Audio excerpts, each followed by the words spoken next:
excited to be here. How are we doing today? Thank you so much for showing up. So we'll get right away to our masterclass for a few minutes before we now commence the event. I would like to introduce someone I call the branding big fish.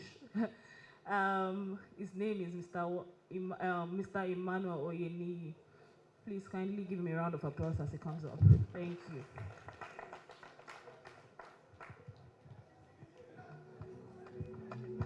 Thank you.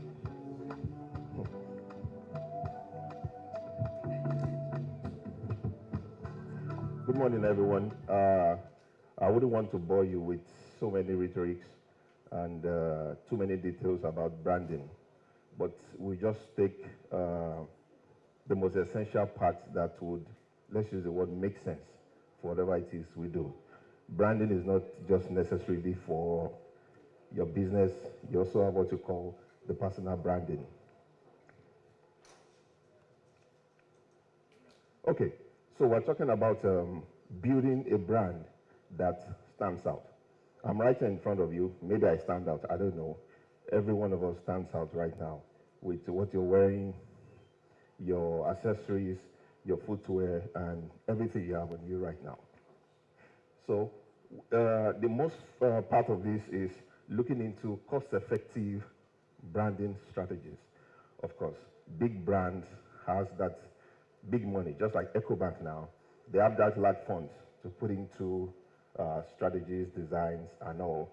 But for many of us here, if as SMEs, I understand we wouldn't want to spend so much money in putting forward our first foot based on whatever it is we do. Okay.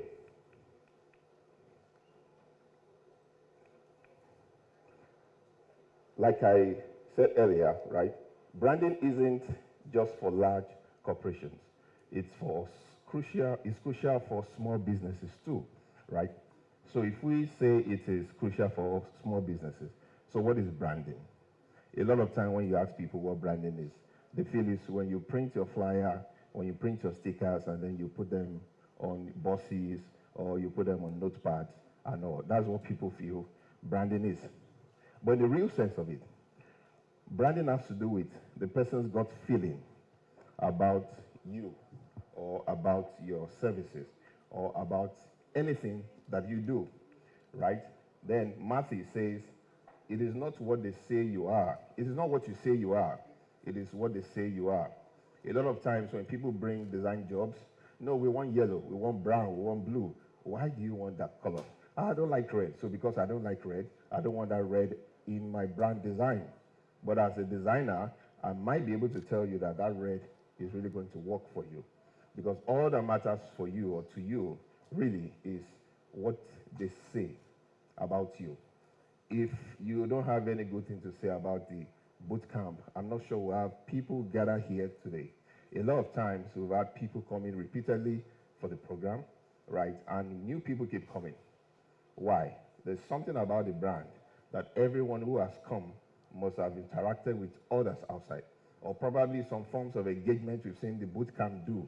And, you know, such things must have drawn your attention, or maybe through ads or things we put up. Okay, now, branding is not about the product. Branding is, or brand is in the mind. Those who run into products, they are factories, right? But when you talk about branding, it has to do with your mind. It is that perception that you have. So therefore, we can say that. So Matthew, of course, goes on to say that if enough people have a similar gut feeling about you, then you have a brand. If everything we found about your space is, oh, they are entertaining, then you've got a brand. Even if they say you guys are mean, then you've got a mean brand. Probably a mean brand will also make sense. Someone can try that out.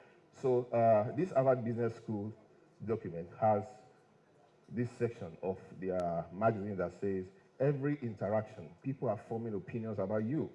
You might be forming opinions about me right now, standing in front of you with all forms of conversations I'm having. You judge me by the way I'm dressed, by whatever it is before I even open up my mouth. That is where everything about branding starts from. So Bezos says, your brand is what people say when you're not in the room. And then Christine says, branding is has about you. So we know you're entertaining, you're fun, but how do you manage that entertaining part of your brand, right? That is what branding is about.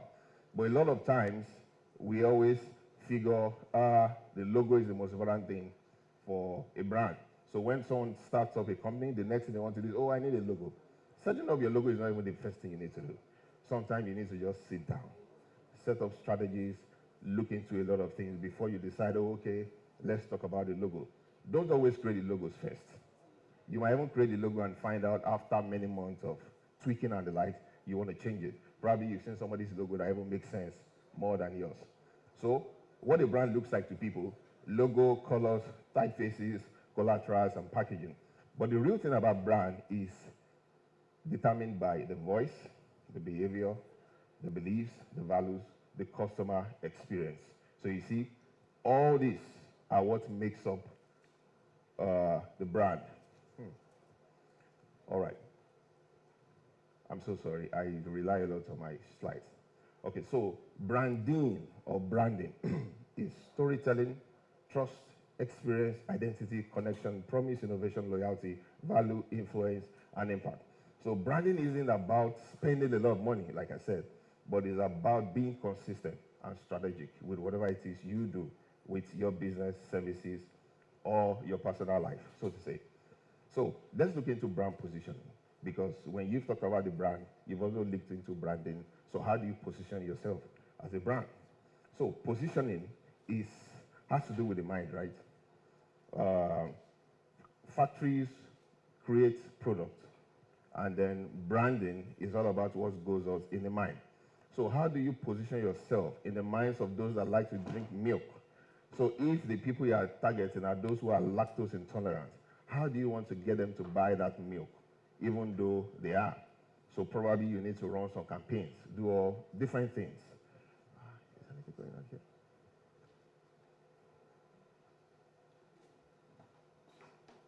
Okay, so positioning has to do with the space you occupy in people's hearts and mind.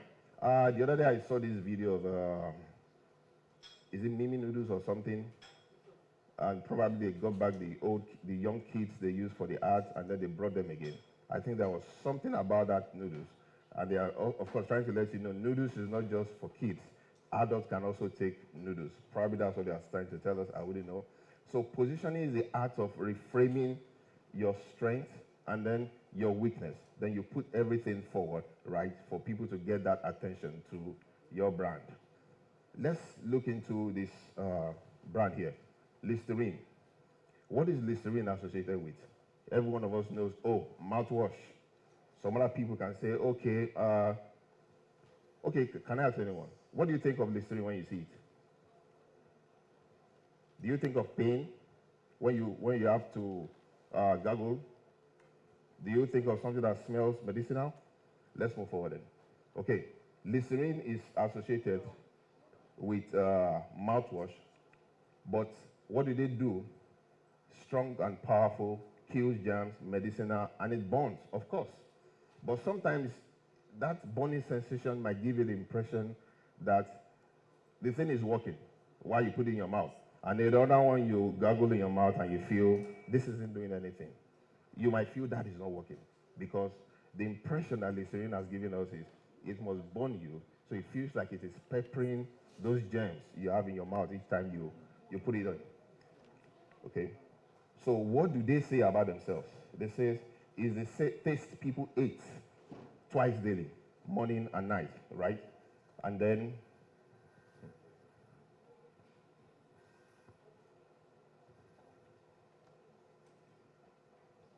one second. Okay, you can handle it, germs can't. These are words they started using to position themselves. Why? People started giving reviews about the product. And the next thing they are telling you is, you ate it, but it's twice daily. You can handle it, but germs can't, right? And so, we learned about this other mouthwash brand that came in. Scoop. What did Scoop do? Scoop decided to look into everything about Listerine. And they thought, how do we use Listerine weakness or strength to position ourselves? And so they say, no more medicinal breath. Because when you take in Listerine, you have this kind of whatever that comes out when you use it. But when you use scope, they're trying to let you know you can still continue your day as if you don't have anything in your mouth or you've not used anything at all. This is the almighty Coca-Cola, and this is the original bottle, right? What is this associated with every time we see it? Well, they say it's the real thing, right? And then 7-Up had to come on board. Coca-Cola is so popular, and you see how they inject themselves with their advertisement and every single thing they do. So how do you think another brand will come to survive? In Nigeria, of course, we have several cola products that has come on board, trying to run Coca-Cola off. But are they still in business? Is Coca-Cola still in business? I think a lot of time I want to grab Coca-Cola because when I see other ones, I see different colors of the same brand. Some are lighter, some are darker. I might feel like my intestines might feel terrible taking some of those multiple colors I'm seeing. But what did they do? They called themselves the Oncola the moment they came on board. We are the Oncola. Oh, really? What is it about this Oncola drink? And that was a good way for them to use the strength of Coca-Cola to bring themselves on board. I'm not saying you have to bring any brand wars between other brands because you want to position yourself. Of course, Sterling Bank did something similar at some point in time. So, the on and only. We are the Oncola. We are the on and only. We are the fun and only, you know. Okay. I don't know why the screen is splitting. Can that be fixed? Okay. As at this 2006, that was this repositioning that was coming up between Microsoft, right? Of course, if you've studied the trend of the wars between Windows and Mac and iPhone and Samsung, it's always a healthy competition, right? And you see every one of them using something about the other, not to really, of course, I'm trying to spite you, and I'm trying to put myself in. And you will also play the smart one in responding to whatever it is you see from anything I put up. I don't know if you've ever seen this video. I'm a Mac, I'm a PC. This video really was out to taunt Microsoft. Microsoft will tell Mac, oh, I can do spreadsheets, I can do this, I can do that. Only if Mac can just say, but can you handle viruses? Of course, you know what Microsoft is when viruses comes. You have to install antivirus and different things. But I don't think anyone who uses Mac here has ever put antivirus on their laptop. It lets you know one thing about that product. The exoskeletal design of Mac or Apple will always let you put that product anywhere. Check other laptop products. You don't see them make too much noise on their logo placement. Of course, HP one time tried to put that illuminating light at the backlight of their screen. So when you open it, you can see it. Some people one time were even trying to let you see how it is for you to flip open your MacBook and how to flip open other Microsoft or other products. When you flip open the MacBook, it stays. But when you try to Microsoft, it shifts. These are different things that they brought up, and every of the users, in fact, we the users of this product are the ones even coming up on these brand wars than the original people who have generated these wars themselves. Okay, this is for Sterling. I wish the screen is not split so we can see everything. We know what Sterling Bank did when they came on board. They attacked a lot of banks with just this one ad that they created. What did they do? They used the arrows against Access Bank. The arrows is pointing forward, but they pointed it backward. Watch that. They put GTB in jail, right? They looked into their logo and they felt, that looks like a cell. And then you have the First Bank on elephant. And what is the Sterling Bank saying? They say they are shooting for the stars. And so how do you want to shoot for the stars when you are behind bars, when you're on an elephant, and when you're on,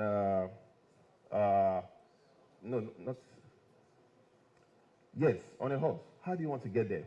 And look at other uprising buildings representing other banks. Of course, they didn't write any bank's name or any brand's name, but creatively, they were able to do this. And this came up with a lot of war. Twitter went on fire, and every of all those brands started using what Sterling Bank has started as something to gain followership for themselves as well. So when you start up the war or the fight, be ready for the comeback. A lot of people will ride on that. I think the federal government is very good in doing something like that. And we as Nigerians, we are very good. We chastise ourselves, we still celebrate ourselves. Again, regardless. But if you come for anyone in Nigeria, the whole of Nigeria will come back at you. Nobody wins the internet war. against us. Everybody now wants to come to Nigeria. So there's something about Nigerian positioning that every one of us has done, organically, without anyone telling us, oh, let's start forming up this. You don't. Everybody in their homes, the keyboard warriors, just keep typing. We've never seen ourselves before. I think we need to all see ourselves after one of these banks we do online sometimes, and probably have a chat. We will smile. We're going through the T-pain, but still we're here smiling and all. So there's still something about that Nigerian positioning that we still don't want it to die regardless. All right. So let's look into some of the things some of these banks did. Union Bank said, heading to the moon without a spacesuit, Johnny Messes. And of course, the Sterling Bank guy was just seated with one glass on his head. And so they asked him, truly, can you go into space without the spacesuit? So you see, this was a very, very intelligent jab against them. Access said, we will travel on an imaginary rocket too if we were a one-customer microfinance bank. But with 10 million customers and counting, we'd rather bring the galaxy to you. Look at that. They started using all these things to put up all sorts of things. And GT Bank said, okay, GT Bank would love to reply. It's just that their Twitter handler is currently behind bars. This is somebody's response. And the FCMB says, with full force, ready to launch when called upon. FCMB observing. They are trying to let you know, no, we are not ready for this fight. We are just there. When you want us to come out, we'll come. But it's not as if all of them will see themselves and fight. They will still shake hands and smile. What are we trying to do? We just want one more customer every single time you see or hear about that brand. Okay. I don't know if you've ever seen this.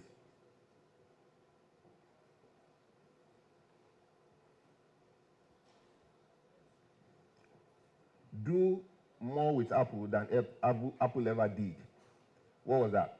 The Samsung S24 Ultra was what Willow had to take that apple. It was holding the apple like he was going to eat it, but of course he dropped it and took that picture. What is that? How do you think iPhone is going to respond to that job? Now iPhone is even saying they are not going to produce so much phones again. Probably in 2 years or so, that's when they will start bringing up more. Why? Because what really came out on 16. But there's just one thing about iPhone, the loyalty of the users. So there's something about those guys, anytime they position themselves, that no matter what they do, we will still defend them to the best of our knowledge. In fact, we'll find more evidences that was never displayed during their product show for everyone to believe that, yes, they are the best always. So, who is the competition, right? There are questions you need to ask yourself when you want to position yourself. What are they known for, right? Be anti, that is, how are you different? Okay, so the purpose of positioning is to reduce or eliminate competition. That's all. You're not killing them. You just want to, either leverage on them, on their strengths or their weaknesses to put yourself forward. Okay, so cost-effective branding essentials. I've talked about, not doing something too expensive. All right. So the concept of brand identity, you have the visual, the verbal elements. Those are the designs, and then the visual ones you have. This element also includes fonts, blah, blah, blah. Impactful branding can be achieved with limited resources. Canva now is one very free alternative every one of us can use. You don't have to hire a designer to pay so much. You even have logo templates you can download. Use them temporarily for a time being, probably like 1 year, 2 years, 3 years, and see how your business runs before you can now decide to engage services of. In fact, my secret to people is find a designer friend. They will help you a lot. Okay, so affordable brand strategies basics. Affordable ways to define the brand. You must find an affordable way to define your brand visions and all. And then ask yourself these questions. What does your business do? Who are you helping? What do you stand for? Keep your messages authentic and focused. So leverage on free tool resources, like I said, Canva and the like. You have Google Fonts for free fonts. And then you have Unsplash for stock images. You also have Free Pick, where you can download some free things. Now, AI is even helping a lot. You, of course, can go on AI and generate all sorts of things. You can be rest assured nobody will generate something so similar to yours. But just be careful what you generate anyway. Thank you. Okay. So, logo is one also essential thing we need to look at. So what is a logo? A logo is a symbol to get across concepts, thoughts. A logo is also something that symbolizes organizations. My earlier perception about logo, we felt a logo must be something phenomenal that must have some in-depth meaning with them. Why do you want to stress your users from thinking too much about what you put within your logo? Now, would they have wanted to carry your iPhone with this logo? Of course you wouldn't. What did they have here? Image of Isaac Newton sitting under the apple tree, and then you have apple falling down, and then that was when the law of gravity and all those things started. So why do I want this story on my logo, on my product? Why not something that looks like this? But if Apple had this logo like this, do you think you want to buy the product? You would think they are selling Apple. But for visual balance and for that sake of you thinking they are not selling Apple, that was why you have this cut. But people at first thought, oh, that cut might be the cut section of the Samsung logo. A lot of insinuations from so many people. So over time, since 1976 to date, look at when they had that logo change, 1977, up to 2015, they still maintained that shape. And up to today, it's still one of the best you can find. Now, logos have different categories, 7 of them. You have the letter mark. That is when you pick the first word of every of the names you have together for your logo. You have the word mark. That is the name. Word mark is always the best form of logos to use when you're a new brand starting up, because you want people to remember your name. Okay. You have pictorial mark, just like what you have. The target, the former Twitter logo, and then Apple. Combination mark, using text and shapes together to form logos. You have the abstract mark. A lot of time you can't tell what it is. And then you have the mascot logo for brands like this. And then emblem. Schools and the likes uses emblems. So, qualities of a good logo: original, memorable, create impact, adaptable, and recognizable. Take a look at these guys. The most expensive brands, they always run the cheapest form of printing for their logos. But we now want to put all the colors of the rainbow on our logo. You don't need to. Just go flat. It's the cheapest thing you want to print, right? I'm so sorry. Can you go next for me?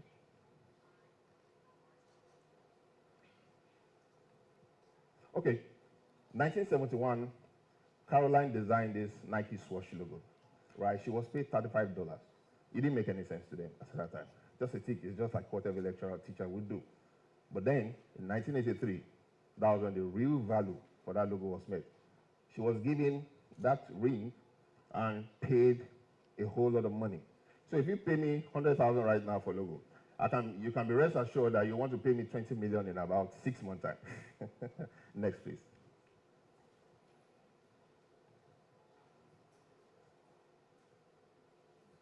Okay, choosing effective color schemes. Next. I don't know why this is not working.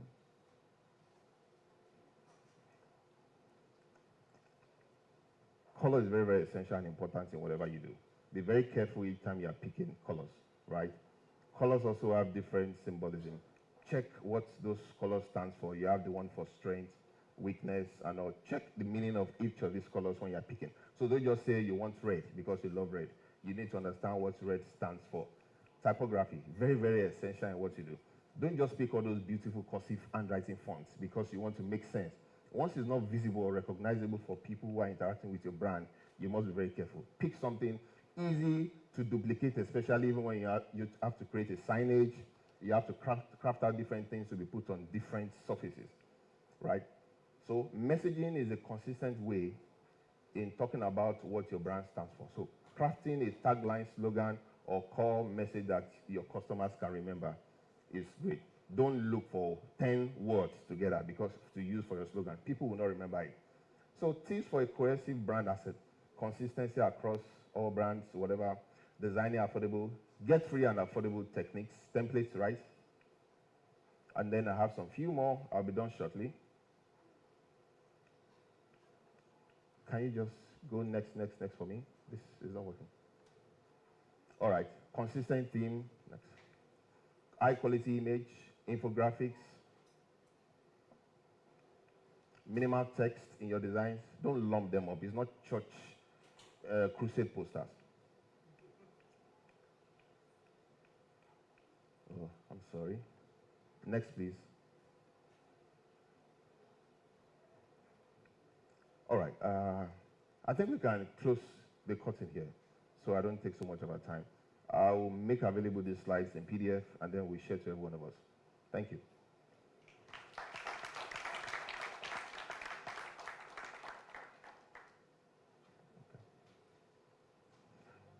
Yeah, I think we have question and answer session later or now.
And just wish them good morning and give them a handshake. Come on, let's make it lively.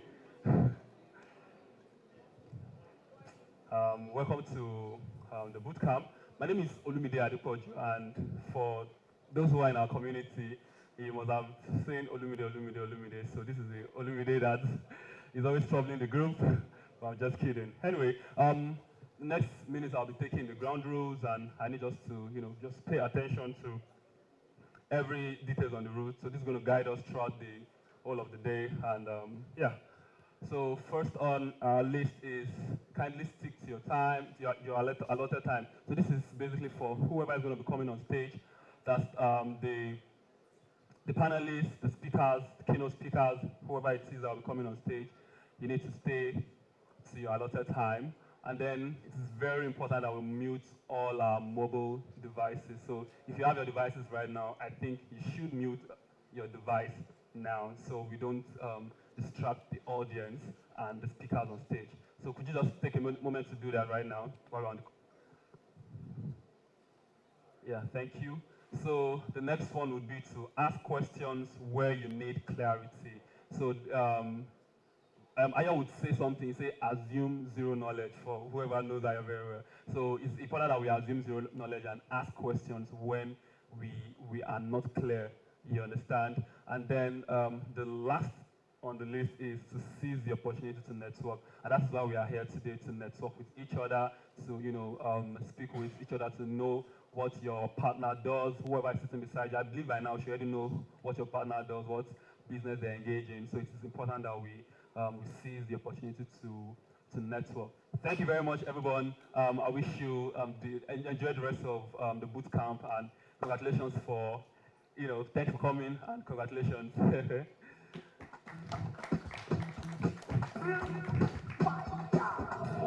Bring the beat back.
the Caladium Lagos SME Bootcamp. Introducing your hosts, Olawale Bakari and Eniola Osho.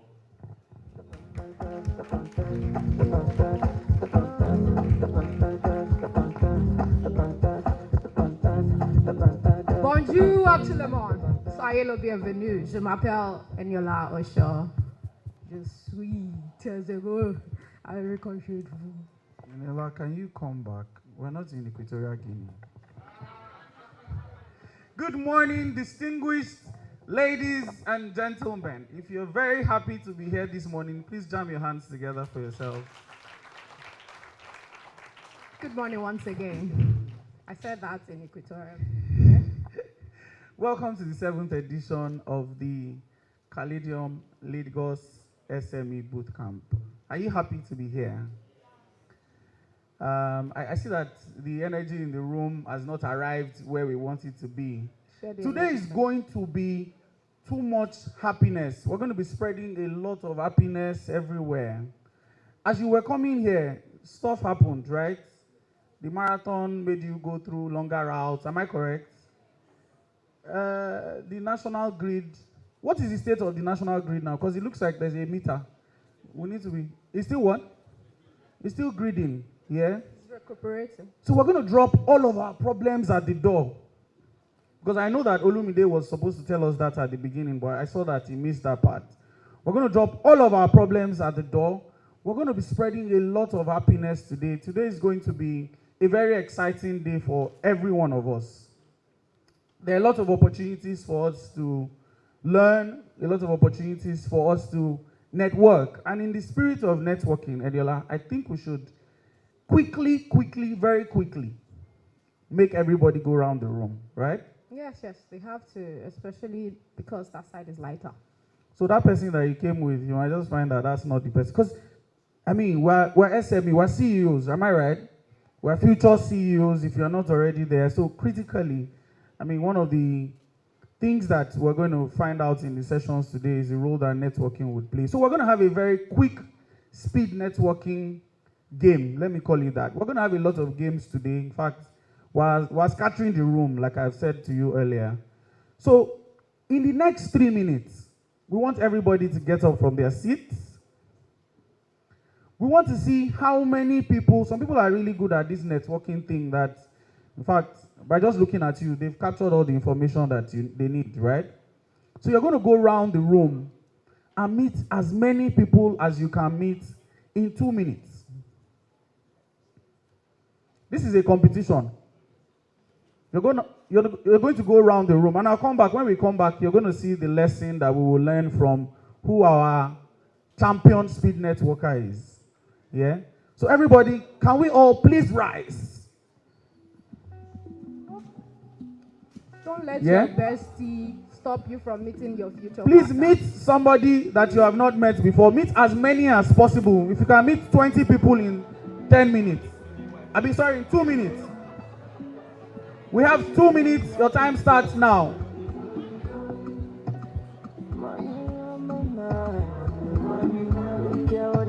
About me in particular. Out here on the road chasing my dream because I know I'm chasing from me. All along the man, but my love. But I got the issue, my love. If you want to let Jack come along, if you find anybody that money, I want. But they hear what people they love. What you do, I shall get it in love. This is love, and I want to get another one. I go take and do it in I love. Waiting in love, waiting I love.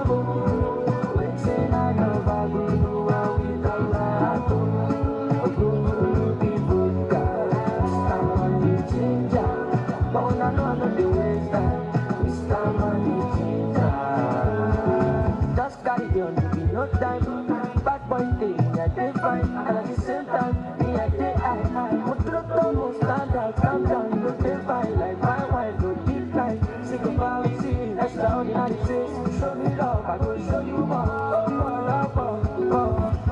Ubo sheshe, ọmọ yìí don dey jazz, really move for fire.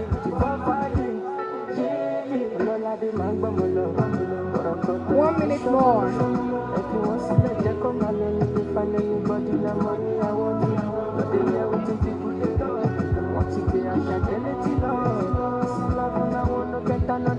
go take and do waiting I love, waiting you love, oh. Baby, waiting I love, oh. Waiting I love, I go do how we love my heart, oh. Vodka, Mr. Money Changer. But I know I'm not the waster, Mr. Money Changer. Hey!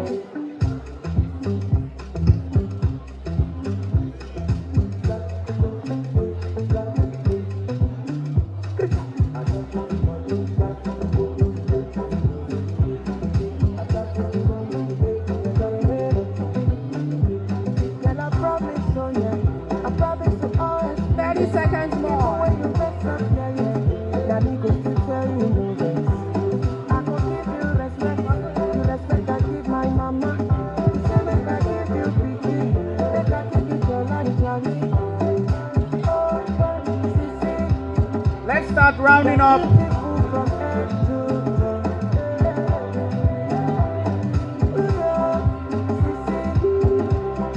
You're beautiful from head to toe.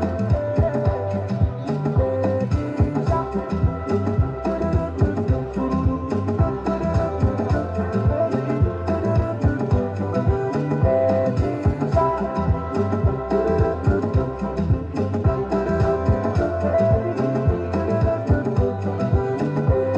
Baby shark. Baby shark. You got a pretty face, shark. You got a pretty body, shark. But then you never gonna allow me out.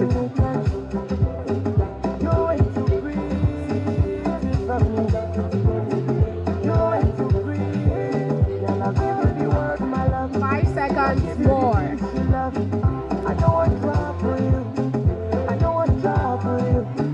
Now me be the beast to your beauty. Give you the key to the new key. I don't want trouble for you. I don't want trouble for you. 2, 1. One. The last person to sit down. The last person to sit down is going to buy everybody lunch.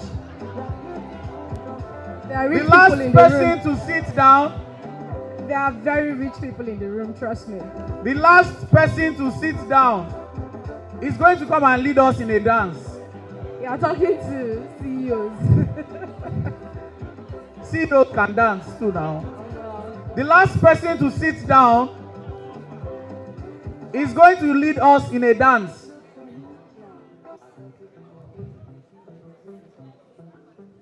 You know, technically, we'll be the last people to sit. Who? No, the last person on this part of the hall. Okay, before we continue, before we come to talk about what we found out, before we find out who our speed networking champion is, right? We would like to appeal that as it is right now, because we want there are a lot of exciting things that we have to do today, right? There's a lot of collaboration that is going to happen in this room today, because you are business owners. I mean, you know how, we really can succeed together, if we hold hands together. So if you're sitting from the 1, 2, 3, 4, 5, 6th row, I would like you to please don't just leave the seat alone. Just move yourselves to this part of the hall and take the 1st to the 4th row on this side. So we'd like to make sure that the room is. Thank you very much for your cooperation. If you're sitting in the last two rows, please, let's take the seats here.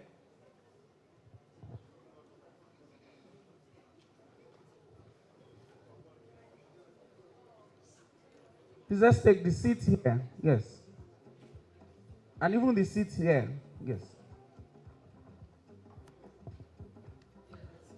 Thank you for your cooperation.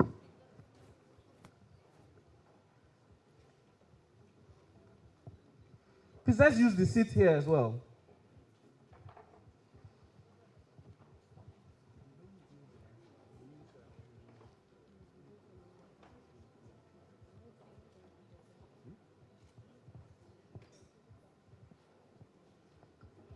Please, I would like that you please come to this side. I know that you wanted to. Yes. Or you can use the seats in the middle here. We don't want anybody sitting in the last 2 rows for now. Thank you. Please, let's come this way. Feeding, refreshment is going to be served and it's going to start from here. So maybe that's the cue.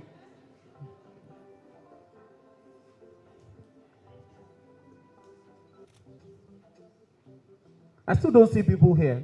I've never seen shy CEOs before. Never. Thank you very much. You have won yourself a grant of for just doing lentils. That. Okay. So how many people, who is our speed networking champion? If you are convinced that you met the highest number of people in this speed networking event, let me see your hand up. You are very sure.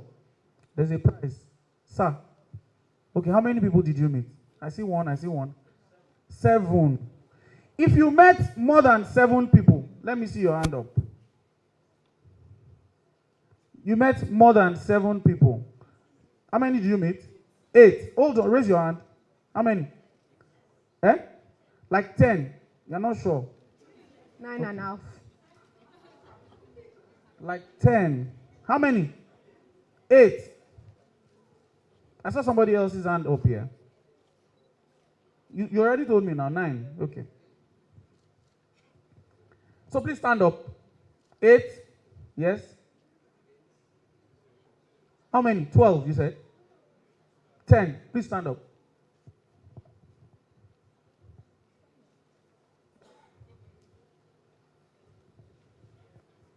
How many did you meet? 8. 10. 8. Okay. Please, someone help me give them the mic. Wale. Where? There's somebody else. Where? How many people? See, you raise your hand well now. 11. Okay. So right now it's looking like we're narrowed down to 2. So there's 10, there's 11. Please stand up. You can have your seats. Thank you. Can you give us the names and business names? So what networking did you do? It's sure for you, Abby. Where's the mic, please? How many do you know? No, it's a battle. It's a battle, it's a competition. It is. How many do you have? Or are you conceding victory? So she's Donald Trump right now. Nigeria, Ghana. Okay, ladies and gentlemen, we have our speed networking champion. Please, what's your name? Tamilore. And Tamilore did not only win, she also won for our team. Because at this point, I am now going to inform you that as we are seated, don't do that too. That's how life happens to us. At this point, as we are seated, we're sitting in very special places for strategic reasons. And I'm sure that our sponsors are watching. They have I'm sure that, there's a lot of interesting stuff that will happen here today. If you're sitting on this side of the hall, you are in Team Ecobank. Team Ecobank, please make a very loud noise. Thank you. Again, come on, that was too low.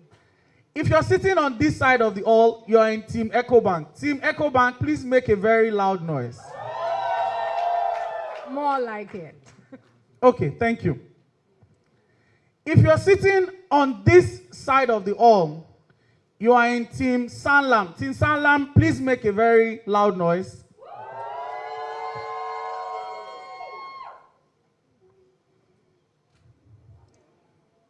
And there's only one team that has points as at now. So I'm going to see how much noise they will make. Right? If you're sitting on this side of the hall and up the way up here, because they are not arrived, but they are still coming. For you as well, all the way up here. For you as well, all the way up here. If you're sitting on this side of the hall, you are in Team Caladium. Team Caladium, please.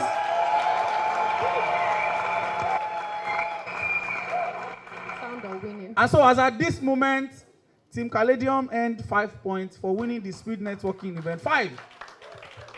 For now, just for now, Team Sanlam has 0 points. So for now, your winners are participating in the marathon. They're coming. Yes. I hope that the Ecobank people are not around and they'll kick me out when I say that Team Ecobank also for now has 0 points. I didn't say anything, no. Okay, welcome once again. We're very happy to have you at this event. We're very excited at the opportunities that this event portends for you, ladies and gentlemen. I think we should give a very big round of applause to the conveners of this event. 7 years, back to back, no failure. National Grid has nothing on this event. No collapse, nothing. We've been doing this. And to you, if you've been here 7 times, please let me see your hand up. You've been attending this event since day 1. 6 times. 5 times. I think the CEOs, once people come through this event, they become successful CEOs, they move from SME to, what do they? Trainers, consultants. Yes, and they stop coming. Okay, 4 times. 3 times. 3 times. 3 times. 4 times. Awesome. Now, if you're on that side of the hall, sorry I missed it. You are in Team Feda Cash, but I know that your people have not arrived. So, please, 4 times you said. Is there any other 4 times? Fourth time. First time. Okay, well, no, we're coming to you people now. We're going to sing. If you have been here 3 times, you've attended this event the 3rd time. Okay, awesome. If you've been here 2 times,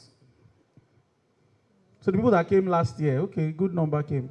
If you are here for the first time, so how do we do it in church? Don't worry, your package is outside. So can we sing for them now, ladies and gentlemen? You are welcome in the name of the Lord. Thank you all so much for joining us. At this point, ladies and gentlemen, it is such great pleasure to kickstart things and to kick off this event. We would like to hear from one of the co-founders of the Caladium Lagos SME Bootcamp. Ladies and gentlemen, please welcome all the way from the abroad. So you're going to watch a video from the man you know as Slim, Sheun Durojaye, the co-founder of the Caladium Lagos SME Bootcamp. He'll be sharing a warm welcome with us and providing us an overview of what to expect today. Please put your hands together for him as I give this to the technical team. Hello everyone. Welcome to the Caladium Lagos SME Bootcamp 7.0. My name is Sheun Durojaye. They call me Slim, so I'm fine. They call me Slim. I want to say thank you so much for believing in us, everyone. For registering to attend, to all our attendees. I'm very sure you'll be learning so much today, and I hope you're really prepared. And to those who are attending for the first time, I want to say welcome to the family, to the Caladium Lagos SME Bootcamp family, because we call ourselves a family. So where we share, successes together, where we share insights together, and I'm very sure this edition is, which is going to be, which is obviously better than what we had last year, considering a lot of things. It's a good one for you to attend, and I hope you are here with your pen and paper so you can be able to, to take notes from, from our speakers. To all our community members who are here, I want to say welcome back. It's good to have you guys here. Thanks for believing in us and for knowing that we are providing more value, we're providing value to you and your businesses. Also, I want to say a big thank you to our sponsors, our number one sponsor, Ecobank, for believing in what we do, for giving us this day, space, and all the other support needed for this event. We will, on behalf of myself and Ayo and the Caladium Lagos SME Bootcamp group, I want to say thank you so much for your support, and we look forward to having more of those in the near future. And also to Sanlam Nigeria, much for your support for this event. Also, we look forward to more partnership and more collaboration going forward. To all our other partners, because I might not be able to, mention everybody offhand, but I think two really stood out for me outside of the first two. Number one is going to be Modoc Studios. Thank you so much for the videos. So for those who do not know, Modoc Studios are the ones who did the, you can see all our ads online, all right, on billboards across Lagos. Modoc Studios were the ones who did the videos for us, who did all the editing and all that. They traveled with us, took a couple of days, a couple of hours, man hours, to come up with those ads and short documentary. You can see them if you have not seen those documentary. They are definitely on our Facebook page, on our Instagram page, on our Twitter page, on our LinkedIn page at Lagos SME Bootcamp. If you check on them, you see them. And also to JCDCO, I want to say thank you so much. Now, for those who do not know, JCDCO is the company with the digital billboard. I know some of you saw those digital billboards across Lagos, right? Those gigantic, humongous ones, yeah. JCDCO did that for us. We want to say a big thank you to them. So when Modoc finished, JCDCO took over. And also to 101 Kevin by Mr.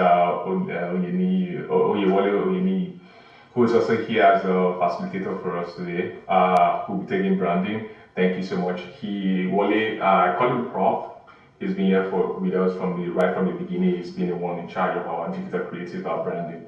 So now you see when we do the design, we have to do the videos, and then we have to advertise, and then you see how everything comes together. We want to say thank you so much to them, and then to all other our partners that I'm not mentioning.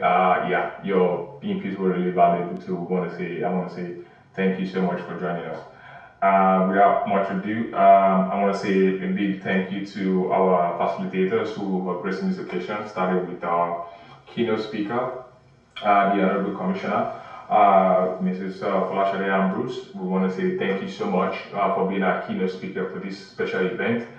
We look forward to partnership and collaboration with the Ministry and Lagos State Government in the future, so we can bring more of these events out and then impact more entrepreneurs, because right now we have an active community of over 7,249, I guess, who read our newsletter every Tuesdays, because we post newsletters every Tuesdays. We have 7,000, so what we can do, we can bring in more of those highs, into our community and to our newsletter, partner review, and then we have over 8,000, SME owners, small business owners also that we mentor, we provide resources to for free. All this we do for free, we do not charge, so it's just part of our own,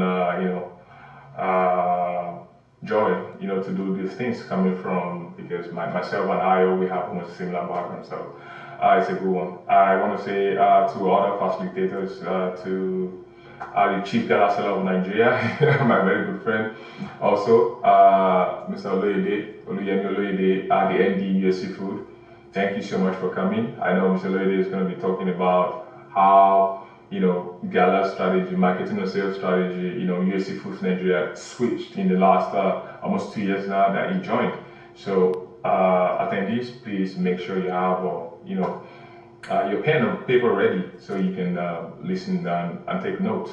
I want to say a big thank you also to HNIC. He knows himself. Don't ask me what that means. He's going to tell you if you ask him. That's going to be in person of Mr. Money, that at the end, the JCDCO Nigeria, the big boss, as a big boss guy. Thank you so much, for bringing this again to us this year. It was a wonderful one. And to our attendees, Ms. Neo is going to be speaking about advertising. So please make sure you listen. Don't be scared that the advertising is going to be so much. It's going to be, you need a budget of 20 million, 15 million outputs. There are certain ways you can do, small outdoor advertising. He's going to tell you about the strategies, and then you can fit in your budget into whichever one. But I'm very sure there are advertising processes and options that goes around for you. To Pamela Adegoke, thank you so much for progressing this event. I know you'll be bringing so much depth about social media influencing, so how that relates to businesses, and I'm very sure Ms. Linda Ochoago, we also be speaking about digital sales. So you see how we select, intentionally select our facilitators. We make sure that everybody connects to everything. So we don't just bring different people, who have different things that's not connecting together for businesses, but we love to bring everybody who connects to, how you can connect all the dots together, because, this life is it is a wonderful thing. To our other speakers, Mr. Temitope Runsawe, MD CEO Dotum, thank you for coming out for us today. And you've always been a big support for us, a big support system. We look forward to for sharing your insights. And to every other person who is here, especially our attendees, there's going to be a Slido link that will be shared for everyone. It's going to be projected on the screen where you can ask your live questions. You can put in your questions so that those facilitators can be taking it, because this year we are so different. And the reason why we're different this year, we made this year different and bigger, is because we intentionally don't want PowerPoint. We want panelists. So that means that you have conversation that's going to be conversation instead of just going through lectures. Just telling you this, but you have conversations. They tell you about things. You ask questions, live questions. They answer live questions. So that way, you can expand and you can ask follow-up questions. And so please make sure you do not miss out on that. It's free. Don't worry. We do this for free. And to our other speakers that we brought, our facilitators, Another Thomas, thank you so much. To Ms. Oluwatoyin, also the SA to the Governor of Lagos State, thank you so much. We look forward to having a robust partnership with Lagos State government going forward after this event. Hopefully something comes out of this for you, and then we can be able to sit down, myself and I and the team can be happy to sit down to to have a conversation with you. I want to say, unfortunately, I will not be making it this year. I couldn't. That's why I'm here live, on video. Things came up with work, so considering time zones, so I can't make it. By the time I get to Lagos, the event will be over. So it will have made so much sense. So, but I look forward to meeting our community members later this year or early next year. And then I'm really, it was really a thing of joy for me last year. When I attended last year too. It was a thing of joy for me to meet some of these guys, our fans. Brought very nice con all the way from Kurudu. Fresh con. Mr. Money that at the MD, Jason Diko was here too as a guest. as a guest for us last year. He really enjoyed the come. So our fans, I hope we can get more people. The panelists who will be able to eat your fresh con. And to other small businesses I met, also Being Women Enterprises and. Okay, I forgot the other ones. It skipped my mind, but to every other person, it was a real, experience for me. It was a real joy, to see how these people are doing. They exhibited their businesses, and some of them are also exhibiting today. So don't forget to patronize them during the course of this event. It was to see that how everything, myself and I, the dream we had, how everything is connecting to each other, and how we are impacting people, all for free. And then I just want to say once again, please make sure to all attendees, make sure you're prepared and your mind is settled. If you have questions, go on Slido, type it in. Your questions will be answered live. If your questions are not answered live, it's going to be answered, by each of the facilitators. If it's not, it's someone we have like 2 other people there who will be online, who will be answering you. So I just want to say once again, welcome to Caladium Lagos SME Bootcamp 7.0, and I hope you have a great day. Have a good one. Thank you. Let's put our hands together for that.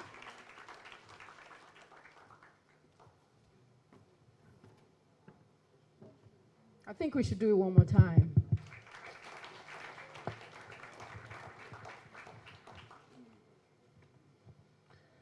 Ladies and gentlemen, like I said, it's going to be all happiness, and the happiness is going to be driven by us in this room, right?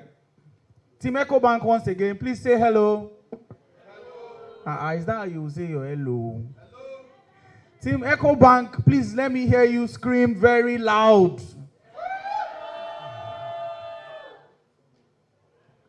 Team Sanlam, let me hear you scream very loud.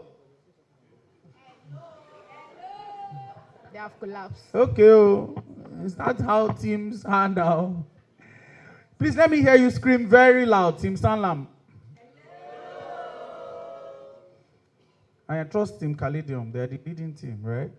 Team Caladium, can I hear your hello very loud?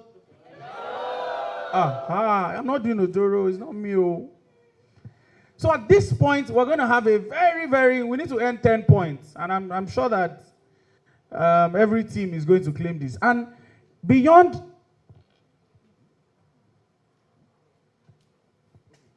before we do that, right?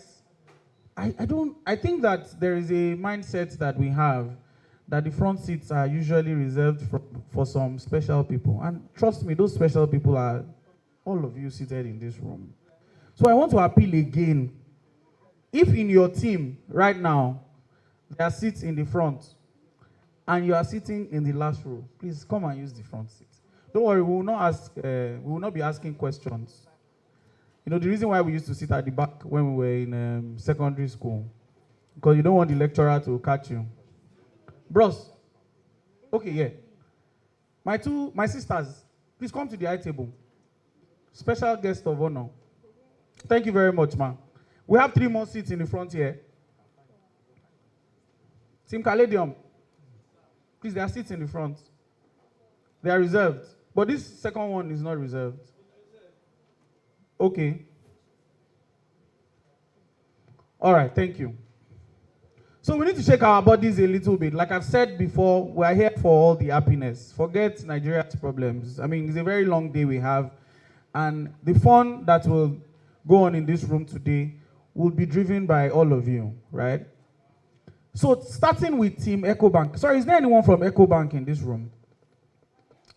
You're seeing your team, right? I'm sure that there's something coming. So please encourage them to... Is there someone from Sanlam here? You can see your people, right? And I don't want to say, is there someone from Caladium? Everybody's from Caladium. Right? No wonder they were very good at networking. The election is rigged. Team Ecobank, please send out the sweetest member of your team. Quickly. Team Sanlam, the same thing. Why not? I cannot tell you why. Until I now tell you why, then you want to see you're asking for marking script. Abi. Team, I trust Team Caladium. They know they waste time. God bless you, man. Please give her a round of applause. And see, there are going to be bonus points for how you are chanting your people. Madam, please come forward. I can already see some 2 points. In fact, please, where's the scoreboard? 2.5 points for Team Ecobank for this chant. Yes. It's not fair, so do more than them now. Team Sanlam, who are you sending out? Please give her a very wonderful round of applause.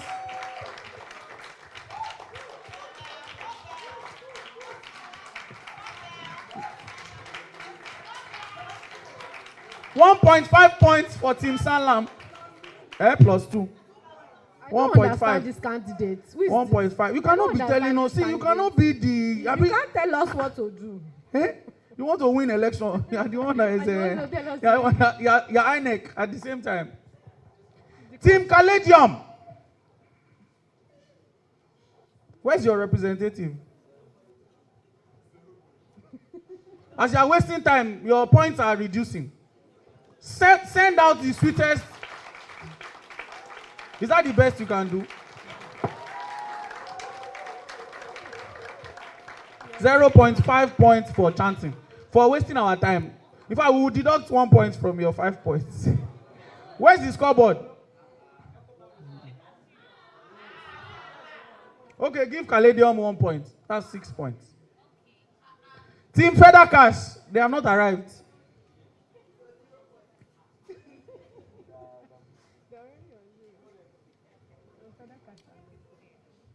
So maybe for now, yeah, maybe let's excuse Team Feather Cash for now. They can join Team Caladium, right? Because I see that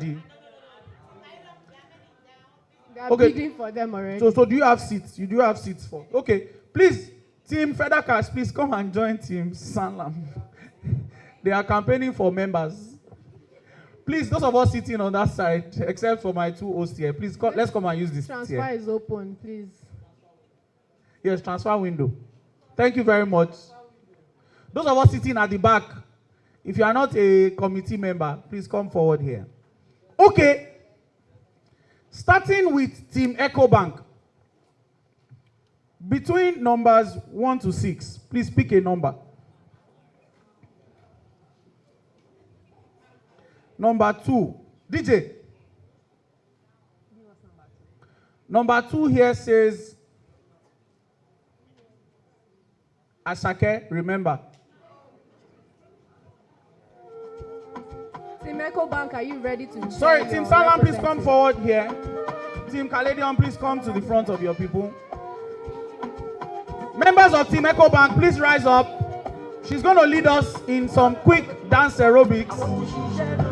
We are judging this over 10. We are judging this over 10. Now, it is not just about the lead dancer. See, you know they complain again. You did not know that I was dance, Abi. Hold on, DJ, please hold on. And I love this team. I can already see the rhymes. Yeah? But I can see that some members of your team are not standing up. It's reducing your points, right? You can't change candidates. Sorry, it's too late. You cannot. And this is why Nigeria's election was. People were trying to swap candidates close to election. We can't be doing that now. It's not allowed, please. Team Ecobank is ready, ladies and gentlemen. Your team members are saying you should come to the stage or come to the front so they can see you, because some people cannot see you at the back. No, but okay, maybe you should come to the edge here, right? To the stage, okay. We are going to join team. Okay, please come to the stage.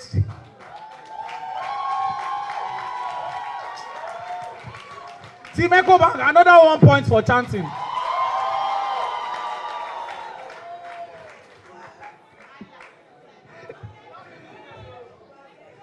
Mr. DJ, are you ready?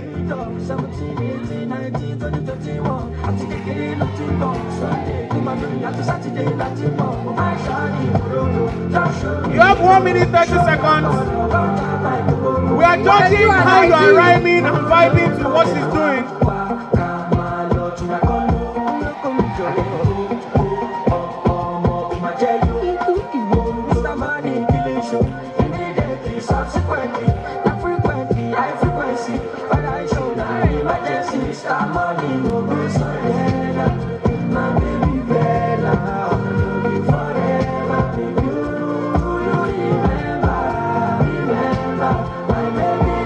Another 1 point for chanting.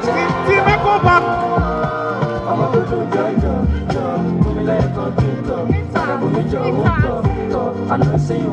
30 seconds more. DJ, please go on.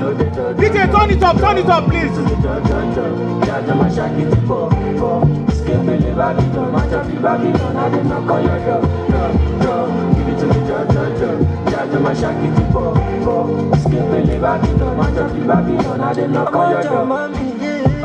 Thank you very much, Team Ecobank. Please jam your hands together for Team Ecobank. We will come back to the results. No rigging allowed. Ladies and gentlemen, representing Team Sanlam. I like that. National Grid is back up. See, these are the people who used to make noise on social media. They will not win election. But it's okay. Come. Please come. What number? Number 4. Ladies and gentlemen. Team, you're not standing. You're not up. Who said Obule? Doing Davido and Chris Brown. DJ, play it. Oh yeah, now. Who's ready? Are you ready, team? Some members of your team are still sitting down.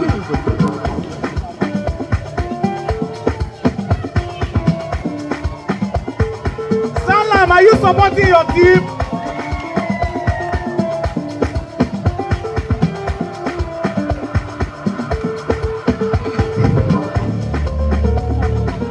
Is it praise and worship we are doing? I don't get it.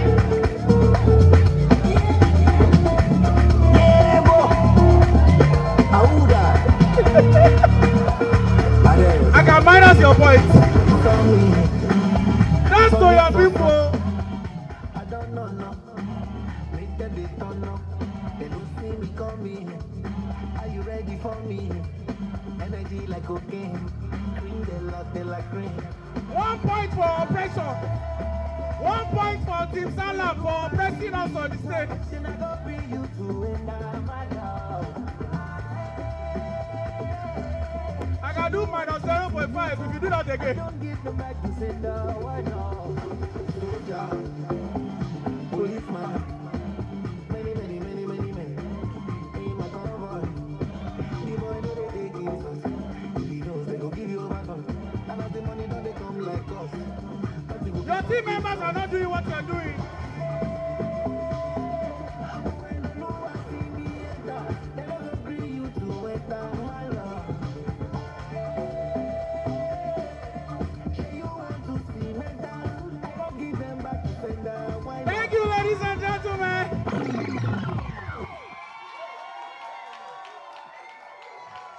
Can you hear that? Okay.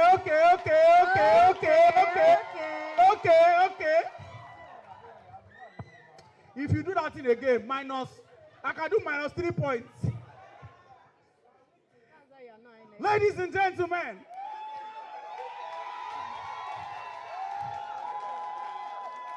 and this is what I love about this team. Even though they don't have confidence in their dancer, Their joint confidence will work for him. pick a number. Second is the card. Number 3.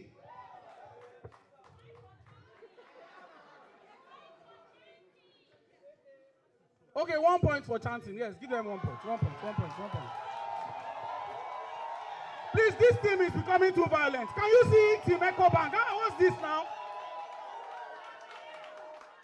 This team is. These people are from Oshodi. Why? What is going on? They are so cutesy.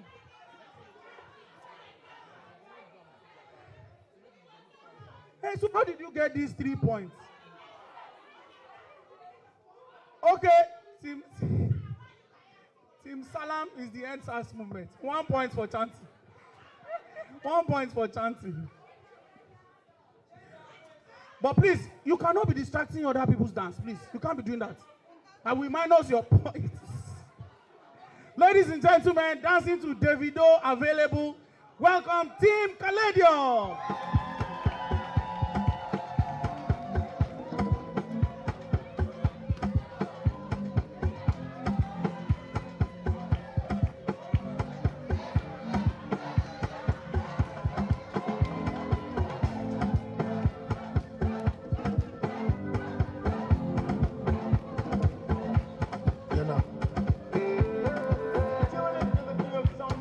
This dance is supposed to be rhyming with what he's doing.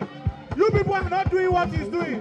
We are monitoring you. I'm unavailable. They know they see me. I'm unavailable. They know they see me. I'm unavailable. They know they see me. I'm unavailable. They know they see me. I'm sorry for who won't be my matter. Sorry, I'm only human. So pick nobody around. Say I carry woman. She na man where I for carry. I be safe when I talk, say I be pastor. You know. Bonus point for any team that can dance better than this team. I got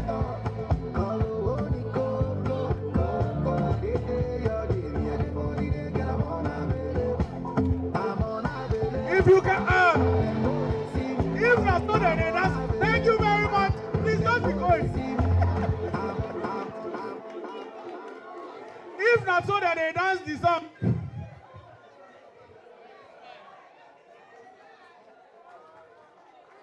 DJ, it's time to announce the scores. Please give me some Dorime.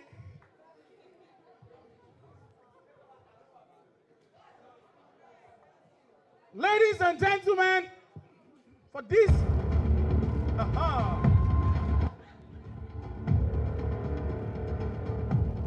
for this round of dance aerobics,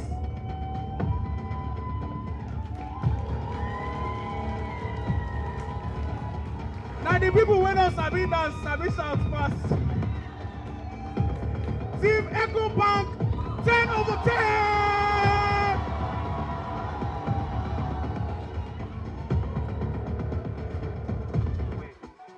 The commercial is booked.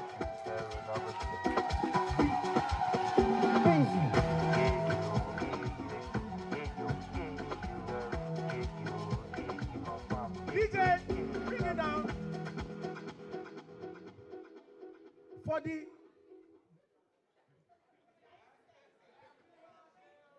I'm scared of violence. Ladies and gentlemen, Team Salam, 10 over 10.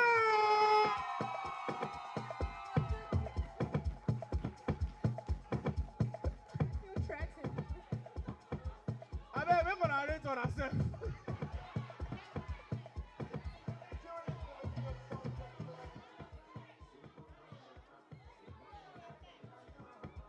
Sorry, hold on, please. They're calling me from the control room. Ladies and gentlemen, Team Caladium, 9.5 over 10. Money, talking about me while I'm making money. I'm not gonna take it easy, you're my hater. Not gonna What take you it easy, know? you're my hater. Not gonna, What you know? For receiving your 9.5 with such positivity, you get 0.55.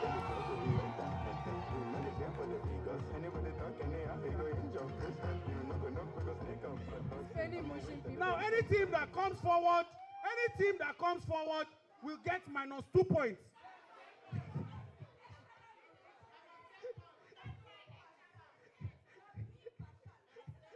Professor Mahmoud. She said that's fine. You can take 2 points. It's not fine. Okay, if you need to stop, you need to end the violence. Honorable Minister, off your mic. Even me, I know they sure.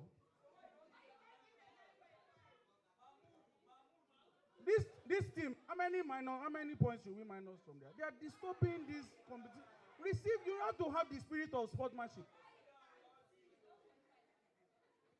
Ladies and gentlemen, at this point, we will now go to the next part of this event. Okay, are we still on this? Yeah, I gave them 0.5. Yes, so 17, yeah.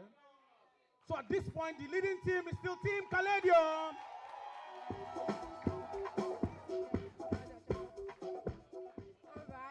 All right. It's Mushi Oshodi, cutesy, and very demure. I'm sorry, guys. This is Ikoyi. This is Aja. This is Korodu. You took them from Mushi. All right, at this point, I'm very, very happy to announce or welcome somebody on stage. I especially like to welcome this person on stage because he has touched many lives. He's the visionary behind the CLSME Bootcamp. He is somebody that is generally interested in the progress of people around him. I've seen him do that to people that I don't even know personally. I would think maybe because maybe I'm his friend or something, or something like that. It's beyond that. He's a great man. Is the Iroko mahogany, is the timber and caliber behind all of what we have going on here. I'm referring to none other than Ayo Bankole Akinti. Ladies and gentlemen, please jam your hands together for the CEO and founder of Caladium Consulting, the co-convener of the Caladium Lagos SME Bootcamp. Please, let's keep clapping for Ayo. One team is not clapping for you, Ayo. Should we manage All the your way voice? from Team Caladium. While I'm making money. I'm not gonna take it easy on my head. Not gonna take it easy on my head. Not gonna. I got balance on the reserve of the politician. They say I live like a rasta. We know they show up for Insta. I got the job to be enter. We know they share for the figures. Anybody talking here, he go in job full stop. I'm not gonna sneak up hot boxing. DJ, it's okay. No be club with you. At this point, I need my own team. These Caladium people, they are not representing us well. But I sit there with you. I there with you. We are with you. Even if you don't dance, we will read it.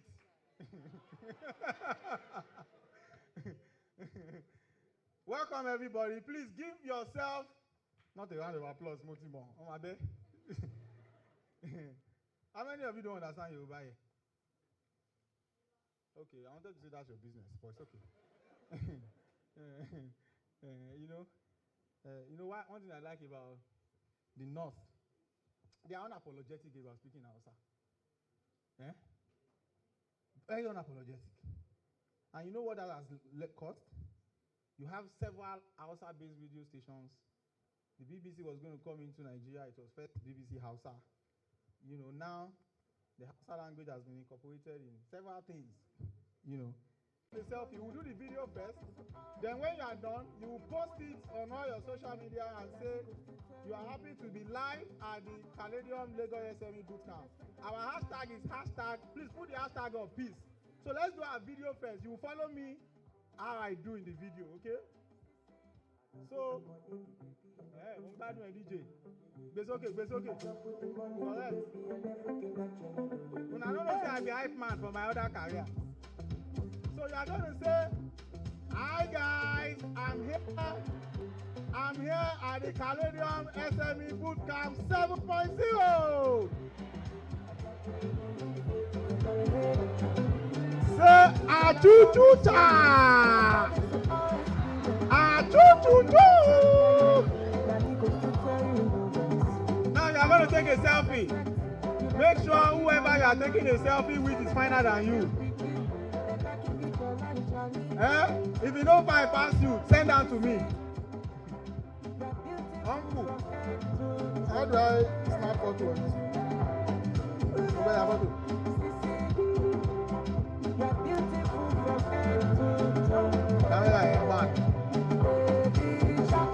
So, are we ready to go? Are we ready to go?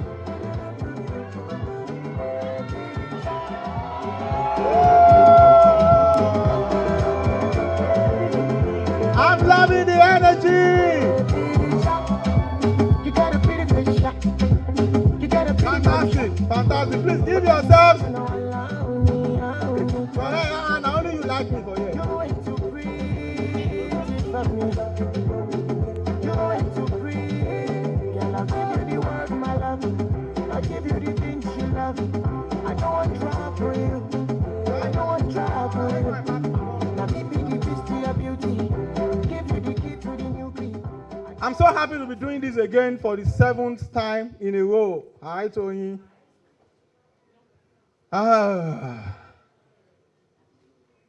So, I remember when we started this in 2018. I mean, even I did not expect that, we're going to, at some point, be doing something, this massive in terms of impact and spread. At that time, we just wanted to give back to the SME ecosystem. I was raised by a mother and a father who had small businesses. My father left us early enough, so my mom had to hustle with a small business to raise us to school. So it was very clear to me that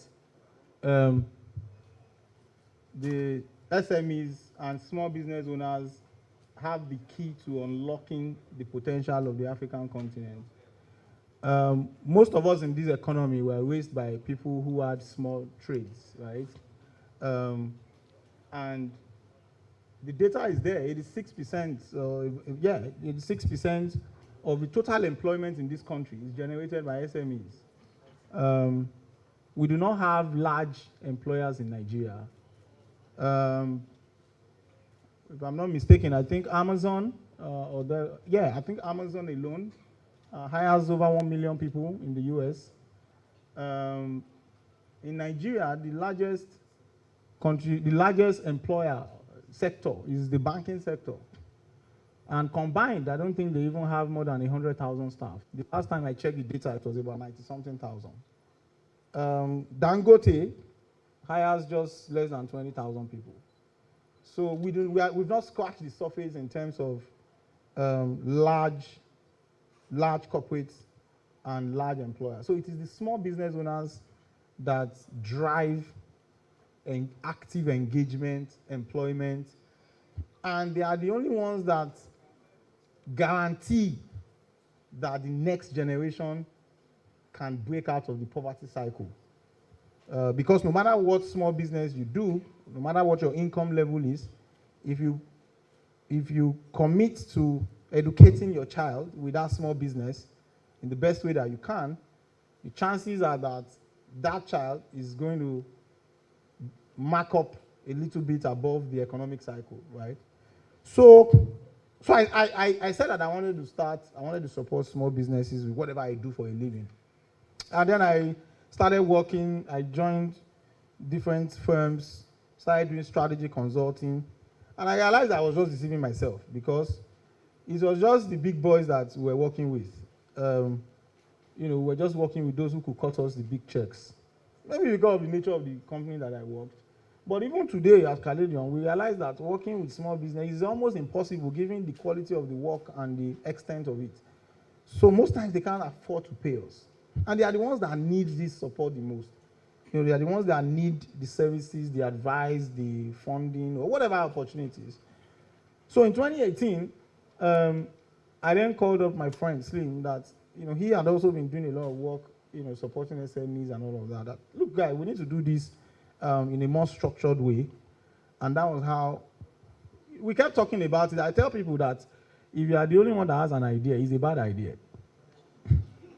All of you that are, you say you need help, you want to share idea with somebody, you now be saying, but it has to be confidential, let's sign NDA. Nobody is going to use your bad idea to do anything. Yes, all ideas are bad until they are executed. That thing you are thinking in your mind is a bad idea. The only time it's no longer a bad idea is when you have executed. Even if it fails, it adds to your story. But you get idea. You know who get idea pass for Lagos? Now conductor.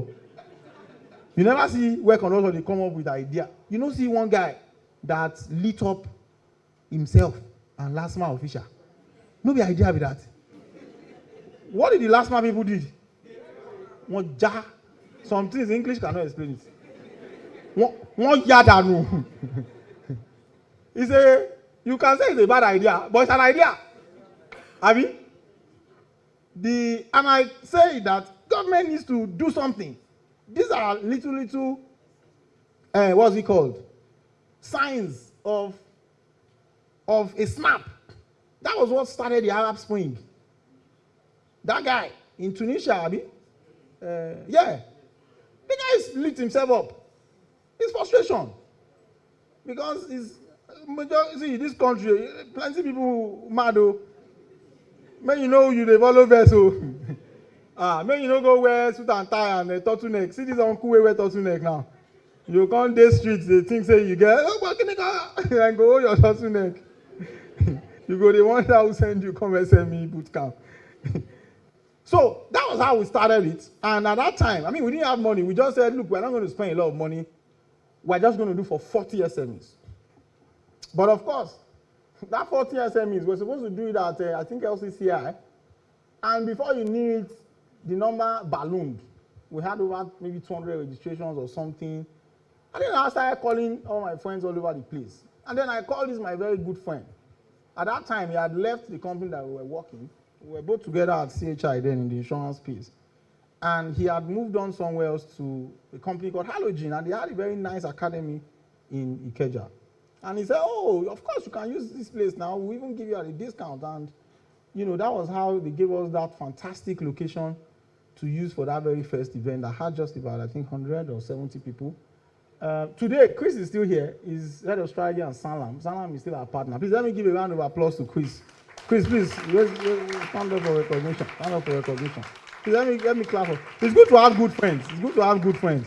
If you are the friend here that you are always needing something from people, you are a bad friend. You are a bad friend. You are a bad idea. It's true. You cannot always be the one needing something. Every time, look around your circle. Do a spot check. This is not a speech, but it doesn't matter. Yeah, let me follow the Rema. Skabash. As you do a checklist of 5 of your friends, ask, among this circle of my friends, who usually asks for things the most? If it is you, it's a problem. I'm not joking. So you have to go on a 6-month cycle. It's not dry fasting. You know, people weekend, you never enter spiritual. You need to go on a 6-month ask break and just give. Are you following me? You have to give. Because when you are giving, you are filling your own tank. So I have a trick. If I go to any class or I'm taking or I want to do any exam, I have a trick. If I know I've not read it or I don't understand the course, you know what I always do? I volunteer to take tutorial. Yes, in my Olodo state, I will come and teach you. Because when I have to teach you, I will force myself to know it. Forcing myself to know it does not mean I will still read it before I teach you. It just means that as I'm teaching you, we are reading the thing together. And I'm explaining to you, and you will now be telling me, no, I don't agree, something. But because I have decent knowledge about other things, associated knowledge, so you can't be like, say, I sabi book.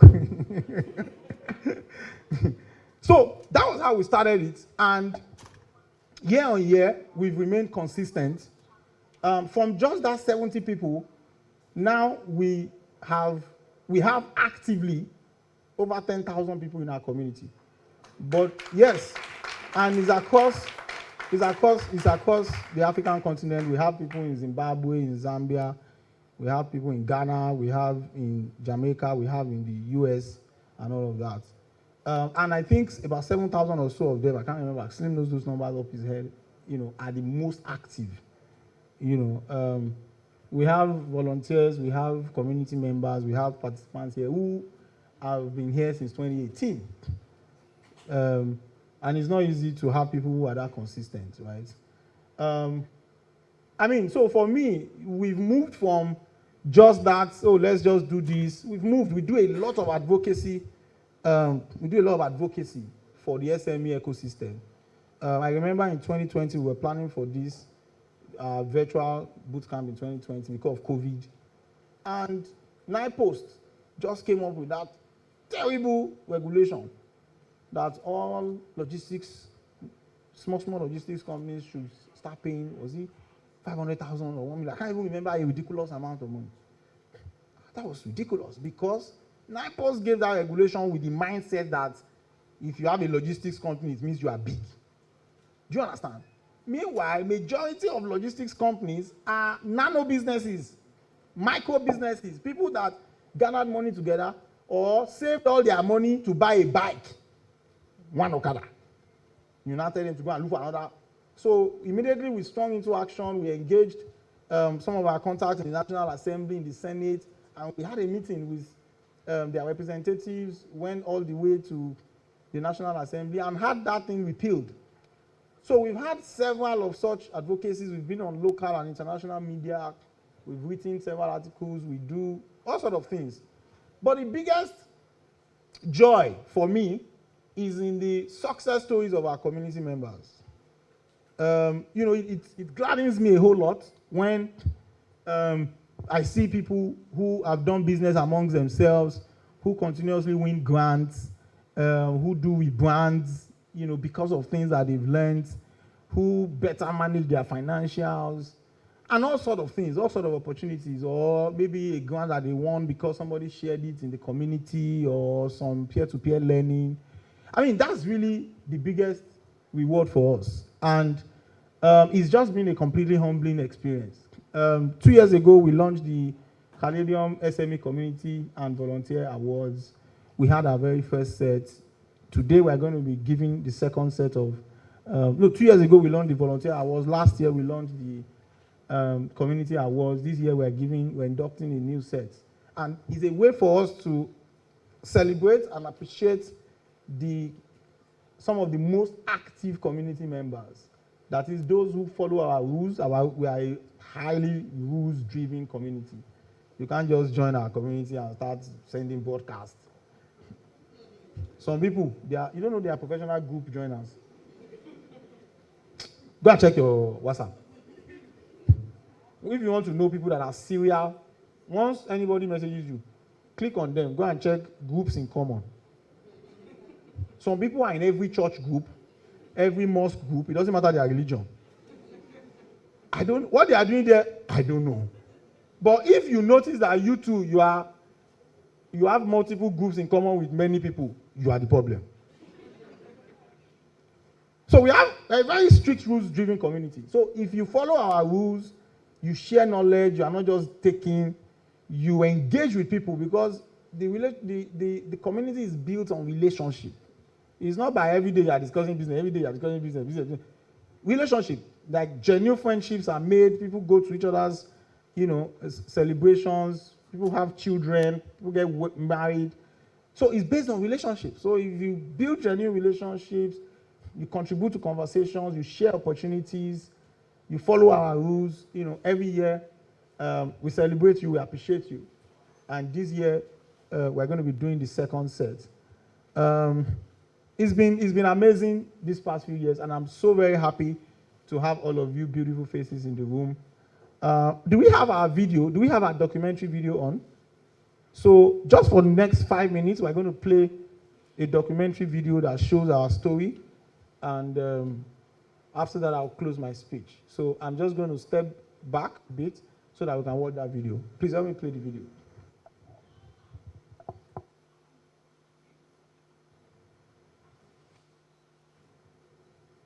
The sound?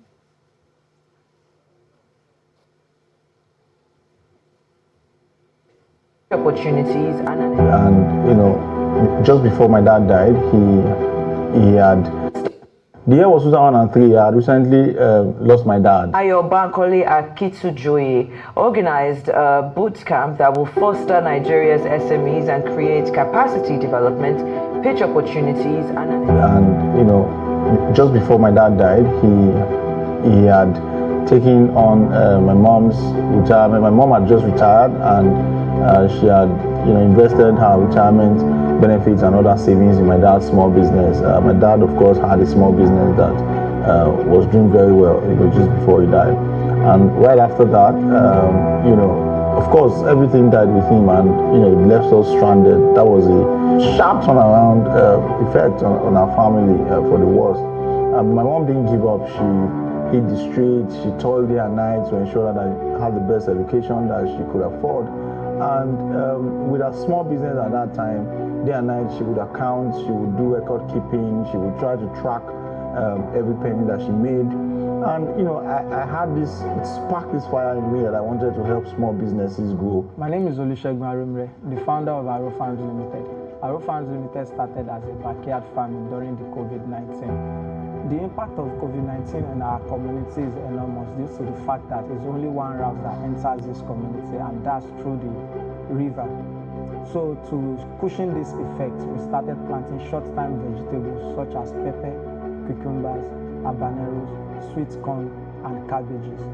So I knew that whatever I did later in life, I wanted to help small businesses, but I wasn't sure how until I got into the university. And through some engagement in my student organization at that time called ISEC, I realized that I wanted to be a strategy professional. 2 years ago, we joined the Caladium Lagos SME Bootcamp community, which has helped us scale our business and increase revenue by 20%. It has also helped us get insight into market trends, and consumer behavior. So I moved on to join some of the world's largest organizations as a strategy consultant. That was where I realized that the original intent to support small businesses was not going to happen, because we were just providing support to large enterprises who could pay us tens of thousands of dollars. So I realized that at some point I had to do something to connect with the real SMEs that I had the original life passion and burning desire to support. I am Joy Kunaso, CEO and Creative Director at Sonkitex and Enterprise Limited. Sonkitex is textile merchandising, bespoke fashion and branding business. We produce sportswear, hoodies, joggers, sweatshirts, unisex ready to wear. We also sell the products which we use in producing our products. For instance, we sell the Lacoste, Royal Queen, Jersey, polyester, and the rest of them. We are also into converting our waste fabric into wealth. We will convert our waste fabric into eco-friendly products. So 2018 came, and I realized that, look, this was a good time to make that vision into reality. So I got on a call with my partner and my friend, Sheol Slim. We spoke for quite a time, for quite some couple of hours, to hash out the plan to see, okay, what are some of the things we need to do, for small businesses, considering that I have been doing something different online, for small businesses, trying to get them, set up online, digitally on websites, making sure they have, things around. So it took us some months. And we spoke about this vision, this dream to impact the SME ecosystem across Africa. My name is Alima Oyindamola Olanose. I'm the founder of HKL The Treat, an indigenous brand that is focused on providing Nigerians with nourishing, affordable, and healthy fruit treats. We have varieties of products like our fresh fruit juices, smoothies, and pre-cut fruits. We also cater to events. And we fleshed out the thought. We kept talking about it for over, I think, 5 months or 6 months. And in November 2018, the very first edition of the Lagos SME Bootcamp at that time was born. This bootcamp will probably be an opportunity for me to fill those gaps. We had just about 100 people in attendance. We had originally planned it for 40, but of course we got over subscription. We had to change venue, and that was how we started what today has impacted over 10,000 SMEs across the African continent. I joined Caladium SME Bootcamp, and I've been able to get a lot. What I got from the bootcamp, especially from the digital marketing and branding, exposed me and my business into getting a wider audience, a wider reach of audience. And I've been able to meet a lot of people, a lot of network, and a whole lot from my mentors that I use in building and strategizing my business. It started just as a boot camp, and then we grew into a community.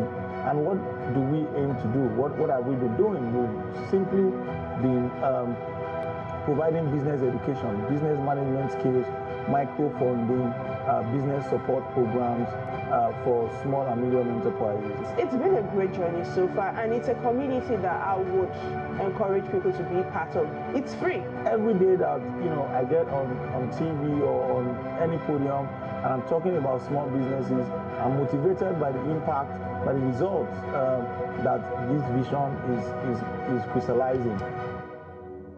Okay. It's okay to clap. It's okay to clap. Don't be shy. Don't be shy. So, you're going to help me give another round of applause to a few people. I'm going to call them shortly. First is the man behind these Modoc Studios, the guy who shot this video. He's also a member of the community. He did that for free. That was a video that will cost millions of naira to do, right? And when I say he did it for free, he went through hell and fire to do these videos. Where is Aro Farms? He should come and announce to the world where his farm is located. A place that is better not named. So I'm going to call on two people to come and share the story of how this video was made. But please, as they come, help me give a resounding applause to the first person, the producer and CEO of Modoc Studios, Uche Oko. Please, clap for him. Keep clapping. That clap is too weak. Oh. Thank you, thank you, thank you. The second person is our community manager and also my assistant. He's had sleepless nights because I know you are afraid that I'm going to reveal your secret, but I will not, don't worry. He's had several, challenges with this. Working with me is very hard because my standards are outrageous, but that's okay. That's the conversation for another day. So, without Olumide, this year, maybe we wouldn't have even had this event. He's done tremendous work, and then I'll come to Zahar later. Olumide and Modoc went round, eat all sorts of things, In fact, let me leave them to say. Please let me give a round of applause to Olumide. Please let me give him a standing ovation as he comes to the stage. Please let me stand up for Olumide. Let me stand up for Olumide. Olumide has done a fantastic job. He's done a fantastic job. Keep clapping, keep clapping. So, please, can we have mics? Are there extra mics? Thank you so much, Ayo Bankole, for this opportunity. It's really amazing to speak to everybody here. So when Ayo reached out to me and then he said, the Caladium SME Bootcamp 7.0 is coming up, and my question will always be, how can we help? How can we become a part of it? Last year we spoke about the documentary, but we couldn't do it. So this year he said, we're going to work on a documentary. So Olumide reached out. He said, it's a very simple documentary. We just go straight to the point. We shoot from this location to that. I said, yeah, that's great. I called my driver and I said, we'll be going from mainland to island, and then we'll shoot just the normal thing we've been doing. All right. So on our way, Olumide said, Director Uche, it's true. We're going to be going by boat.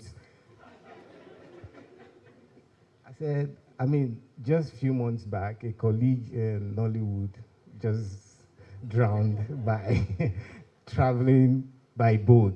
Said, okay, maybe we'll go buy Fanta, buy Pepsi, pour everything inside water, make it appease the gods.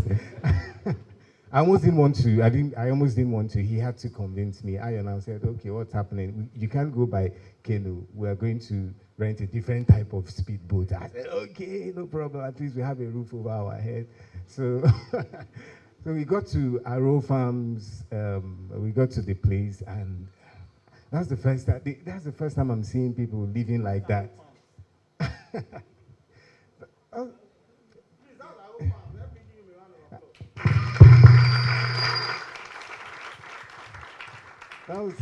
We got to the place, and as soon as the boat actually got to the harbor, we stepped out. A lot of people, how is this fair guy with dreads? Give us. I say, no kukuma too tall. Make Olumide day for front. So we got to the place. Aro Farms helped us negotiate a lot of things. We went to his farm. We saw, the massive land mass he has, and we flew a drone on his farm, and we couldn't capture everything. We needed to go higher. We needed to go airborne to capture all of his farms and the essence of everything that he was doing. And it was really amazing working with Olumide, working with every other person on the team, and it was amazing. It was amazing. Modoc, do you want to talk about the part where we went to Yaba and then? Yeah, we got to Yaba. That's Sonchitex Limited. We got to Yaba. We were already exhausted. We were moving from, I don't know where that place is, but that's the first time I'm seeing a village in Lagos. I didn't know they had birds in Lagos. That was the first time I'm seeing birds, palm trees. I'm like, where am I? So we went from there. We went from my point to Yaba. Yeah, to Yaba. We got to Yaba. We were about to shoot. They said we had access to shoot. As soon as we jumped out of the vehicle, area boys everywhere said, "We can't shoot. You can't shoot. Why are you shooting here? Why?" I say, Jesus Christ, what can be all of these things happening at once? But Sonchitex Limited, she's. You can't just define her as a lady because she's mafia. Because while we were still contemplating whether or not we should pay the people, she just came in and then she gave them their own back, and everybody went back. Say, who is this Mrs. Pablo? So that was how we shot at Yaba, and then from there we went to Oba for HQ, Heritage Street, and all of that. So that was just the whole thing that we did, and then we went to Ayo's house. We arrived at Ayo's house at 1 a.m. Ayo works round the clock today. At 1 a.m., Ayo was still having meetings. Like, who is this person? We had to wait for extra 1 hour before he came down and then said he was ready, and then we shot, and it was one take. Every other person, Aro Farms didn't give me plenty wahala. Most of the people didn't give me plenty, but Ayo just came in. It's like he has crammed this thing for years. In the year 2005, I said, "Don't cut, just keep recording," and then that was how we worked through the documentary and all. We always come bearing gifts. So this year we also, from the academy, we'll be giving Ecobank an advert gift today. So hopefully you'll play it and you would like it. Is it ready? Peace, is the Ecobank video ready yet? Okay. Okay, we'll play later on. Yeah. So, ladies and gentlemen, please let me give a round of applause again to the team. There's also a woman that you need to help me recognize. She's done, 2 people actually. Zaha Beige Event. She's the one that has been behind the production and coordination of it. She's also a very strong member of the community. In fact, she leads the women group in the community. And, she supports all of this for free, right? She's had sleepless nights coordinating vendors. Zaha, please, where are you? That's how she'll go and be running away. You'll be forming shy. Event planner that is shy. She ran away because she knew I was going to mention her name. So Zaha is going to come back. Then Ayomide, if you've been getting newsletters, content, all of those things, Ayomide is the one that has been. This is Zaha. Zaha, please come on stage and stop doing what's wrong with you.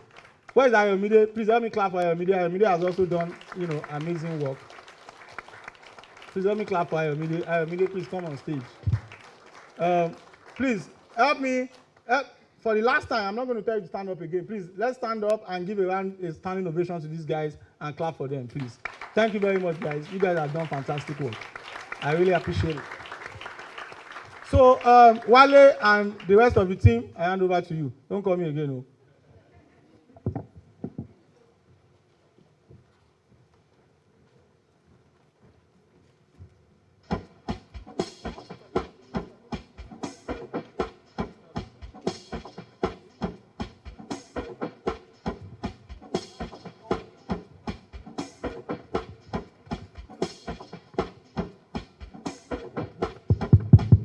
I think we should give another round of applause to Ayo Bankole. And I think you would agree with me.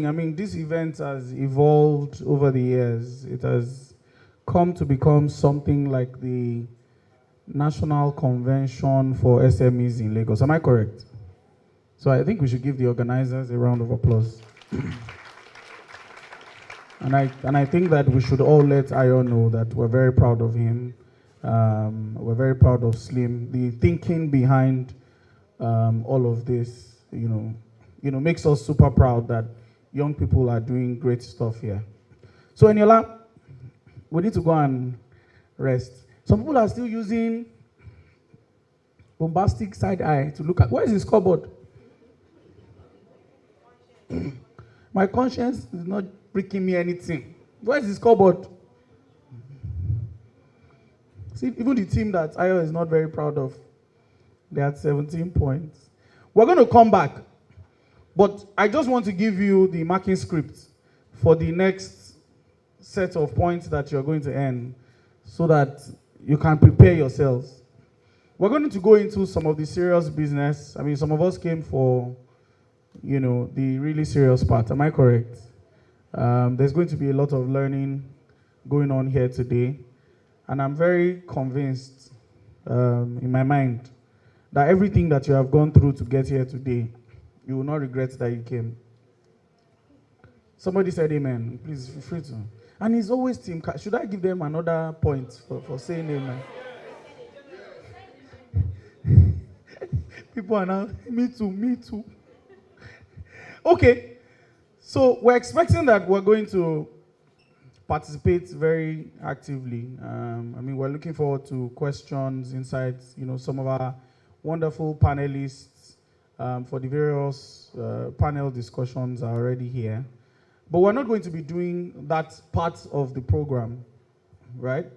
We're going to invite our very delectable host. And I think the same energy that you have used to keep us on the stage, Please, let's use the same energy as I welcome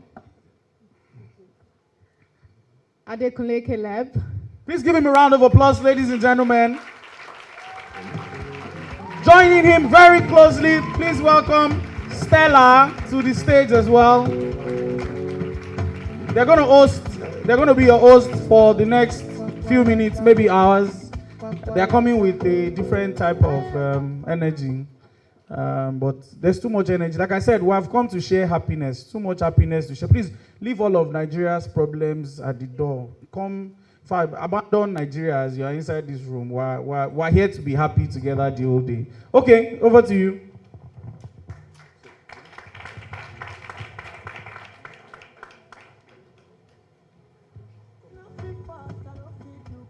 Hello, everybody. You are looking at me as if I should run away. You guys look scary. Why are you not smiling? All right. I look serious. Don't worry, I'll show you that I'm not serious now. Good morning, everybody. I'm really happy to stand in front of you. My name is Caleb Oluwatosin. I like to introduce myself like that because a lot of you hear the name Caleb. They ask me, am I Igbo? I don't know how Caleb is Igbo. And then a lot of people look at me and I have very interesting beards. I plan to keep them and make sure that they grow bigger than this. So a lot of people see me and say, Alpha. But I'm a Christian. My name is Caleb, for Christ's sake. Right? So I like to introduce myself as Caleb Oluwatosin Adekunle. And I'm delighted to stand in front of you. So if you're here and you're excited, please give yourselves a round of applause. All right. So when I came up stage earlier, I said that you guys look scary, right? And I want to show you people that you cannot intimidate me, right? So as long as I am the person that is holding this mic, you have to listen to whatever I ask you to do. And I'm about to ask you to do something very uncomfortable. Are you going to do it? Anybody that does not do it, I'll show you the door. I'm the MC, so I'm the authority here. So we're going to do something really interesting. I know we've been here for a while. We've been having fun. We have team Ecobank, right? Yes, that's the spirit. Give it up for yourselves. Thank you. Right, so we have team Ecobank. I believe we have team Sanlam. Yes, give it up for yourselves, please. And then I know we have team Caladium. They are the most energetic. Team Caladium. I am going to write a petition. We are going to send this board. They're not representing us well. So once again, Team Caladium, let's hear from you. Give it up. All right, so I am going to do something interesting. A lot of you, I know, adulthood has been adulthooding, right? Especially in this, I do not want to say that name, but especially in this very interesting economy that we're in. And then it's like National Grid has decided to do push-up every 2 days, right? So I know that there has been a lot of frustrations that has been going around. So I'm going to take you back to your childhood right now. And I need you guys to be ready. Are you ready? Are you ready? No, that's not ready energy. Are you ready? All right, so I am going to need everybody to be on their feet. Emma Bini Omi Otogbe Indideo. If you don't understand Yoruba, all the best for you. But what I said is, I'm a small boy, so I cannot carry you big people up. But you have to stand up as long as I'm holding this mic. So I'm going to teach you a very interesting and very simple game, right? So, see the side of the all. Can you see it? This is watermelon. Everybody say watermelon. No, that's not watermelon, no. Everybody say watermelon. All right, then see the side of the wall. Everybody say banana. No, you have to turn and point in that direction. This is where I show you that I can be troublesome. And let me give you a disclaimer. You people are going to think that I'm going to do this game with you. It's a lie. I'm going to be watching you. Anybody that does not do it, I'll call you up. You come and do it alone. So if you know that you don't want me to call you up, please participate. Right. So what is this? Watermelon. Very good. What is this? Then the back of the all is Karika papaya. Everybody say Karika papaya. Who knows what Karika papaya is? Science students. Very good. And then this side of the all is fruit salad. Everybody point at it and say fruit salad. Okay, so let's go again. This is what? This is what? This is what? And this is what? So, I'm going to teach you. I'll lead you. Don't worry. You don't have to. I'm not leaving you. but I'm going to be watching you. So the idea is, I'm going to say watermelon. This is what you will do. Everybody as are standing, you point like this. You have to follow the beat. If you do not follow the beat, you come and do it alone, right? So I'll say, yes, can we do that point thing again? So we're going to have to rate them. I need agents that will help me rate them. Okay, yes.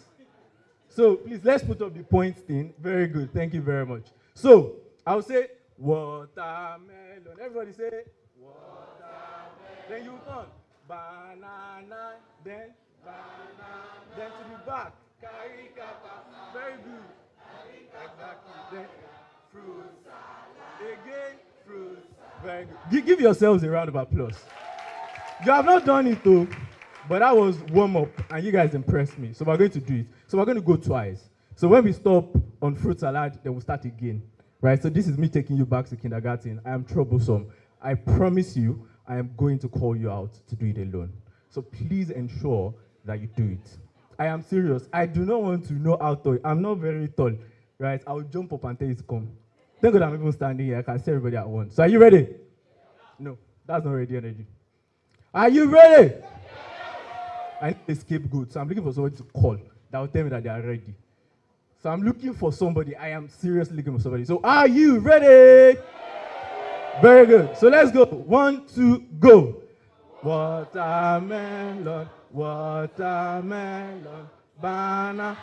Okay, banana. Let's go. Carry kappa. Again, carry kappa. Let's go. Fruit salad. Let's go. Fruits. Again. Water. Gege. Water of Lagos. And let's go. Carry papaya. Carry. Okay. Fruit salad. Fruit salad. Very good. Thank you very much. Give yourselves a round of applause. Oh, yes. So I've been giving information, 5 points to everybody. But now this is where we're going to differentiate. We're going to do it team by team. Are you ready? Yes, so please everybody be on your seat, be seated. Thank you very much for doing that. We're now going to do it team by team. This is where your ashiri will too. Yes. This is where your ashiri will too. So we're going to be doing it. What did you say? No, everybody's ashiri must do one day now. So be ready for your ashiri to too. Right, so we're going to be starting with Team Ecobank. Then we'll go to Team Sanlam. And then we're going to go to Team Caladium. Team Caladium, they're the ones that can shout the most. But there's that saying, empty something. I don't know, it's not me that said it, though. Don't quote me. But I'm just thinking out loud. So I really hope that you guys are going to prove me wrong. It's not in the Bible. Well, fair point. So are you ready, Team Ecobank? Everybody give it up for Team Ecobank! Yes, that's the spirit. Are you ready? So you're just going to do it once because of time. I would not want us to take too much time, but I need you to fill in with the energy that we started with. That is how you're going to get the best experience from this event. I promise you, we're still going to do a lot of Perspire to Maguire. I mean, that was me joking, but we're still going to hear a lot of valuable insights from people that are experienced, right? So this is a part where we build up the energy to that. So you guys don't think I'm too gentle. All right, so 1, 2, go. Team Ecobank. Wow.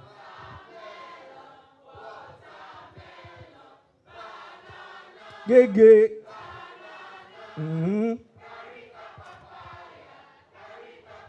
Gege. Fruit salad. Fruit salad. Give it up for yourselves. Yeah, thank you very much. So let's give it up for Team Sanlam. Let's go. So at the end, we are going to know the point that everybody scores. So Team Sanlam is like there are a lot of very fine people. Right, I was speaking with my sister yesterday, and she was asking me that. So I was telling her that I'm tempted to go and cut this thing. She was like, "Yeah, don't cut it. Can you cut? I said, "The only thing that will make me cut it is if I am sure that I'm going to have gray patches in my beard." So there's one man here that has literally what I'm looking for. So it looks like there are big people here, and I'm a little scared, but it's a lie. As long as I'm holding this mic, you will do what I ask you. So are you ready? 1 point for having fine people on their team. Woo! Yes. All right, so are you ready? All right, 1, 2, go. water. Gege, Gege of Lagos. Carry, let's go. Oh wow, I'm in love. You are more than them, but look at them. Look at them. Give them a round of applause, please. All right, thank you. So let's go. The team of the house. You are the ones that carried us, that brought us here. Yes. Give it up for Team Caladium. Yes, so are you ready? Beautiful. So, do not disappoint us. If people do not do it, all of you, thank God you are close to the door. We'll match you out. Where's Oka Securities? They will bounce you out. So, are you ready? So, let's go. 1, 2, sing. Let's go. Let's go. Gege. Fruit. Let's go. All right. Give yourselves a round of applause. Thank you very much for doing that. All right. So you people can enjoy yourself. Who had the most energy? Don't lie. Who had the most? You people should not, if you lie, we'll deduct your points. Just say the truth. Ecobank. So where's my judge? How do we award the points? Mr. Wale, how do we award the points, rather? DJ Dorime, we're bringing the results. Yes, so Dorime DJ. INEC results. Ladies and gentlemen, gentlemen. Team Ecobank, 5 points! 5 over 5 for Team Ecobank. Give it up for them.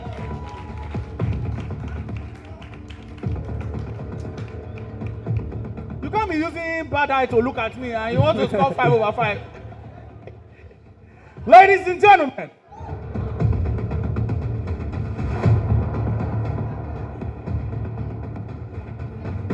did I tell you to dance?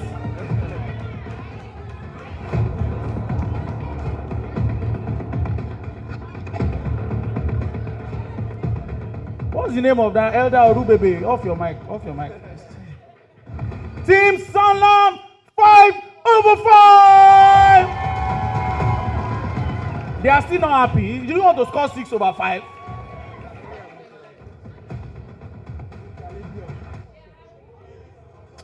Team Caladium, 6 over 4.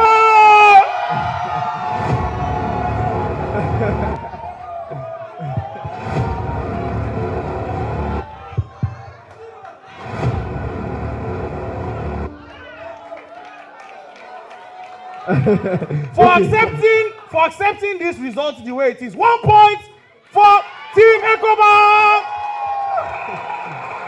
People will still beat me here today, but it's okay. You cannot be raising your hand every time. You got 6.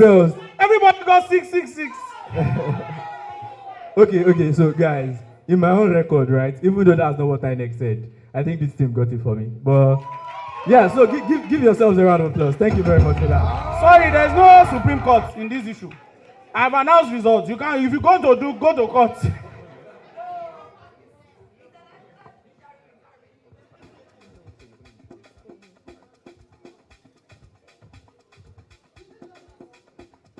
Good afternoon, ladies and gentlemen. No, I don't like this energy. Good afternoon, ladies and gentlemen.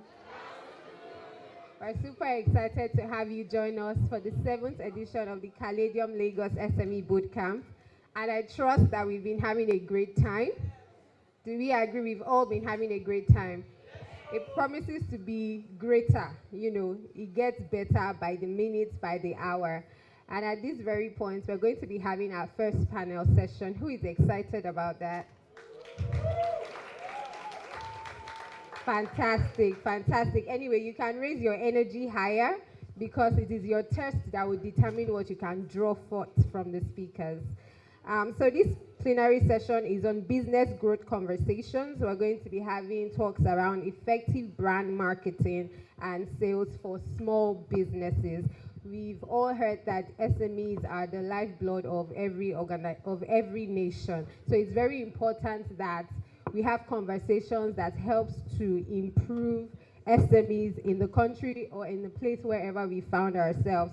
So we have three amazing people who would be on this panel, and there would be a moderator as well. We'll be covering topics around building personal brand and digital marketing techniques, low cost and effective PR strategies for SMEs, strategies for leveraging outdoor advertising channels. I will be your moderator for this panel, and on this panel we would have Pamileri Adegoke, Odion Aleboa, and Omoni Dada. But just before they come up, I would like to read their profile, and as they come up, please ensure that you give them a round of applause, a resounding round of applause. And during this session as well, if you have any questions, please pen your questions down. They'll be taken at the end of the panel. And also, for those online, want to welcome you as well. A Slido link will be put up so that you can ask your questions. If you know you have friends who have businesses and they are not here and you think they should be here, I think it's important that you send them the link so they do not miss out. We rise by lifting others, so please spread the good news. Thank you. So now I'll be reading the profile of our first panelist. Omoni Dada is a seasoned out-of-home advertising practitioner whose career started over 15 years ago. Wow, that's a lot of experience to learn from. He spent nearly a decade with the Lagos State government working with Lagos State Signage and Advertising Agency, Ministry and Tourism.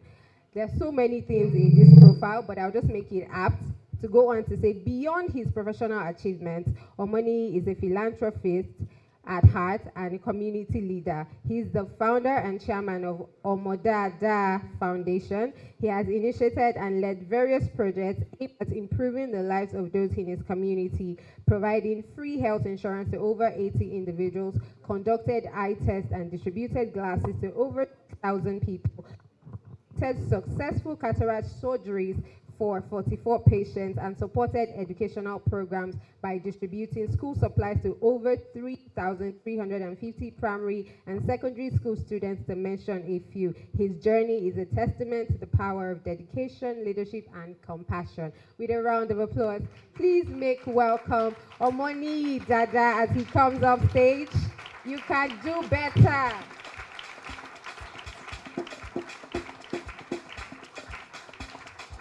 Next is Odion Aleboa, who is an international award-winning public relations and marketing communications professional with over 2 decades of experience. He's passionate about creating avant-garde communication solutions and breaking new ground. He founded Modium Communication, a 360-degree boutique PR firm located in Lagos, Nigeria. His expertise and leadership has earned him notable industry honors and recognition, and he has guided Modium Communications to clinch multiple local and international awards, including the highly coveted Platinum Sabre Award for the Best in Show in Africa, the first by a Nigerian PR agency. This is a good place to clap.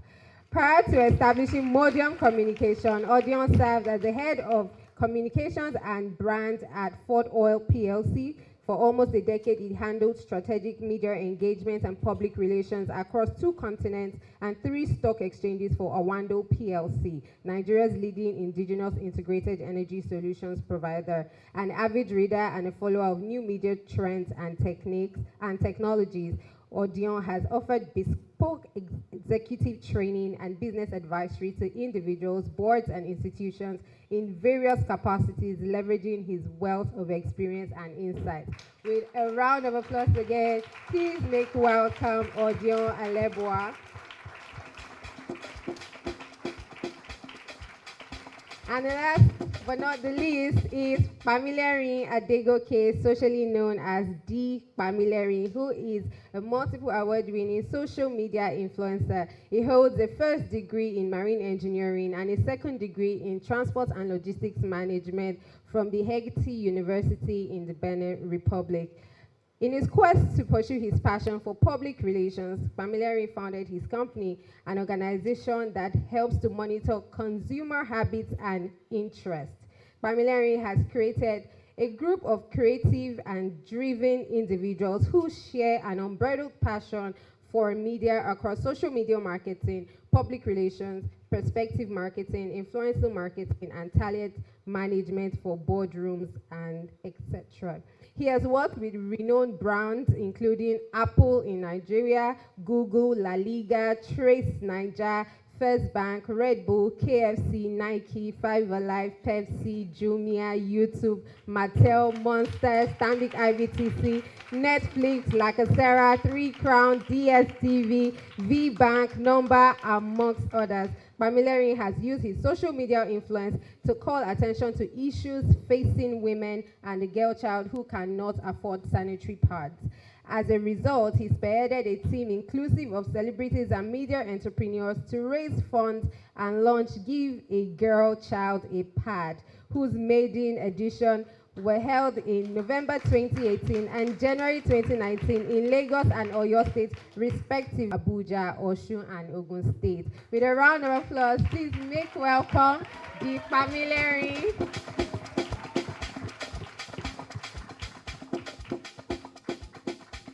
Please keep clapping.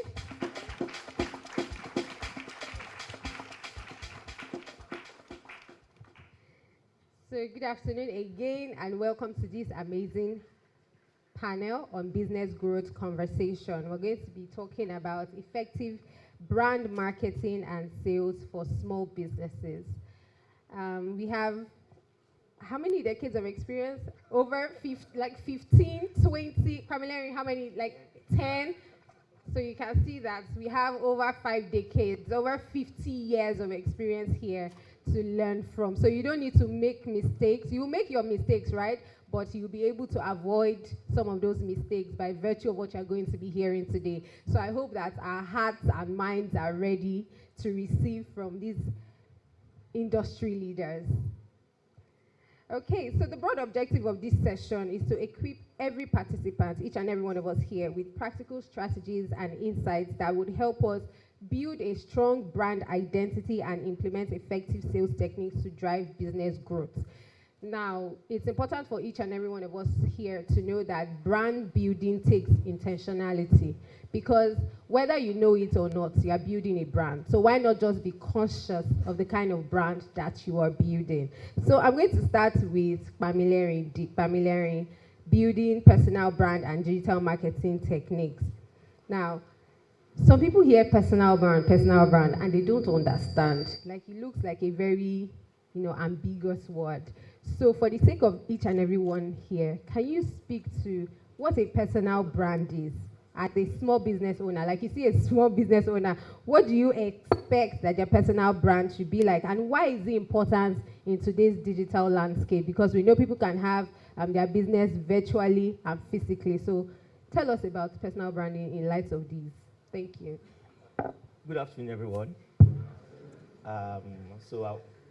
I'm so happy with the panels that I have here, because you are going to be very realistic, and I will tell you the way it is. So when it comes to personal branding, this is what I tell people. It is what you push out that people see. You don't expect to push out A and you expect people to see B.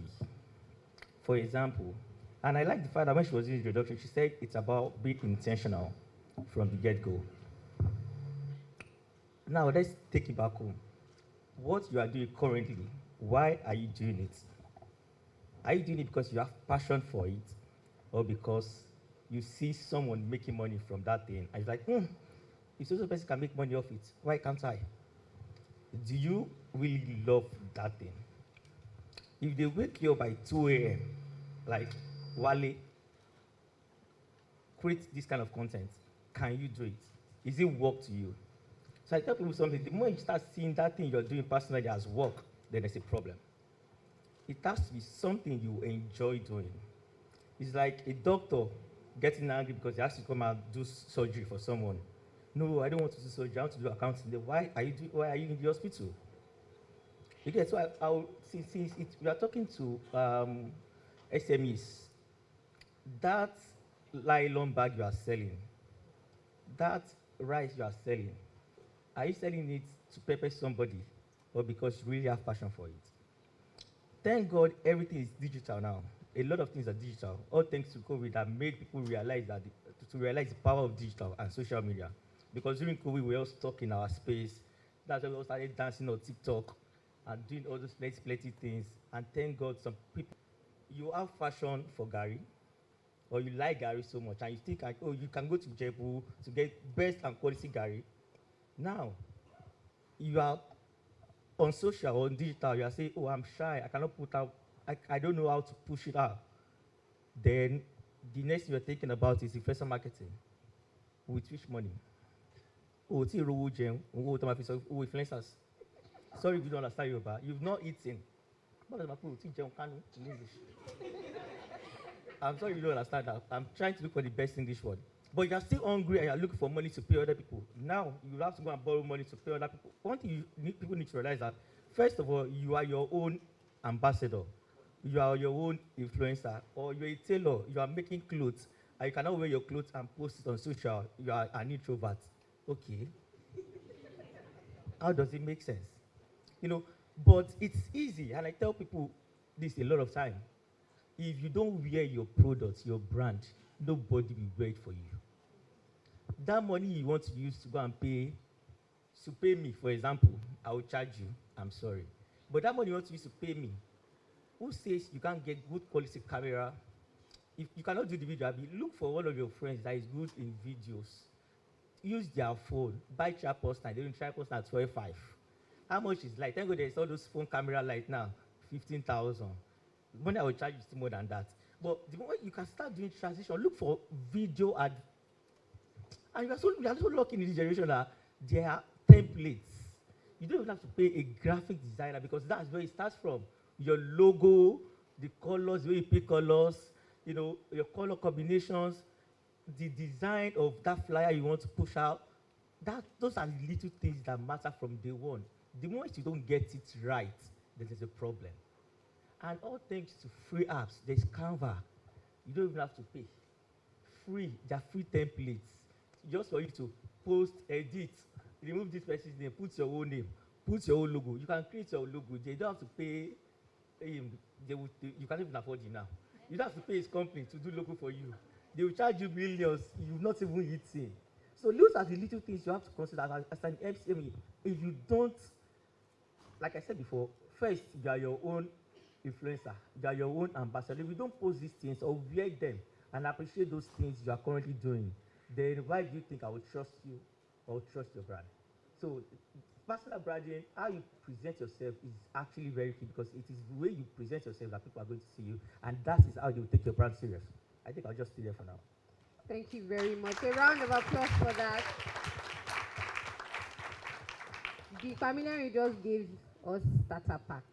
If your phone is not very solid, your camera is not solid, you have a friend who has a good phone. You can see that even the convener of this program borrowed phone when he wanted to take selfie. So if you can borrow, why can't you borrow, right? So just look for that friend that has a good camera, and he already told you 12,500 for tripod stand, 15,000 for lights, and you're already your own media company. At least start from there and wear your brand. I'm an introvert, does not sell market. Bills don't understand that you're an introvert. So thank you very much for that. A round of applause for Family. So, you know, riding on the back of how we started with Family, I'm coming over to you, Sir Odion. What does... Okay, just Odion, okay. What does PR mean for small businesses? Because they don't even understand, you know, public relations. They see it as, oh, it's a full department in a bank. Why do I even need it? How do I even start? Why is this important? And what are some of the techniques, public relation techniques that people can start now with their businesses? Okay, awesome. So I'm going to do two things. One, I'm going to commiserate with you, and I'm also going to congratulate you as SME. So commiseration is I'm not sure in business, so if you've done business for more than 5 years, I'm not sure there is a year like this year. Even COVID, we understood COVID, but this year has been tough, so commiserations. But you survived, right? So a round of applause for you. So why am I congratulating you? I'm congratulating you because we are in Q4. We are in the Ember months, right? And that is the golden quarter for SMEs. So, congratulations. Interestingly, your clap was higher when I commiserated, and not when I'm congratulating you. And that is why, because there's, yes, Ember month comes with Black Friday, sales opportunity, but it comes with work. Ember month is not just going to feed your bank. Do we even know why it's called Black Friday? Who is an accountant here? Interestingly, Black Friday is actually an account word. No accountant? In accounting, colors matter. Your red, your green, your black, isn't it? Because the year is ending, you want to move red to green, isn't it? And so you move them using discount, using sales channel optimization. Okay, those are big English. Let me just come down to our level.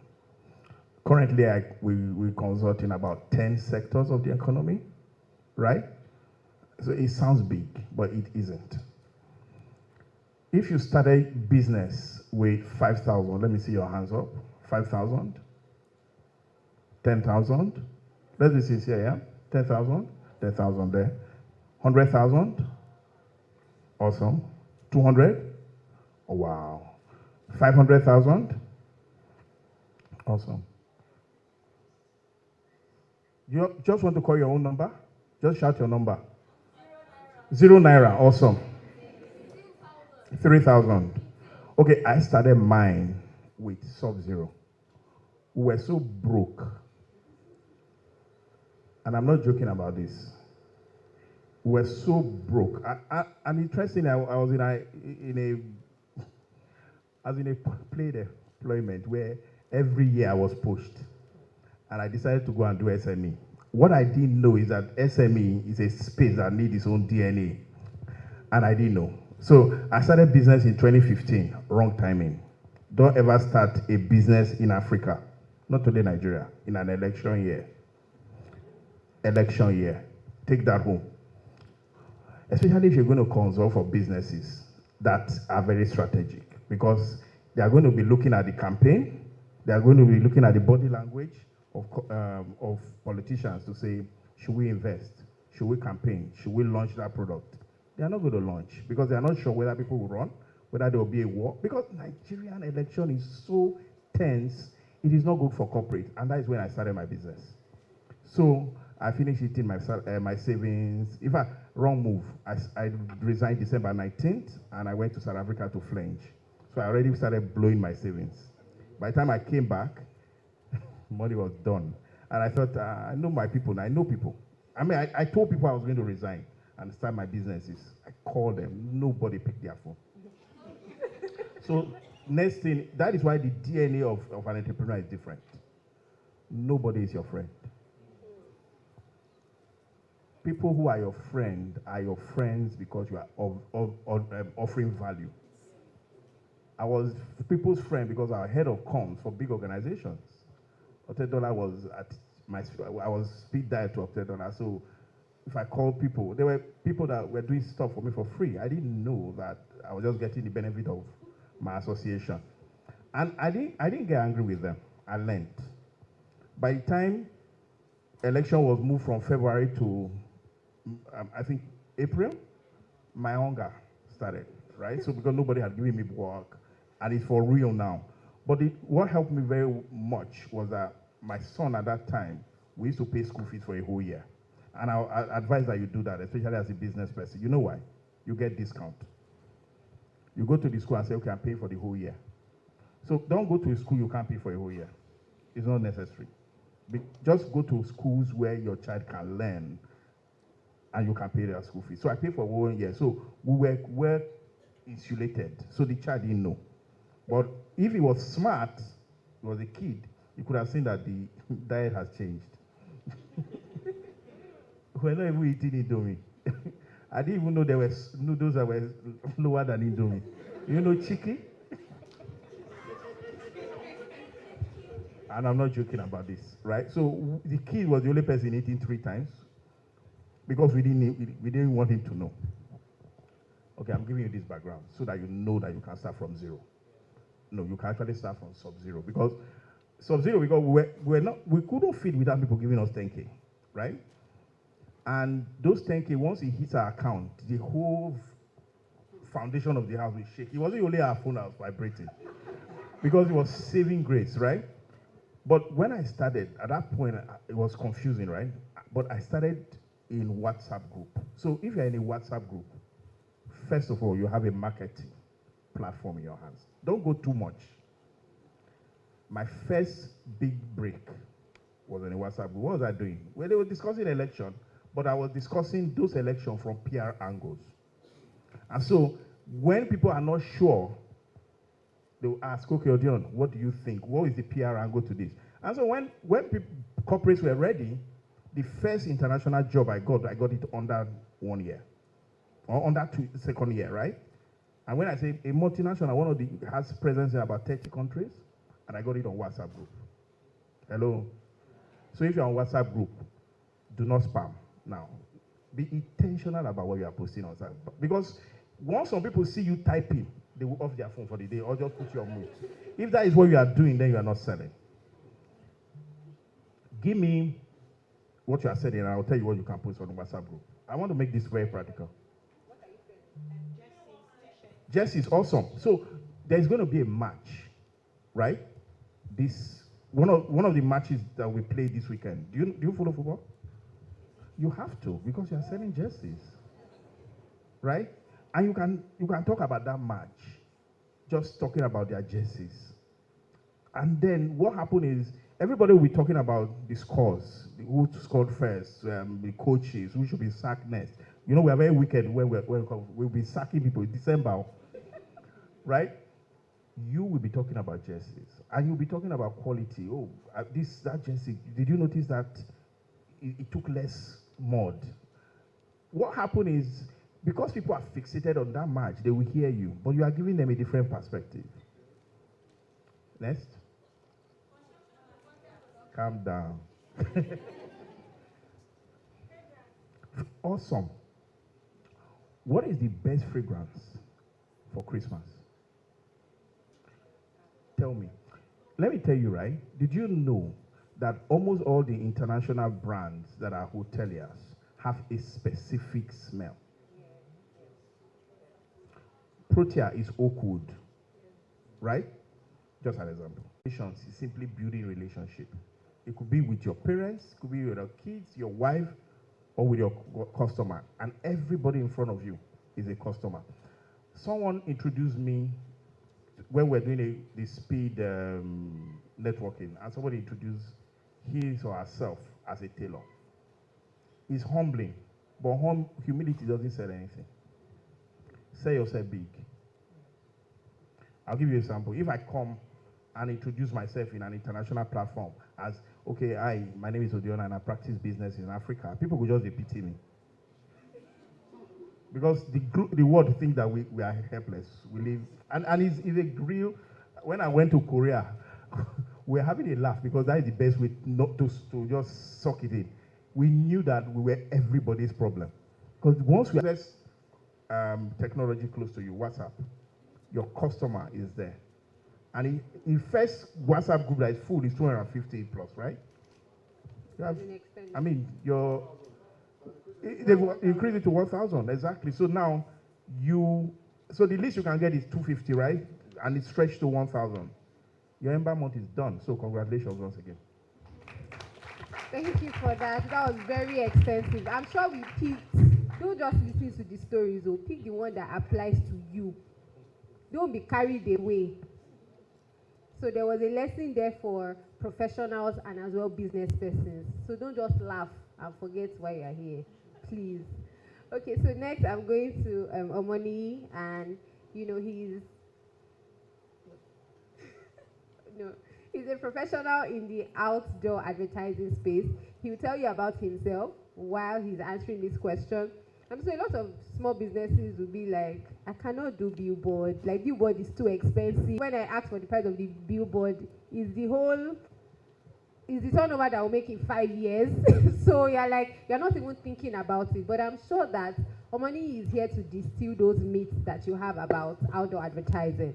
So outdoor advertising has been perceived as expensive. We all know that, or we all think that. So Omoni will tell us some of the low-cost outdoor advertising options that provide strong visibility for small businesses. Out of home is expensive. Whether you can buy it, you can't buy it. What to say, law. But anyways, that on a lighter note.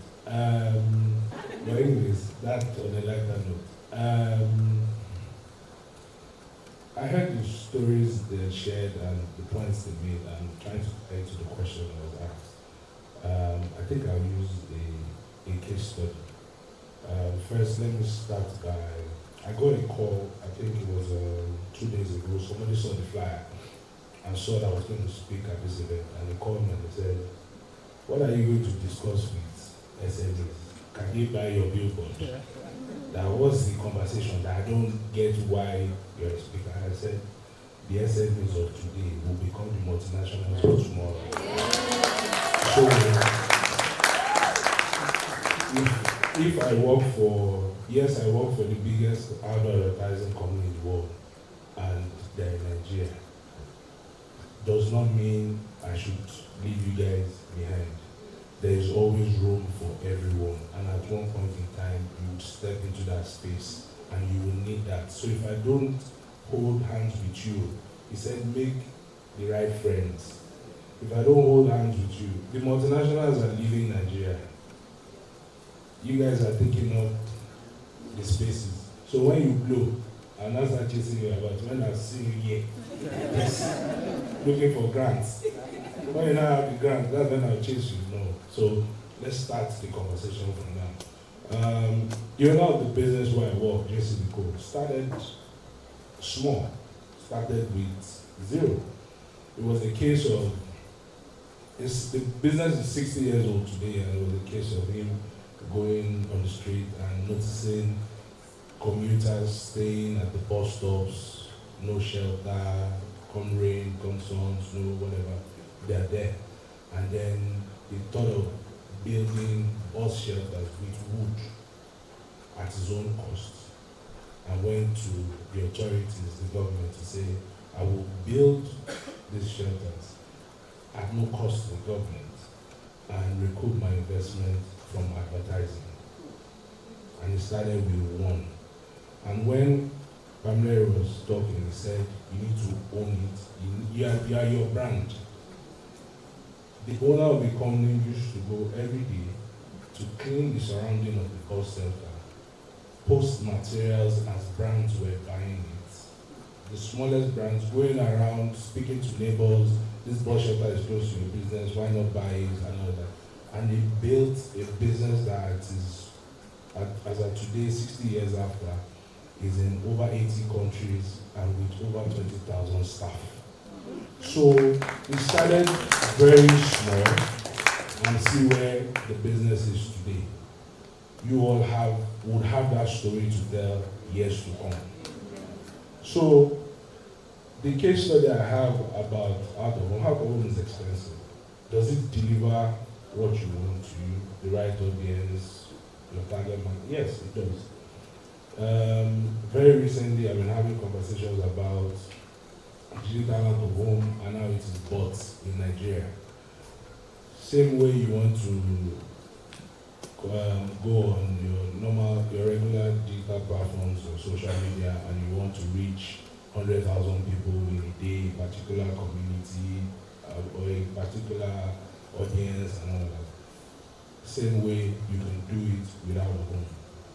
We've developed technologies in such a way that now I can almost sell you audience. I can deliver to you 1 million people on a daily basis. How would I do that? I will show you exactly how that happened with data. And then if you look at the cost of what I will deliver to you compared to what you're building on digital media, the same. But don't worry, I knew that I was going to say something after I say all of this. But you see, Pamela, on your what do you call it? Instagram, if you are going to deliver 100,000, what do you call it now? Engagement, or is it engagement or impression or reach? You would need how much on Instagram? Depends on the audience and what I'm selling. And you're selling in Lagos alone. Yeah, depends on. How much will it cost you for one day? Just pick a brand. 20 to 30,000 naira in one day priced. So she struggled for like 2 years trying to expand the school and all of that. And I said, okay, come, let's sit down. There's a signage when you go into Lassa, for example. You see, it says, a business with no sign is a sign of no business. If you don't have, you sell something in the comfort of your home, and there's nothing that says to someone who passes your street that you do that business. Forget your social media and all the other advertising you're doing, or your WhatsApp and your engagement with friends and family. Someone who's just passing by, doesn't know what you're doing there, would not just walk in to patronize you. Then that means maybe you're not open for that kind of business. But if you're open for that kind of business, then you need a signage. So out of home is not just the billboard. It starts from even your regular on-premise signages that tells exactly what you do. So that's one. So someone who sells fruits, what do you call it? Smoothies, fruit juice and all of that. And you just say, oh, I just make it and I go and distribute it and all of that. You would be surprised when you have a signage, you have walking customers, and then you start to expand. It's a different way. So first thing was, she had a very small signage in front of the house.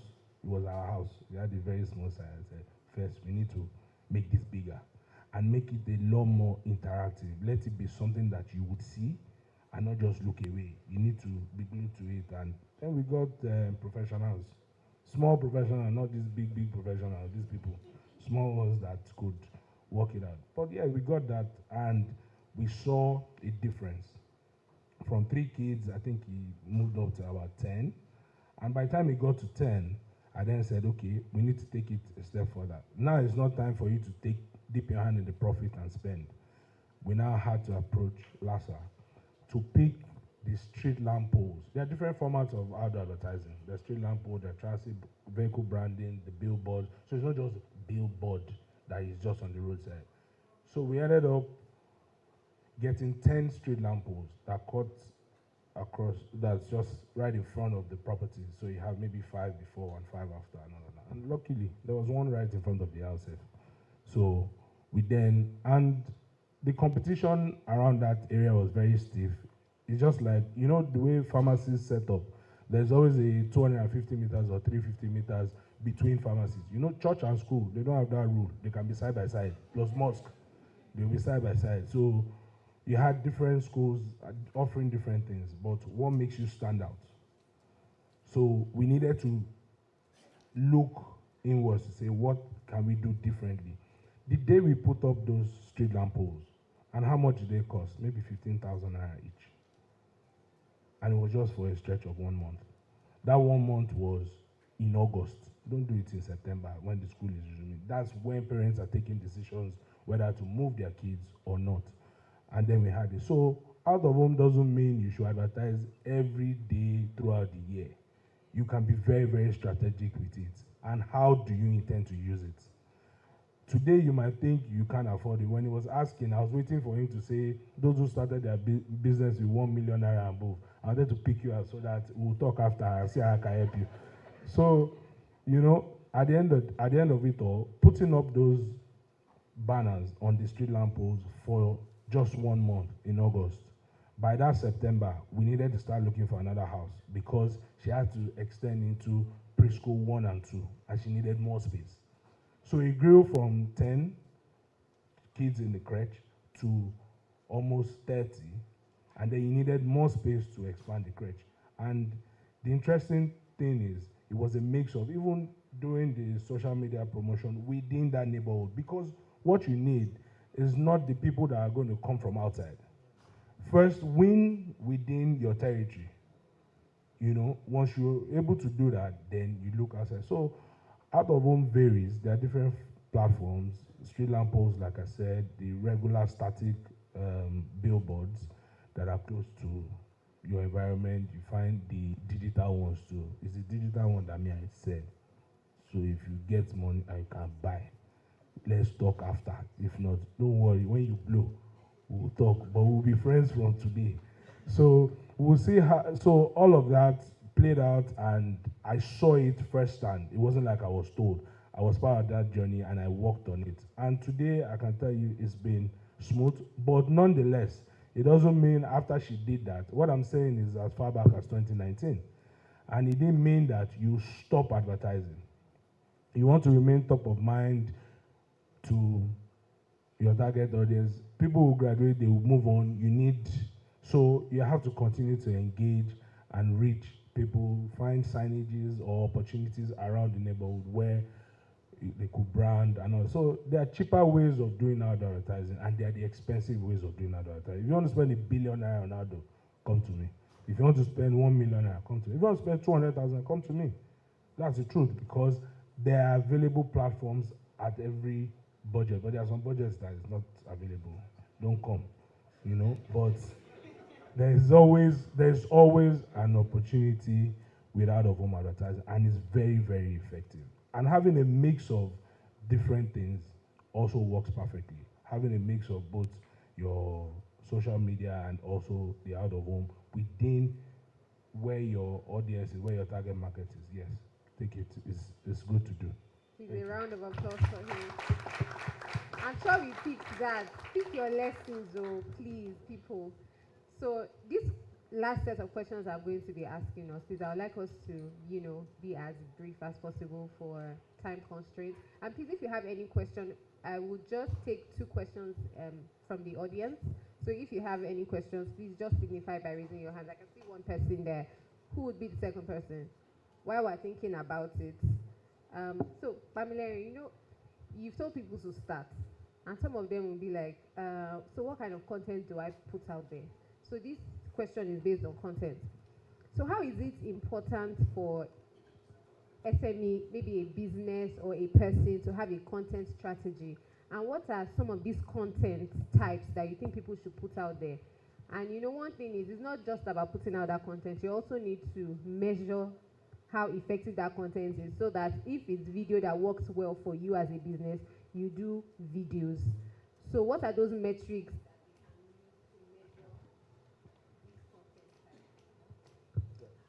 Okay, so that I'll be very quick. Again, before you know what your audience like, you have to try different things. You are not a robot. You have to first of all try different things. Post pictures today, post videos tomorrow. Oh, the videos have views. Now, what type of videos should you post? And the trick is, I know most people don't like putting out their family out there, but I'll tell you the kind of content that go far. Family content, kids, love. People love love. Even though most of us are single, or most of you are single, we are married. But people love to consume love, even though they don't have it. But they love seeing other people in love. I should be careful, small. Okay. Okay, so those kind of content really go far. And again, it now depends on what you do. What are you selling? You now determine the kind of content you should jump on. Or again, I'm not against, I'm a fan of, I have a content calendar. But again, trends happen. This moment, maybe in September, you plan of doing fashion or get ready to Awilo Lukumba. But already, there is Rema new song that is going viral that you can jump on. Your content calendar is useless. But again, it's good to plan. Now, try different type of videos. Now, after trying 5, look at the ones that is doing numbers the most. That kind of content, try it again. If you do numbers again, try it again. If you do numbers again, then that is what your audience wants to see. And most people do mistake with something. You are posting, again, it's confusing. Today you are selling clothes. Tomorrow you are selling food. Next tomorrow is Okrika. 4 days later you are doing makeup. pick a struggle. Because again, it will be very hard for your audience to know what, where to start from. Oh, am I going to this page? Or basically just turn your page to supermarket if that's what you want to do. So it's easy because again, when you are doing ads, and I will use it for, I'm very quick with this. You are trying to do ads promotion, and I think most SMEs make that mistake. You are selling clothes or you are selling food, for example, and you are in cotton. Then you are targeting people in Aja. You are targeting people in Abuja. Small business. So I'm not against it if you have the funds. But you have a 10,000 naira to spend on an ad. Then you leave Egbeda, you leave Ejigbo, you left Ikonsu-Egbe, you left, you know all those bus stops. You're not targeting Lekki Peninsula, you're targeting Songotedo, you're targeting Badero, and all these areas for 10,000 naira. And one thing about ads is, you have 10,000, the 10,000 will only reach 100 people. If you target Egbeda, Ikotu, 100 people in that area. But because you want to target the whole Nigeria, they will pick 2 people in Egbeda, they will pick 2 people in Abuja, they will pick 2 people in Sogotedo. At the end of the day, you now see your ads are not doing well. You are not getting customers. Because for your 10,000, you will expect the entire world. You want the entire world for peanuts. So you have to be intentional about that as well. So going back to content, know what works for you, do it, study it first, try different things, and know that you think sells more. And most people don't like putting out their family out there, but those kind of things will fly a lot, and I kill a lot. Anything that has to do with love, and I'm using single people, and say you are against love, it will fly. Thank you, and God bless. Thank you, Kwamilere. So, next question to you, sir. What is the biggest PR misconception that you've heard people say or people share? When they are talking, they're like, oh no, PR is not real, it's fake, it's false. And for businesses that are hesitant about starting, what do you think they should prioritize? Like, how should they get started? A walkthrough. Thank you. So if you notice, when you were giving me the question, I was squeezing my face because only PhD topic move from one place to the other because they are trying to catch variables, and I don't want to do that here. So I'm going to come back to your answer, but I'm going to say something. How many of us sent Happy New Month message to our targets for November? Hello. We don't engage. That means we don't even engage. Only a few of us. I want to see your hands up because there's a reason. You know that anytime I say something, there's a reason for it, right? I'm very intentional. Awesome. How many of us find Happy New Month message very irritating? So we all are engaged in an irritating engagement this month. You know why? Because we can guess exactly what it is. If you are going to send Happy New Month, no, not even that. Don't say what everybody is going to say. So there are other symbolic days that are coming. So happy Christmas is coming, happy Boxing Day is coming. Which other one? We don't do Thanksgiving, so I didn't add it. If you do Thanksgiving, nobody will know what you're saying. Just do it on a Sunday. You're wasting your time. Right? So there's Happy New Year. Say it with clear message that it's not that God bless you. They pray to one. Some people even went for vigil. Do something different. Give information that you are very sure. Information that also surprises you. So if you are consistently doing research, please do research about what you are doing consistently. Right now, why am I so focused on messaging? Which is more important? And I'm going to demonstrate your answer. The product or the message? No fear. No right or wrong answer. This is not a WAEC. Product? Awesome. Message? So you will just do cookies. And nothing will be inside. You just write Happy New Month, nice, and put it inside and people will buy. Product is powerful. Right? Product is powerful. Because what distinguishes you is your product. If I do cookies right now, I'll add vitamin C. Because Hamatan is coming and people are going to have cold, right?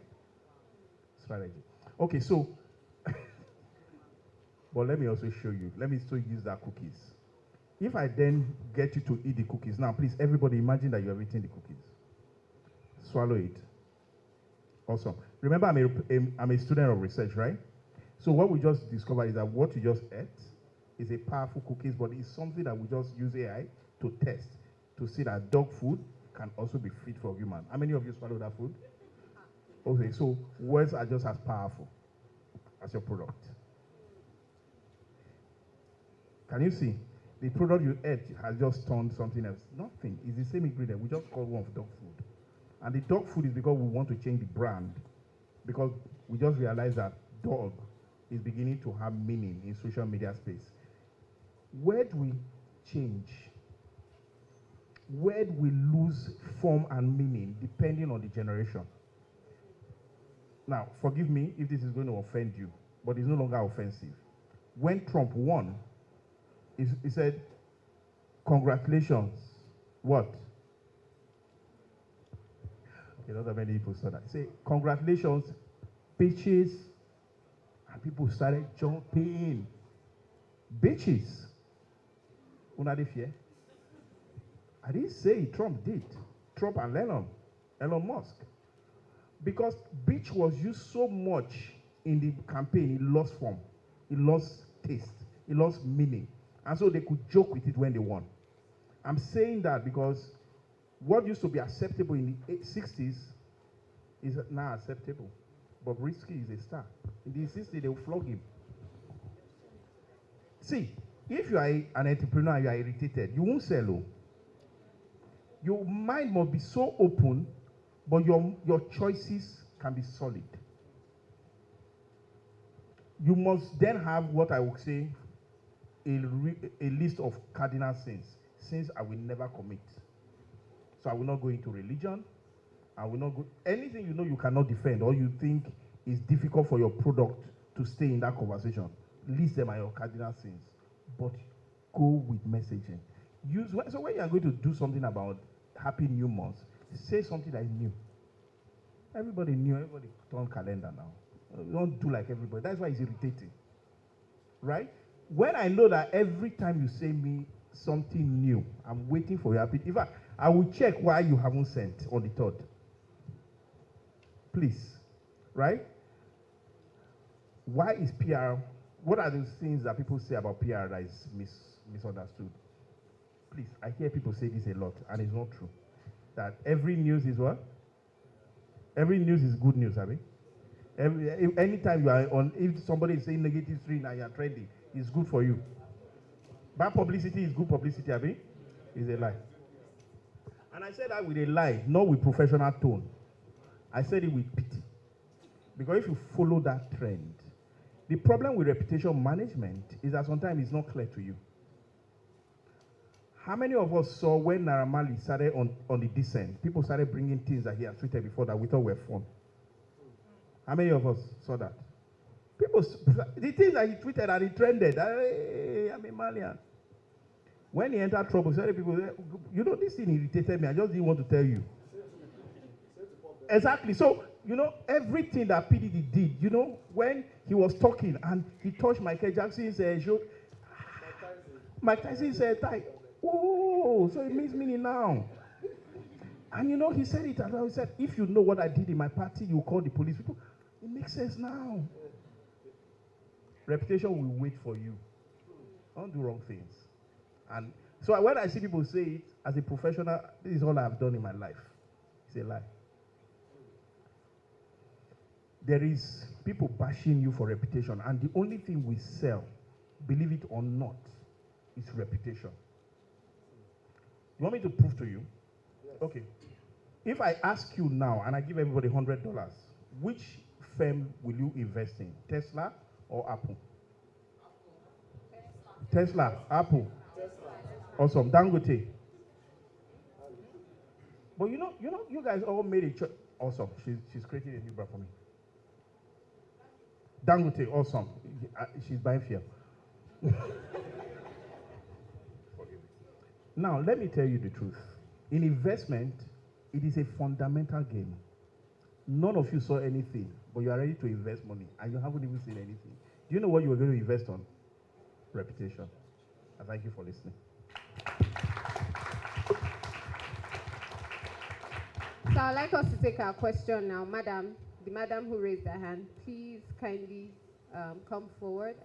And then, okay, please, because you're close, please come and ask your question. Please. Thank you. She was the first. Sorry.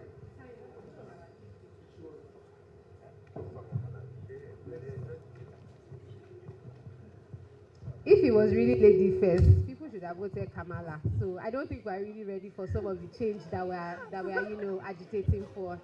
Thank you. He's really proper gentleman. That's why. 1 minute, please. My name is Good News. And when it comes to business, I offer an uncommon service. And I started not quite long. So now there is a challenge in that service. And I want great businessmen to enlighten me on that. When I was going through the service, I realized that it's more for the religious. But for me, I want it to be professional, not religious. And the service is marriage and relationship counselor. So, but I noticed that I project myself on social media, but I noticed that it is not common. In fact, at some point, I regretted registering the business as a business. I was like, I should have registered it as an NGO.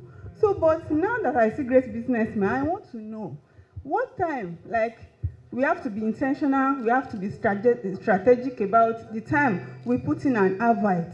Things like that.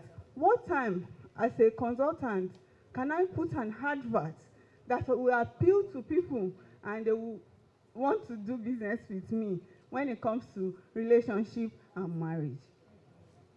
That's all.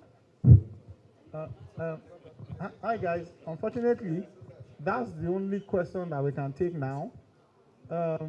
Yes, don't worry, there's enough time to ask other people questions, right? We also have people online that we have been sidelining. Hold on, so there are other people online that we have been sidelining, so we need to take questions from online. But what you will do for us is please ask just maybe 2 of these questions, plus this one, but just a minute each, because we're really out of time, right? I thought you asked already. No, excluding you is one, because I saw you standing, so I thought they had picked you. Okay, so after you, after her, you, then one more here. Okay, I think it's already projected. But please, 1 minute each, right? Very quickly. You're going to sit down, thank you. So my name is Ramon Olakunle Ali. I always introduce myself as the PA of Ladipo Market, which is the biggest spare part market, and I'm the most popular person there. So the thing is, when you ended your question, oh, you can clap. I'm actually a little bit popular. So the thing is, I am the PA of Ladipo Market, not by somebody calling me to say, oh, you're the PA of Ladipo Market. When you talked about reputation, that's what I sell. So I am Yoruba, I'm not Igbo. And all the whole Igbo millionaires and billionaires know me one-on-one. I know that. If you know anybody in Ladipo, you can make a phone call right now. Ask them, do they know PA or Ogologo? That's what they call me.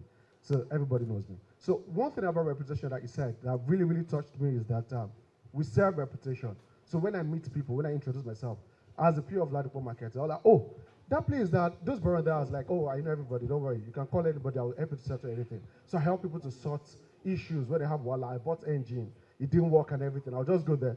Alpha, some of them have not seen me before. Do you know AGK? Yes, that billionaire, he get 5 plaza. Okay, yes, it's my friend, call you. Like, AGK, like, this is our picture, it's my friend, we do talk.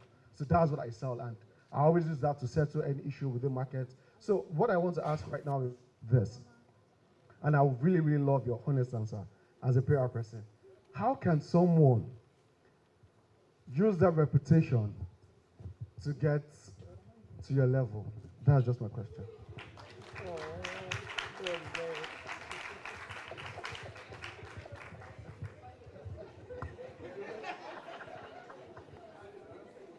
I swear to God, these 2 questions, I love them. When you spoke and you said Ladipo, I clapped, because I've been begging God to be in a position to provide guidance here. You said you are doing an unusual business. No, you're not. What you are, madam, look me eye to eye so that we are talking. You have gold. He said something just now. He said, the people love to consume love. You don't believe? Who watch Mexican stories? What are they based off on? Love. Madam, I can tell you something. It's not art that is the problem. You are not selling because you are not telling exactly what people need to see. Okay, let me ask you one question. Please answer me. What is the biggest reason for divorce in Nigeria? No, just shout it. One. No, so you don't have research. So what is happening is that you have not dissected the business into chewable bits before you say you want to feed people. Oh my, forgive me. I'm so passionate about this. You have not dissected this business into chewable bits before you are saying that you want to sell them in bits. There's nothing to chew. And I am about 15 years in marriage, I still don't understand one. You will catch somebody with 30 and still don't. Believe me, it is because it's an evolving knowledge space. And counseling, people are do you know how many homes will break this December? Rice, where to travel to, what will happen because school will just resume with the new year. You know, if you are in marriage counseling, you know those are things that will break marriage. It's not only infidelity. Well, I have not heard that the guy in Equatorial Guinea that the wife has left yet. Now, I didn't count. If you counted, you're a terrible person. Now, I think you need to sit down, do it, and there are businesses. Tinder is based off of what you are saying. Tinder is a multi-billionaire business. Madam, no, you have gold. The problem is you still have it with crust of dust in it. You need to refine and polish. Now, one of the things, anytime I look at Ladipo, I'm always angry. Because Ladipo is one of the biggest multi-billion hub in Lagos, but he doesn't know. And his biggest drawback is reputation. I hear what you are doing is God's work. It's not PR yet. Let me tell you where reputation will then become almost collegiate, almost institutionalized. If you know the leadership, they need to set up a reputation-based process that assures me that one, I'm buying the quality product, and that fake will be shamed. And that three, customer engagement is real. Because in Ladipo, you will tell me whether this is real or not. If you bought a product and you step out and you come back and they are looking at you step back and turn back, you don't buy that product there. You don't buy finish. Nothing. Return conversation is not there. Those are the reputation issues. It has to be dealt with. And leadership has to carry it on their head and sell it. Such that, let me tell you, right? There's a guy, I wanted to change the upholstery in my car. I do that on a regular. I'm very finicky. I try my things to be nice. This guy just wouldn't do it. Every time I come, I'll see him with woman. Bros, finish my work now. Something that was over 5 days was now 3 weeks. The guy who introduced me reported him to his association. They told him to come and work on Sunday. He was the only one who worked on Sunday. And they said, if I come back and I complain, they will expel him. That's leadership. Can you get that at Ladipo? Yes. No. Do we think we can get that at Ladipo? No. So the problem is you are doing God's work. If his reputation, everybody will know. We can sit down and talk about it because it's something I'm passionate about. I'm passionate about all the hubs in Nigeria. The biggest problem with all the hubs in Nigeria is reputation. Computer Village, Alaba. And I'm angry. You know why? Because people don't still understand that business is built on integrity. Promissory note, or AKA checks. You know what somebody will do is that they give you a check and you will believe that it's money. Here it is paper. Abi? It's paper. The only thing that makes it money is trust, is integrity. That if I present it, it will emit. There's no miracle as such. That the moment I go to the counter, paper becomes money. It's a miracle. It's a process. There is no process. You don't even enter into a digital space with great. No. You just say, who gave you this thing? Check the account. You say, oh, yeah, your paper and what is written in pencil becomes 2 million. But with Nigeria has abused it. So people will see checks, say, okay, no problem. I will give you the product when money enter the account. If we remove, believe me, if we remove integrity from every of our business chain management, supply chain, Nigeria business will boom.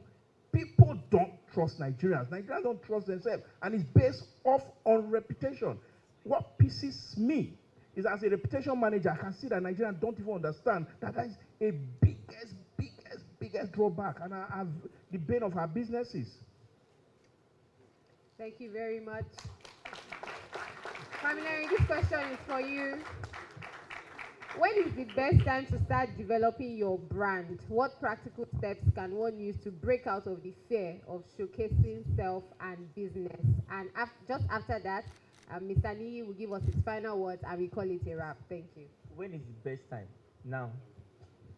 That's an answer too. What practical steps? You just have to start.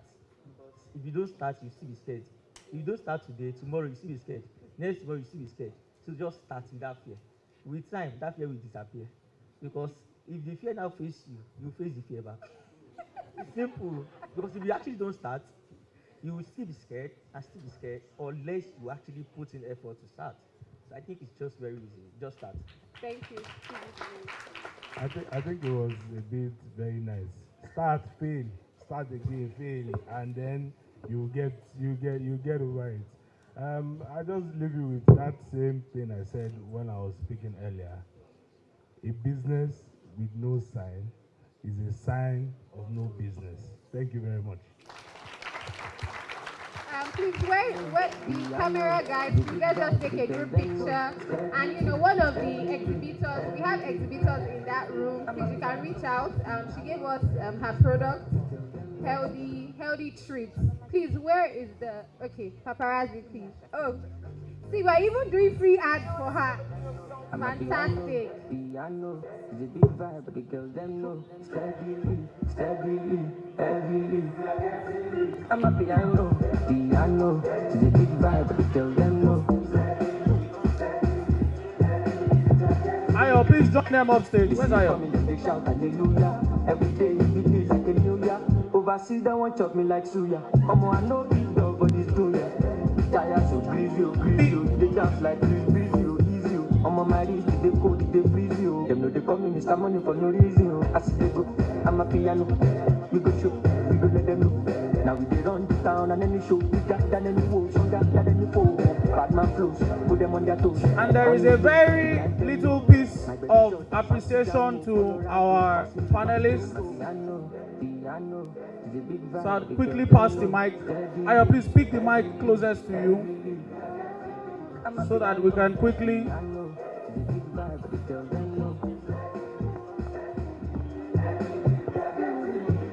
Yeah, what you call? Back bitches want to wallet shady one. Turn me up, we are carry on. Shake your caravan, body don't call it on. What the fuck? Get it on the floor. I can never fall, I like to 44. I'm trading all of my solo now for my peace. I'm glad I made it out of belly of the beast. From the ground up, niggas stand up. Hello. So just give us a few minutes to give you a token of appreciation. I mean, what do you give men that have everything? Where are the bags of those things? They are where? Please, can you help me with the bags? Hello, where are the bags, guys? Olumide?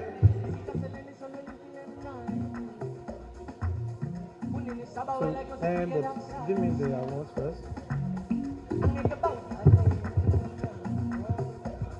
So, it's good to have great people around you. Harmony as hello. Please, everybody do like this. Okay, once I do like this, everybody does it. It means quiet. If you don't keep quiet, you are going to be marked on parking list, and you are going to come out here and entertain us at some point. So watch anybody beside you. Once we do like this and the person doesn't, you pull the person out, including exhibitors. Exactly. Everybody goes quiet. So Omoni has been amazing to us, right? You know, he's a friend, he's a brother, he's deployed his resources to support this initiative, even when he was not speaking, right? If you know JC Deco is one of the world's largest, no, if not even the biggest advertising agency in the world. Outdoor advertising business. It is, right?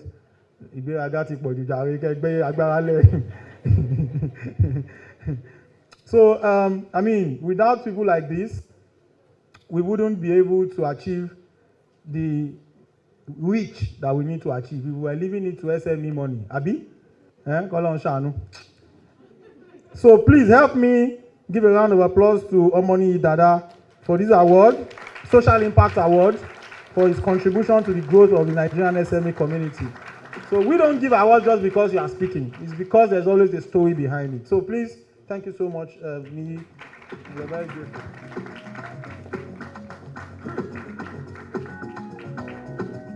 So we also have a few things here for you. Thank you so much. Make sure you use all those things. Push our brand, push our brand. In fact, I don't know where to start with. Odion is beside me. Let me start with him. Well, make Pamela, go drag me for Twitter. My career don't end with that. I want to Mushi. You know this guy is from Mushi before he made it and started going to America. He could soon become Oba of Mushi. So Odion, I don't even know where to start with Odion. Odion has been consistent with us as a partner. I think this is the first time that we don't even have Modion's name here because we got tired of disturbing them. So, they know, now when I work we can't do for this life. But even without that, he's still here as a speaker. We've been partners and friends since I don't even know what edition anymore. And I mean, these guys, I didn't even reach out to Odion. He's the one that reaches out to say, well, how can we support you this year? And these are the kind of things that keeps us going. Otherwise, where will we find money to pay people like Odion, right? So please, for all that you've done for us, Odion, please help me thank Odion. Thank you so much, Odion. You're a great man. You're a great man. I beg, una cameraman. Unfortunately, it's going to sit down. Money day. If you open now for the backyard of the bag, you go see money. Pam is a fantastic guy. Pamela came. We had Ibadan SME Bootcamp once. We did not go back because it almost put us inside the BC. The hall was jam-packed. We had to pay for 2 extra halls. People came from Ekiti, from Oshogbo, all sorts of places. But we're going to go back soon, and also to the north. And Pam was there. Pam has been consistent, at supporting our brand, pushing what we're doing. And, we just want to thank you for this, for all that you have done for us. Thank you so much, Pam.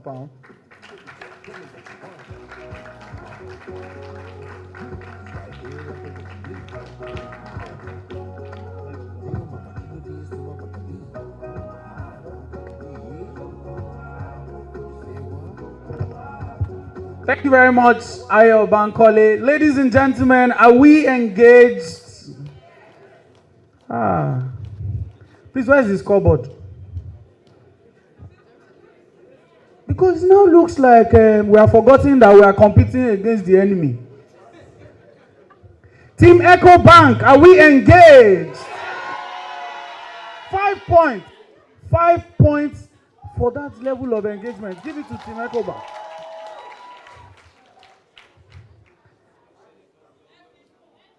You know that while we were busy receiving training, one team was busy recruiting people into their team. The team is now larger, and I hope that... So please, if you joined the event late, if you are from here to this side, all the way up, you are in Team Ecobank. If you are in the middle here, all the way up, you are in Team Sanlam. From here to here, all the way up, you are in team Caladium. If you are here,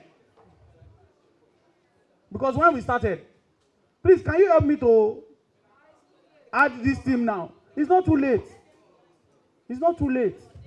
Can we add cash now? And please give them the points that they deserve as at now. Because we have seen people come from the behind, right? So if you're on this side, you are in team Feather Cash.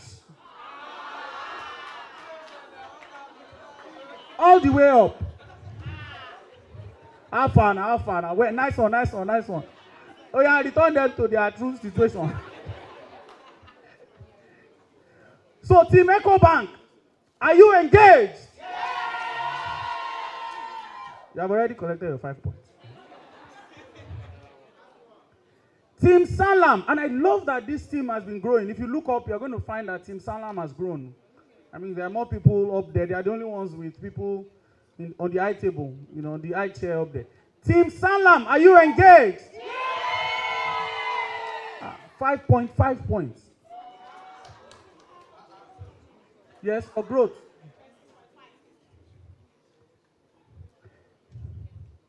Team Caladium, are you engaged?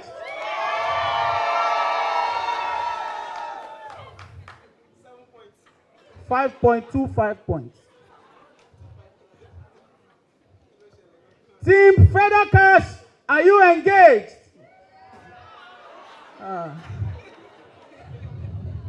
Please give them 2 points. They have started. The competition is on. Ladies and gentlemen, I think we should all give ourselves a round of applause. Like I have said, I mean, this event has evolved into what we will call, that the Holy Coast Congress is synonymous with which organization? Redeemed Christian Church of God. Okay. Which one do we do in Nasfat? Asalatu is every weekend now. Lailatul Qadri is synonymous to Nasfat. Abi? So if you're talking about the National Convention of SMEs in Nigeria, which event is that? The Lagos SME Bootcamp by Caladium. Am I right? And so, in the course of the event, we have had very amazing people join us at this event. I mean, the people that work behind the scenes in government, in private sector, to support you SMEs. I mean, the very amazing people that Caladium has brought to this event today. I'm sure you'll be very proud. So, I'm going to have extra points attached to how we appreciate these people, because it means a lot to us that in the middle of, the national grid breakdown, they could find money to iron clothes to come to this event. They use generator. It's not easy. It's not easy to go out in Lagos today. There's marathon. Am I correct? So, ladies and gentlemen, first on the list, and I think you should give them a powerful round of applause. And I'm sure that their team would especially, in fact, you can see the team that is clapping the most. The people that have hosted us at this event, right? We're in this very beautiful building. It's the second time I'm attending this event in this building, right? And we're very grateful for the partnership of these people. Ladies and gentlemen, please jam your hands together, very specially for the head of SMEs Partnership and Collaboration at Ecobank, Omoboye Odu.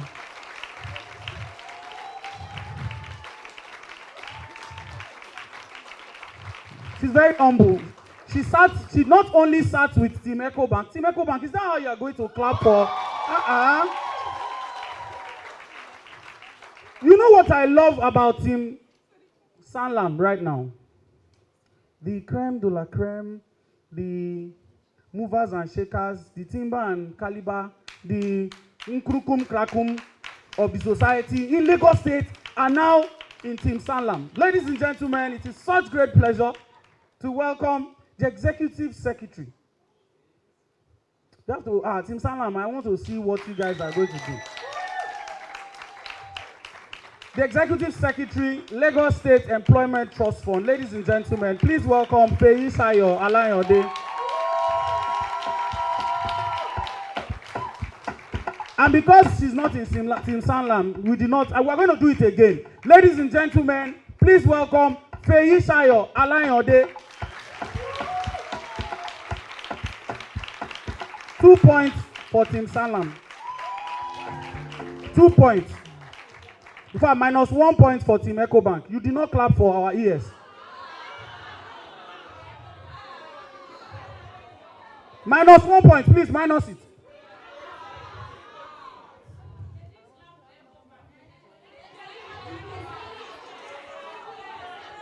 Another minus 1 point.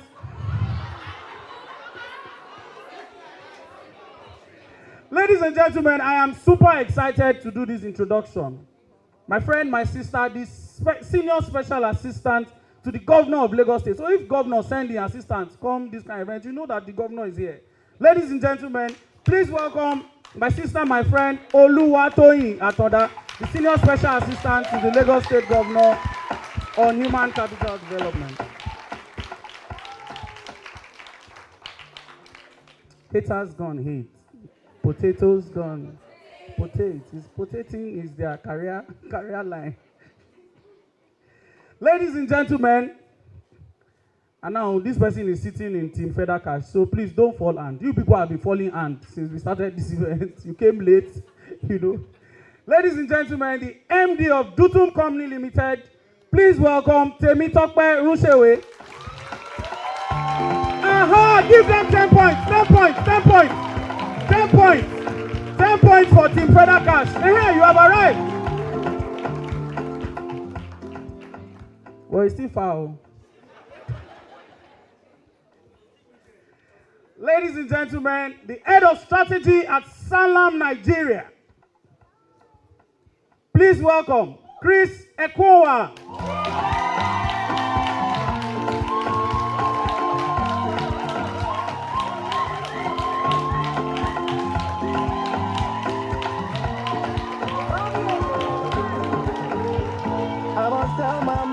2 points for Ecobank. 2 points for Team Ecobank. 2 points. Yes, he's in your team. You have to clap for him. But they were so magnanimous. Team spirit. Abi? 2.5 points. 2.5 points. So if you clap for somebody in another team more than the owners of the team, we'll give you points. Ladies and gentlemen, lead partner and CEO at Cross Tie Solutions, Adebayo Adegun.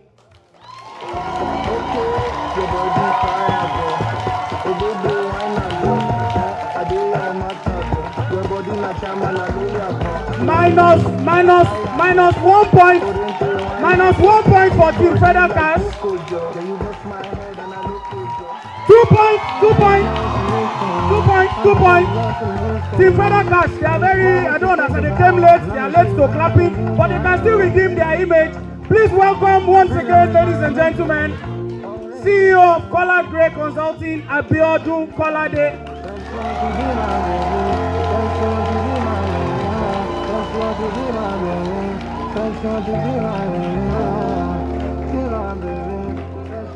One point for everybody, one point. You will talk to yourself now, huh? Ladies and gentlemen, CEO of Imagination Marketing Communications, Koyejo Abiola.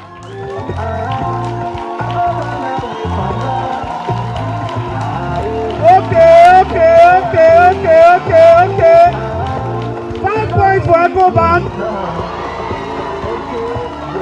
5 points for Ecobank.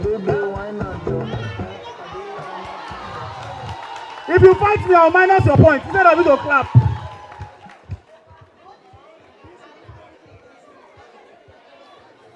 Ladies and gentlemen, Director of Programs at LSCTF, please welcome Oyin Egbeyemi.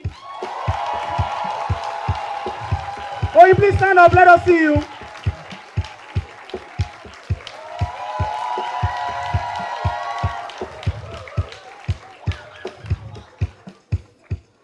Minus 1 point for Feather Cash. Ladies and gentlemen, founder and MD, Advantage Health Africa, Bimbo Adebaki.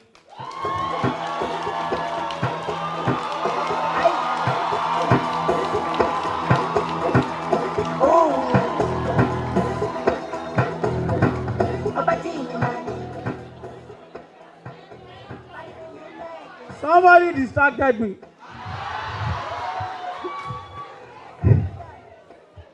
Ladies and gentlemen, CEO of Alpine, Marcel Mba.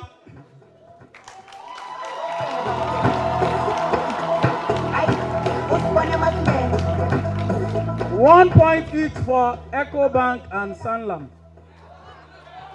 Did you remove this feather cash? I'm tempted to remove 0.5. People who clap today. Eh? I'm coming to, okay, sorry, they are threatening my life. Ladies and gentlemen, last but not, okay, CEO of Savient, I hope I got that correctly, Benga Omolokun. Benga, where are you? And it's in Team Feather Cash. Team Feather Cash, no fall hand.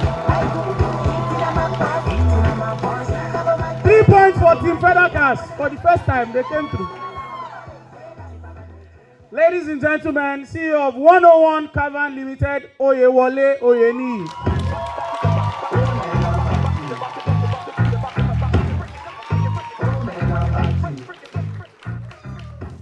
Where is he?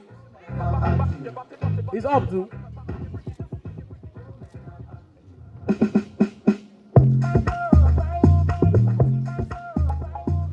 That's Oyewole. Please give him a round of applause, ladies and gentlemen. Okay, at this point, before we go into the community awards, there's 25 points for grabs. Please send out the smartest member of your team very quickly. Smartest. We're going to play a very quick game of charades. Until I've said it, or before they will say I did not give them marking script. Charades. Charades is something that has to do with sign language, sir. I want that. Say special education or not in school.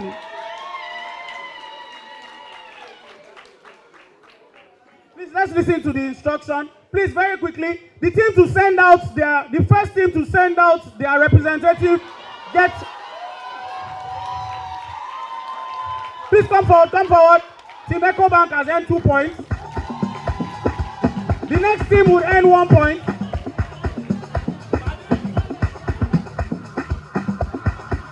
That's Team Sanlam, ladies and gentlemen. Team Sanlam, please come forward. Alpha.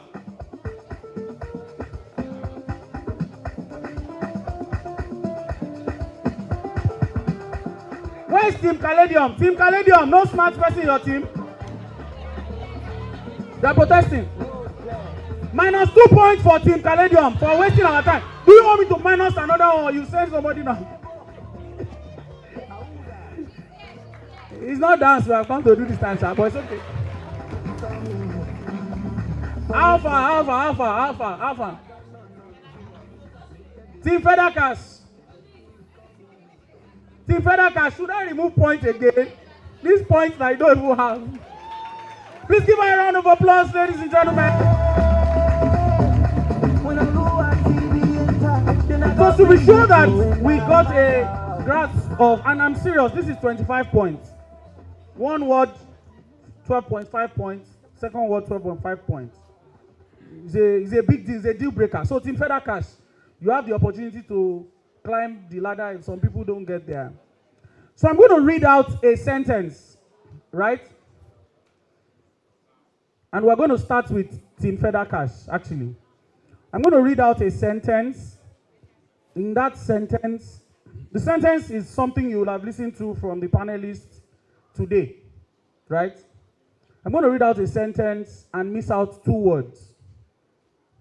It is the duty of the representative, the smartest person that I have sent forward, to do all things except open their mouth to let you figure out what the word is. Okay? Please ensure, other teams, that you are watching the mouth of the person. Once you see their mouth move, pick him, game over. Enola, 2 minutes. Right? Did you get the instruction? So I am going to read out a sentence. I'll miss out 2 words. The only person that will know the word is the representative of your team. I will tell you the word, you will see the word, right? Now, at the start of the whatever, sign language or whatever the person will do, you are allowed to tell your teammates how many letters, without speaking, you're allowed to tell them how many letters are in the word. So if this is I love you, I say I dash you, right? You come forward, first word, 4 letters, right? And then you can now start doing, how do you do love? Thank you. Right? You used to watch NTA News. Because that's where they still do sign language. Somebody should borrow me biro. T for thanks. 1 point for team. See, I have too much power. I can give anybody points anyhow. My own pass INEC. So I'm going to give you the opportunity to pick any of these.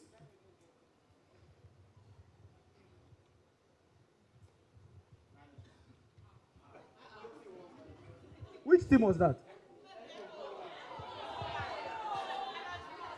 They denied the boss.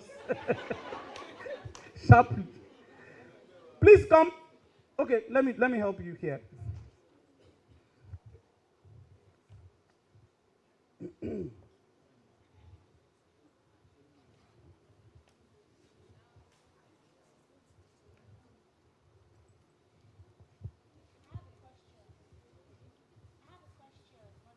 Yes, you have a question. If the team does not get their answer in their time frame, we will give you only 10 seconds, right? And that will mean additional 5 points for bonus, right? Yes, for another team, right? Team Fedakas, please listen. Be dash, and I think it's good that you write it down so that you will. Please, if you are up here on this side, you are also in Team Fedakas, so you can support your team. Be dash about your dash. Don't ever lower your standard.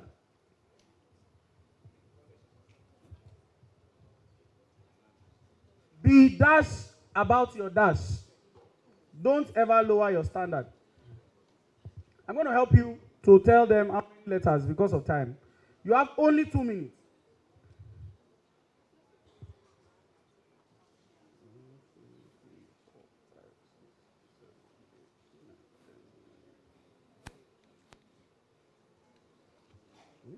Okay. Your time starts now. Yes, first in Fedakas. I've told them already now. First, what's the first one? Hold on. Okay. First word, 11 letters.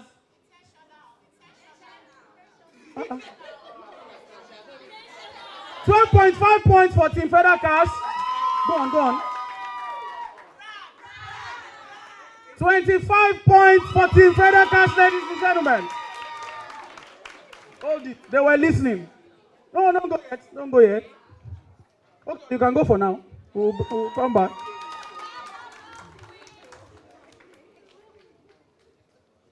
God will help you that the representatives you said, please pick one.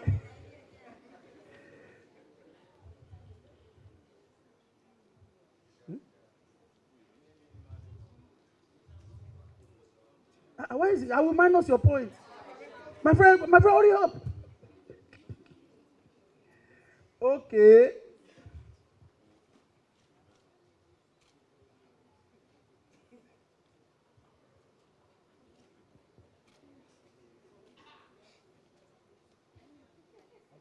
If you see her mouth move while I'm doing this. Your dash, Team Caladium. Your dash don't understand that you are an dash. Hold on. Your dash don't understand that you are an dash. First word, 5 letters. Calm down, okay? Be calming down. Target has 5 letters. Second word, 9 letters. Your time starts now.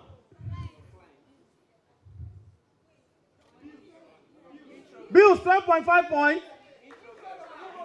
Your bills don't understand that you are an introvert. 25 points for Team Caladium, ladies and gentlemen. You people are listening, it makes sense.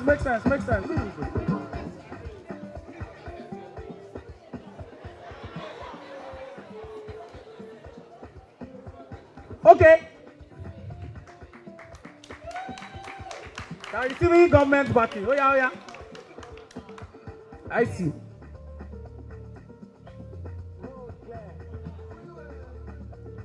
Add points now, 25 plus. How is federal cash in 29?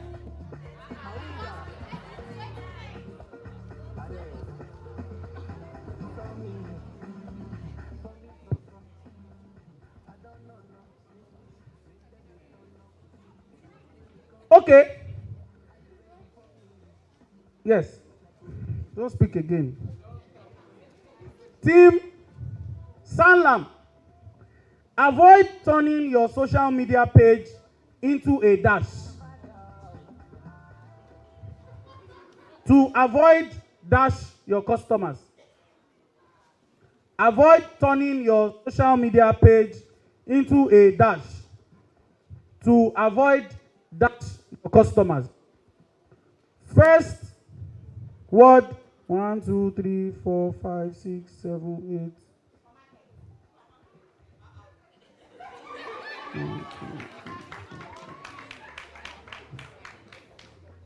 11 words. 1, 2, 3, 4, 5, 6, 7, 8, 9. Second letter, 9 words. The time starts now. 25 points for Team Sanlam. Oh, I think this thing is too easy, eh? God will help you.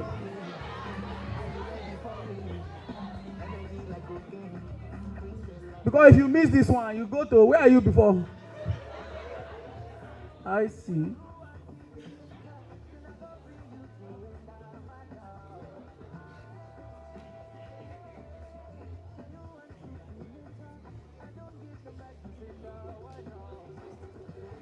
Team Ecobank. See and let dash see everything from your own dash. Hold on. 1, 2, 3, 4, 5, 6, 7, 8. 8 letters. Second word, 4 letters. See and let dash see everything from your own dash. Your time starts now.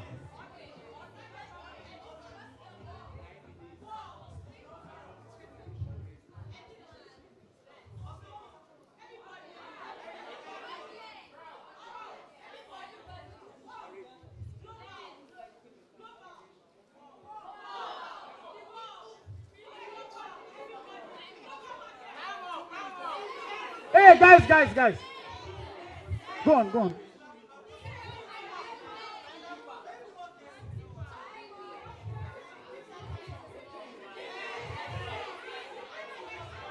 I can't repeat the question. Your time is running. Please, the only person that can say time up is Eniola.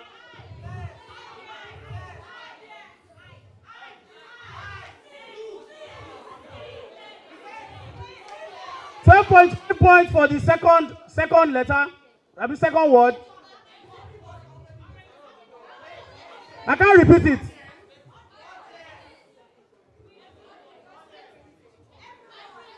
Everyone correct, 25 points.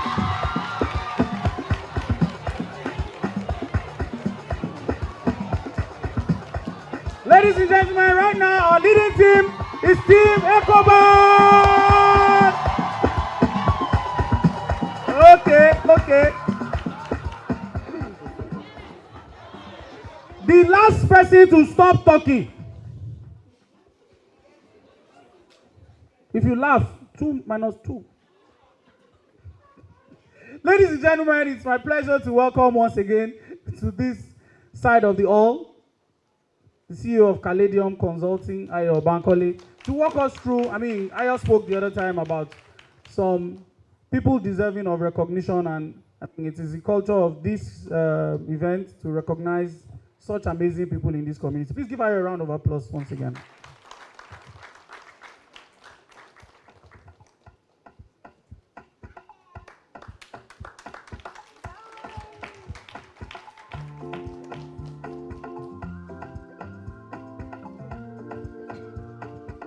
So, ladies and gentlemen, before we go into our awards, Ecobank is leading.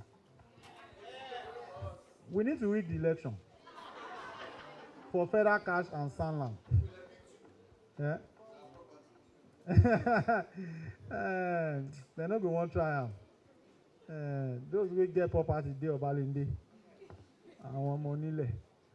Anyway, there's this gentleman who's a friend of ours. He's done tremendously well. Before we do our community awards, we want to take a quick, it's like TED Talk. How many of us watch TED Talk here? Usually short, punchy, and fantastic, right? So we're going to have, for our own session, we call it the CEO Spotlight. This gentleman is a friend of the house.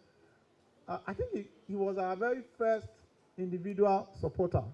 I think it was about 4 years ago, if I'm not mistaken, and he just said, oh, guys, you know, Sean, I like what you guys are doing. And I think he sent us about $200 or $400. I can't remember at that time. You know, and he said he wasn't even interested in speaking or recognition or anything. Last year, too, we had them as one of our headline sponsors. And this year is here again to, you know, support and give back to the SME community. Yemi, he's a seasoned, very thoroughbred professional, manufacturing professional. He has led transformation, completely radical transformation of the team that he leads at UAC Foods. The results are out there for everybody to see. Over the next 15 to 20 minutes, ladies and gentlemen, we're going to watch one of the most impeccable Nigerian CEOs speak, the MD CEO of UAC Foods Nigeria. Please give a round of applause to Mr. Yemi Oloyede.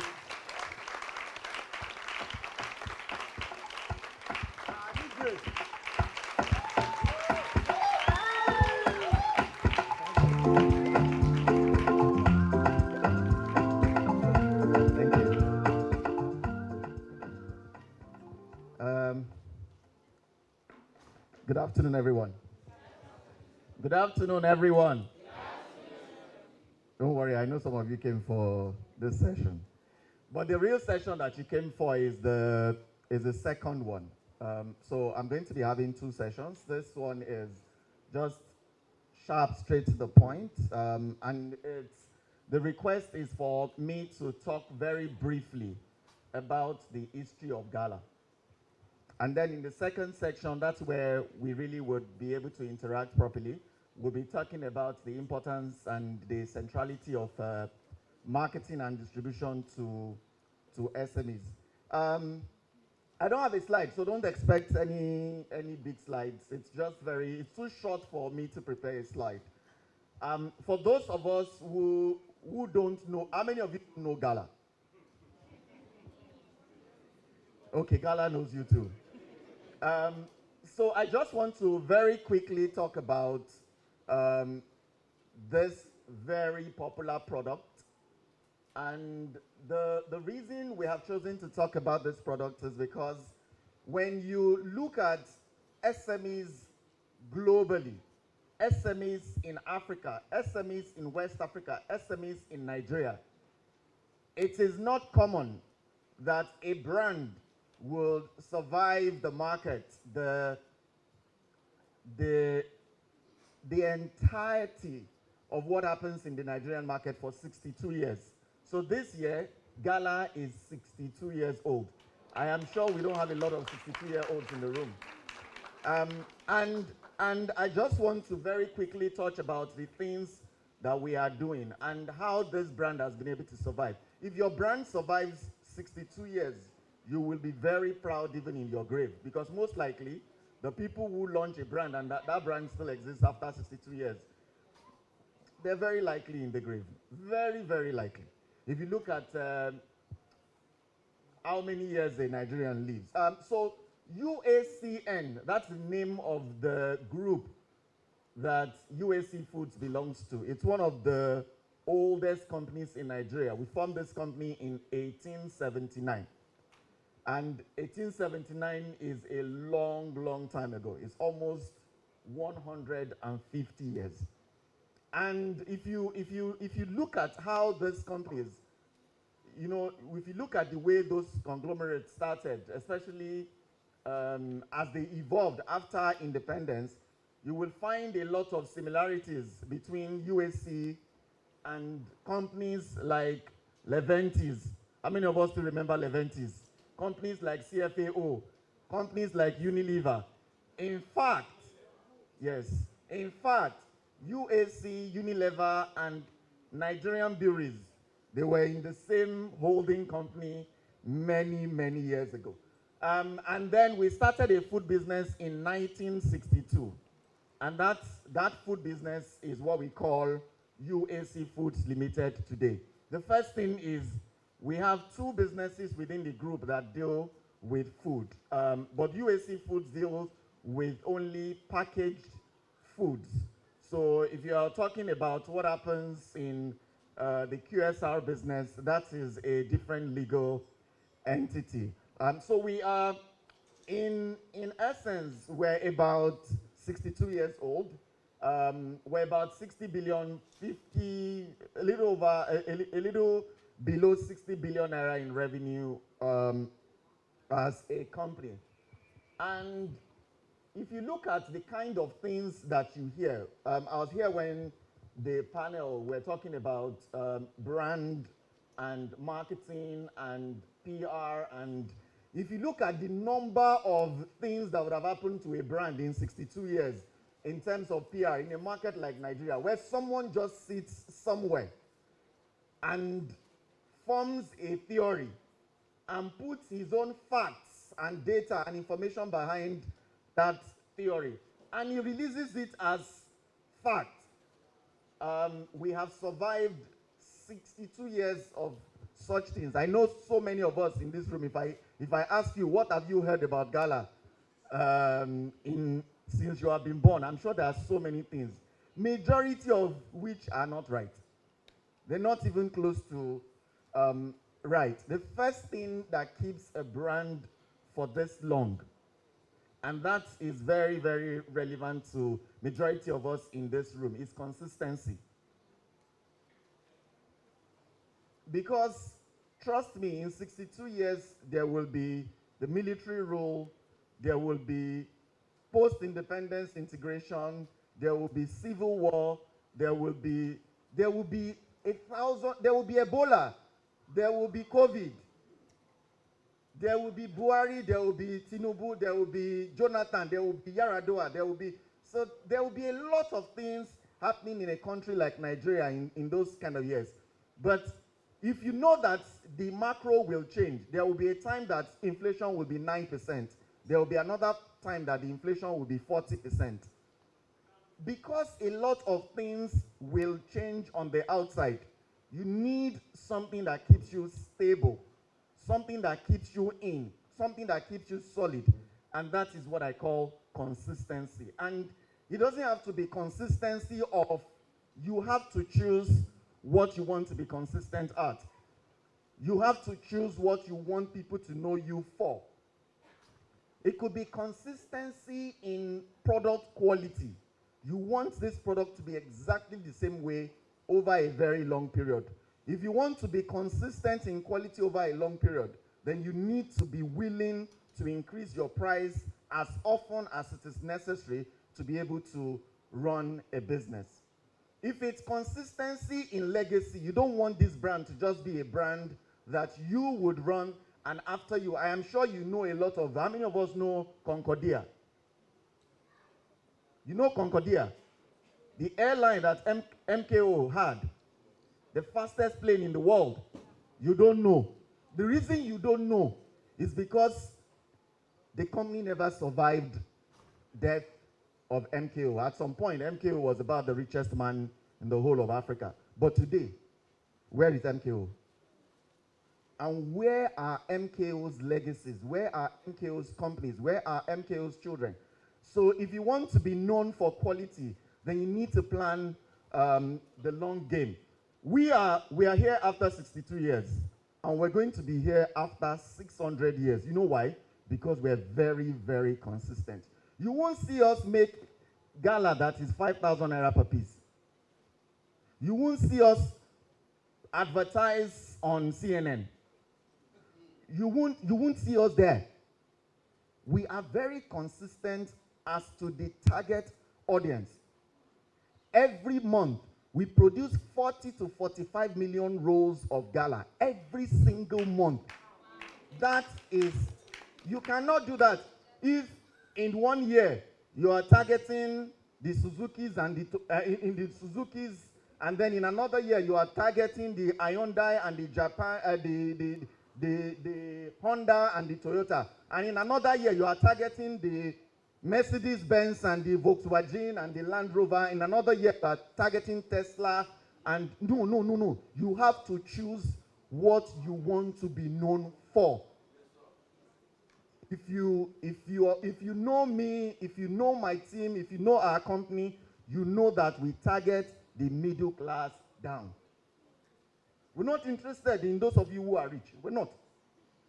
We're interested. We have chosen the group of consumers that we want to speak with.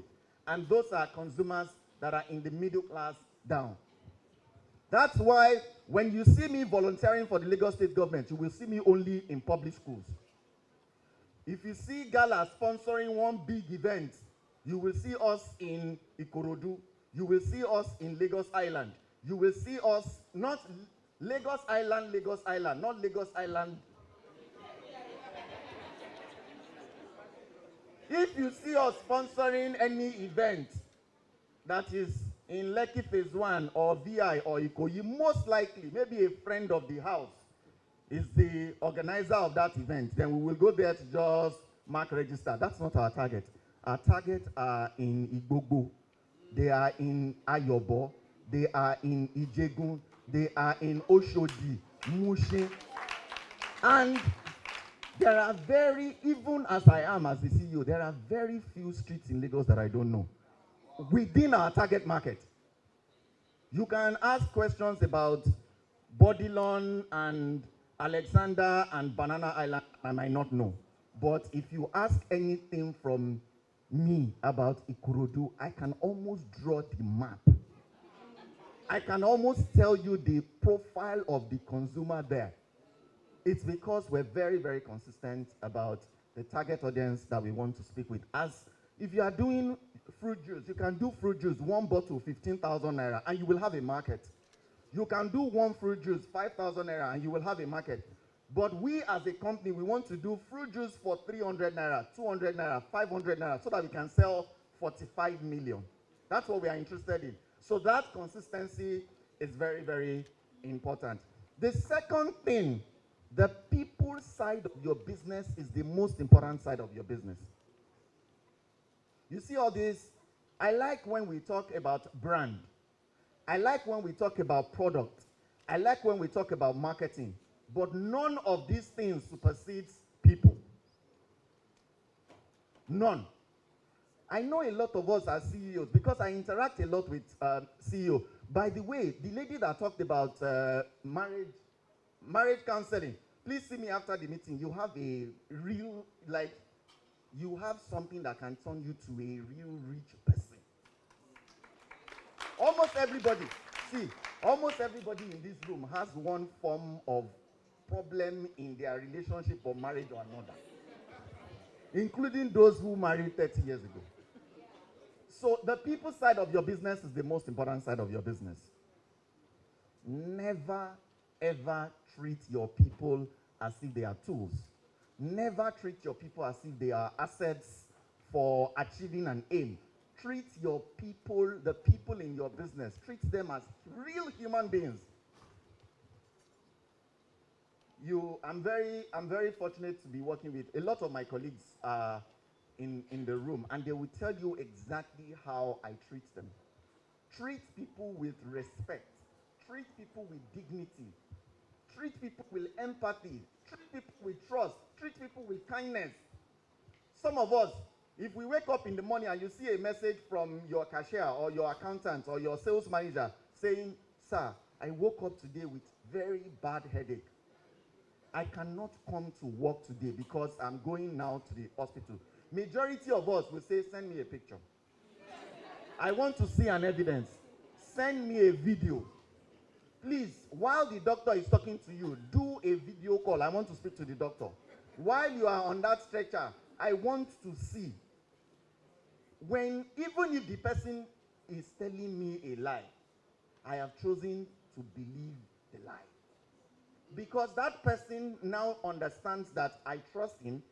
With time, that person will stop telling a lie. Why? Because it's embarrassing to him that, am I this stupid that I'm always telling a lie to this guy who never doubts me? If someone says, "My son is having inter-house sports today, and I have promised him that his next inter-house sport, I must be there," trust me, nothing will collapse in your business because one of your employees has gone for inter-house sport. Nothing. Treat human beings with respect.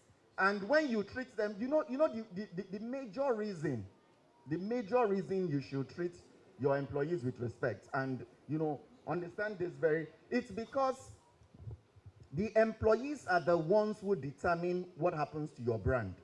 The employees are the ones who determine the experience that your customers have in your business. Majority of us don't talk to our customers. You have somebody, you are selling air, you are selling perfumes, you are selling smoothies. There is always somebody that is talking to your customers. You maybe just do checks.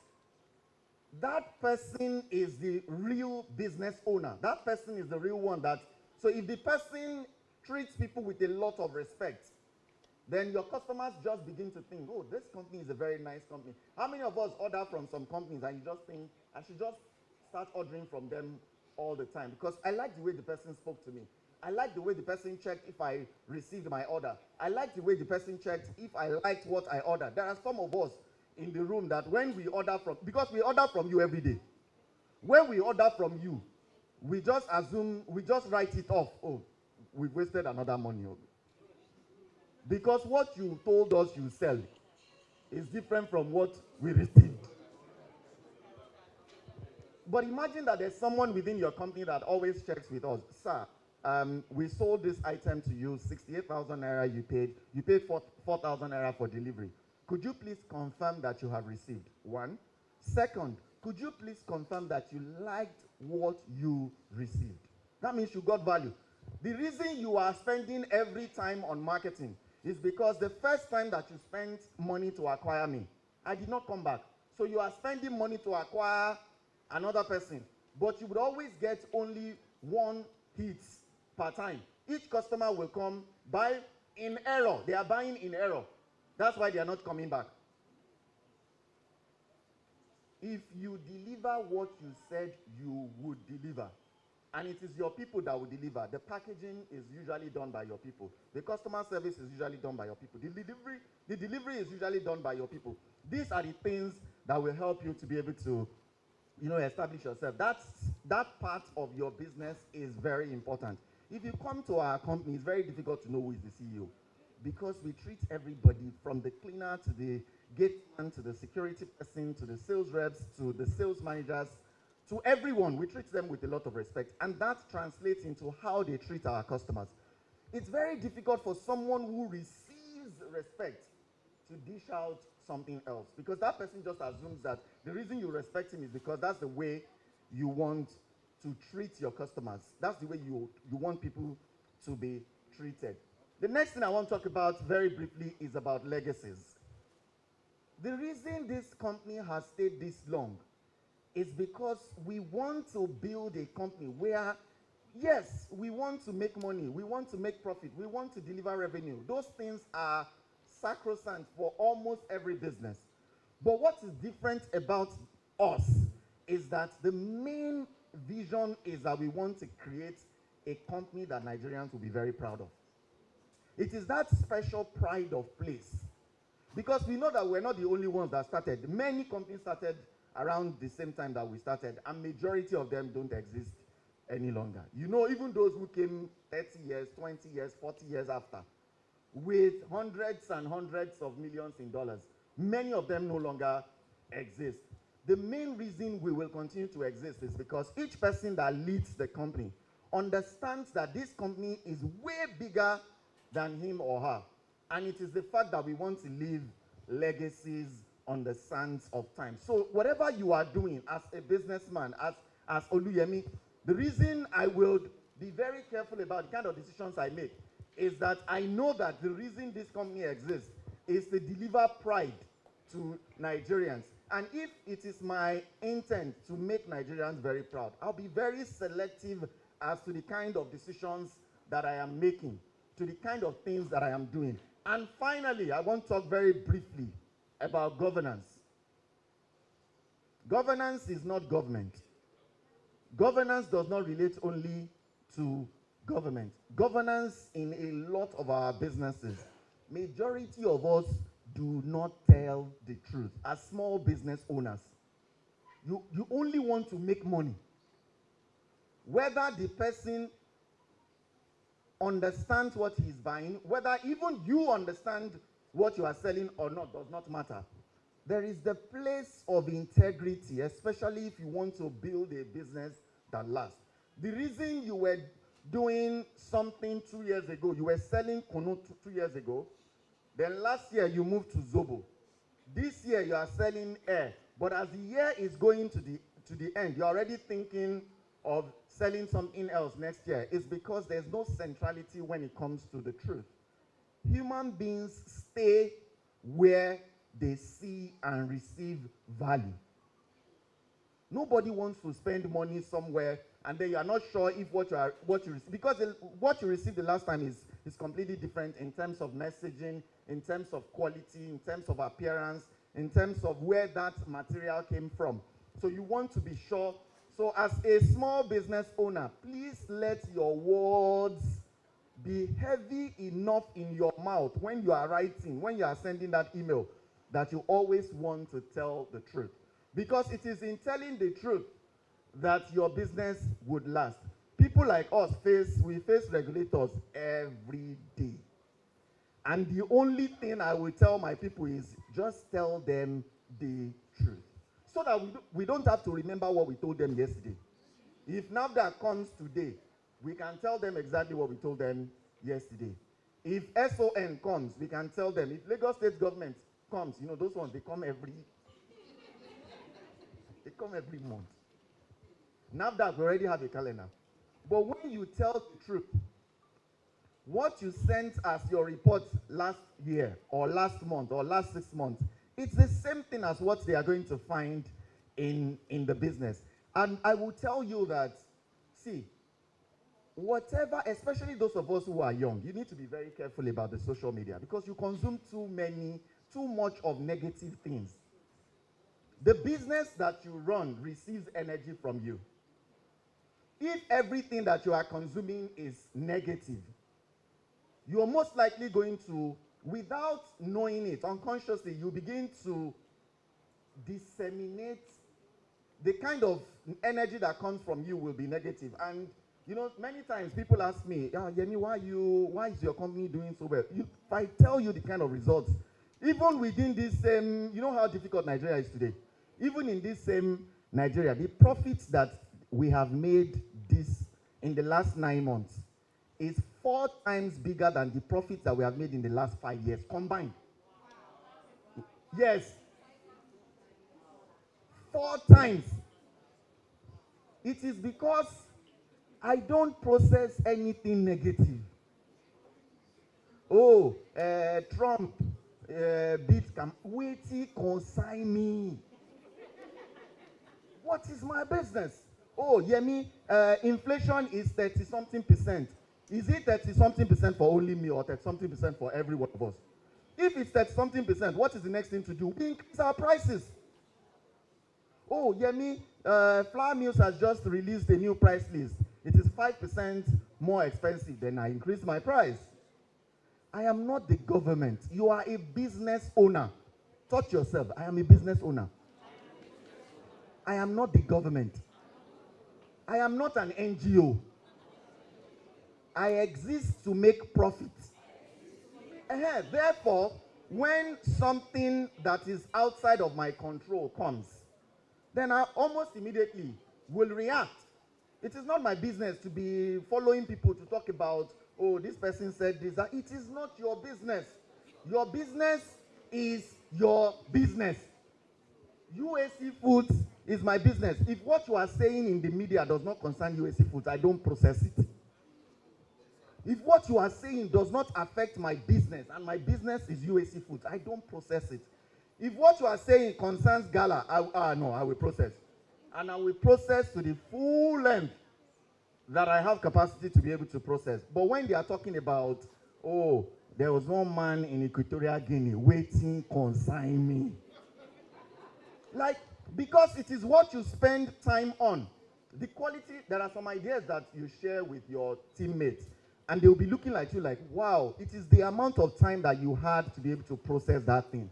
But if your mind is divided into many parts, you are processing this, you are processing that, you are processing this, you are processing that, you are on TikTok, I don't even know, unless you are going to TikTok to market, like you are getting business, you don't have business on TikTok. The only thing you should be doing on Instagram, on TikTok, is promoting your own business. Instablog is busy, but you know what he's busy doing? He's busy promoting his business. Pamilari was just here. Pamilari, anytime you think Pamilari is joking with you, he is busy promoting his business. Because all of those engagements, where they will say, can you remember, I saw one dog give birth to one cow in Egbeda. What do you think they are looking for? Engagement. You are there. Does a dog giving birth to a cow, how does it affect somebody that is selling scarf in Ekpe? It's not your business. So face what your business is. You will not see your sales reps facing something else aside from your business when they know that the owner of the business is always facing that business. The amount of time and energy and effort that you spend on your business is very important. Remove anything. You see, when you do business in a developing market, it's the same. The challenges we have in Nigeria, they're not different from what you have in Turkey, in Argentina, in Brazil, in India. Wherever you have developing markets, you will have devaluation. You will have inflation. It is how the small businesses in those markets evolve in thinking about these things. That's why you see some countries, they are banning some of these things because they can see how those things are directly affecting. I think Russia just recently, maybe yesterday or the day before, banned TikTok. Because they know that a lot of people are now spending they are now spending their entire time and life on TikTok, so they are not able to face their business. Face your business. It is your business that will feed you, not the man in Equatorial Guinea. It is your business that you are building, not what is happening in another man's country. It is when you face your business that your business will be able to receive all the positive energy that you want to receive. And please, when you read negative news, because you are going to read a lot of negative news on, if you are I don't listen to radio, I don't watch TV. It's intentional. Because once you put up TV, social agency, NASDAQ, former managing director, embezzled 68 billion naira. Okay, now that I have seen it, so what? How does it affect my business? How does it affect my business? He has embezzled the money. I am not the EFCC chairman. I am not the president. Even if they recover the money, it doesn't affect me. But if you hear that There's a consultant that helps small businesses to grow. It affects me, so I can read further. I can assimilate it. I can process it. Anytime you see negative news, everybody just do like this. What is that? Swipe. You are following somebody and they said, oh, my husband slept with my sister. How does it affect me? Swipe. Swipe. But Lagos State Government Employment Trust Fund is organizing a grant. People are going to pay me. Lagos State Employment Trust Fund, they are organizing a session, and after the session, they are going to give a $100,000 grant. Does it concern me or not? Yes. Because it concerns me, I'm going to read about it. I'm going to process it. And I'm going to begin to do what, in my business, what I need to do to be able to qualify for that grant. But, somebody went somewhere to open one gutter. Swipe. It is not your business. Whatever is your business is what you should spend your time on. And it is what you should pray about. It is what you should process. It is what you should spend time on. Okay, I wish you all the very best. I've been a very big fan of this summit since it started. I hope that we get to imbibe all of these tips that you are getting in business. As a small business owner, please seek mentorship, seek coaching. Look for people that have done well. And you know people that have done well. It's not on social media. You know people that when you see their bank account, the kind of thing that is there, get close to them, relate with them, learn from them. And those that they cannot be your coach, watch them from afar. Watch how they live their lives. Watch how they process things. Watch how they say things. Watch the things they talk about. Those are the things that will help you as a business owner. Thank you very much. Thank you. Acha.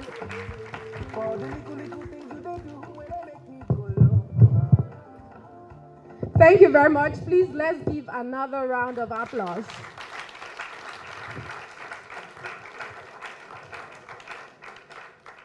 So we have listened hard. We have heard so much. It's not some aspire to perspire. It's practical things he has given us today. Thank you once again. Do we have any questions? We can only take two. The young man here. I'm sorry. And you, please. Can you help me with the mic? No. Those two ladies. Could you come forward? I think the lady here.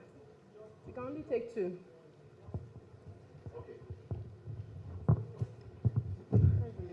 Well, this is my first time of coming for this boot camp, and I'm very, very much impressed and excited. There are a lot of takeaways from this place. God will continue to bless the organizers. Sir, you have said a lot of things, and you are even sweating. As an MD, how do you unwind in the midst of all this? Because you don't watch TVs, you don't watch. How do you now unwind? How do you combine this show as an MD CEO, father, and a husband? And you are able to balance it? That's right.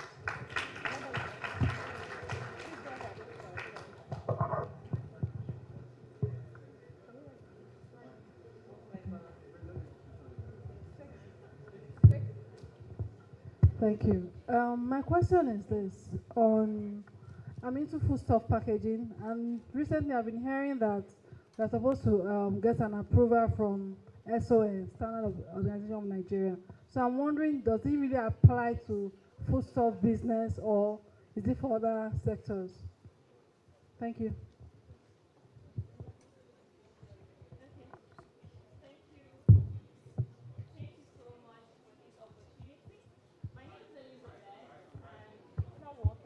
Okay, thank you.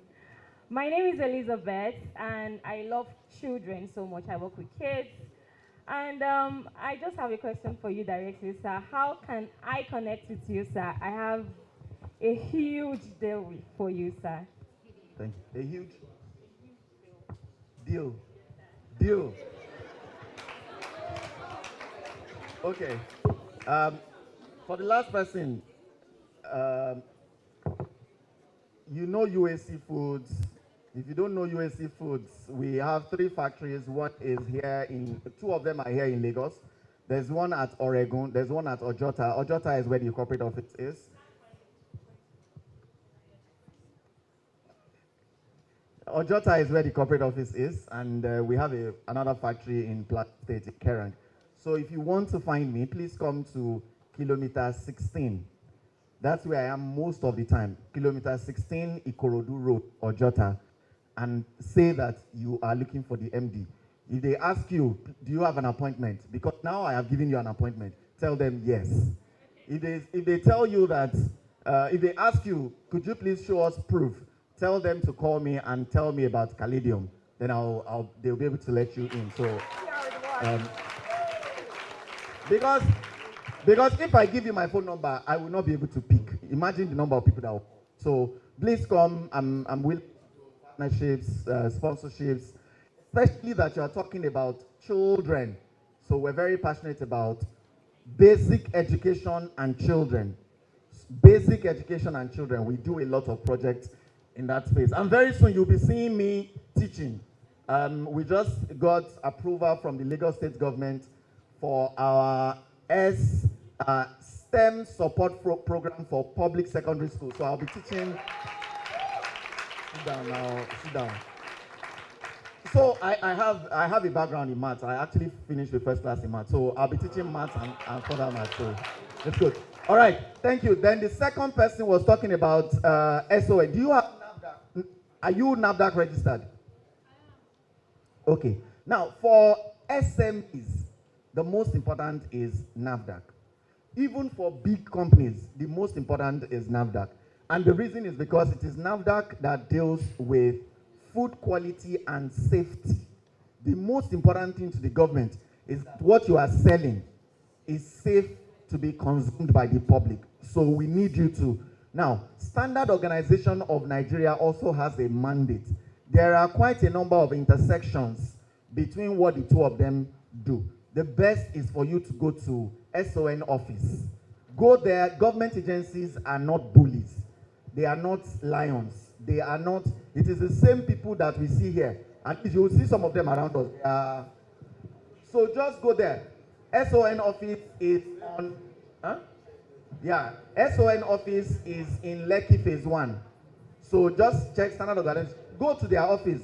They will tell you if they tell you something and it is inconsistent with what you can see on their website, please find a way to connect with me. I'll be able to help you.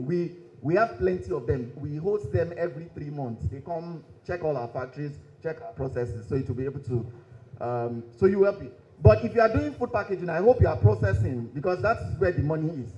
If you are currently packaging raw, continue until you grow capacity to be able to process, and continue till you go capacity to go national, and continue till you begin to export. Where the real money is in export.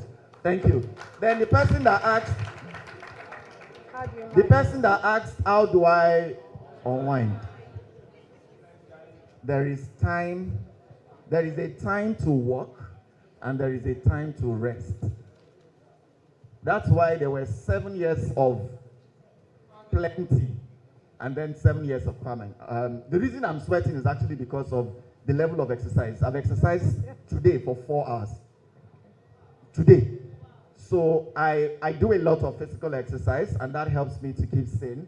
It is not that I don't, when I say I don't watch TV, it's not like you never see TV. There are TVs plenty in the house. I watch movies. But those sessions are actually sessions that I have separated to unwind. I take my team out, we go to the beach, we go to cinema, we go to resorts, to be able to calm down. But the reason I mention TV is because majority of us small business owners, you spend more time on the things that are supposed to be after. You spend more time on them now. You don't have business with many of those things that you spend time on. I want to stay updated. Updated what? Go to Google if you want to stay updated. Research about the product that you are selling, the service that you are rendering.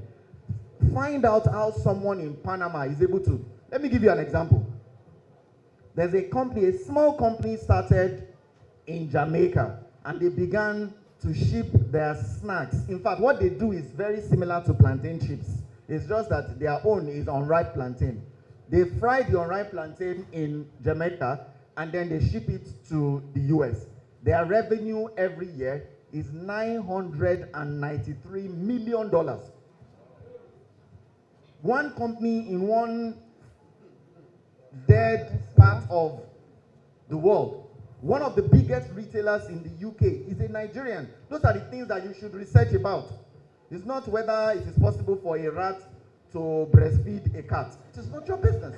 It's not your business. So I unwind, I do a lot of physical exercise. I watch almost every Nigerian movie, almost every, especially when once I know that someone put real money into this movie.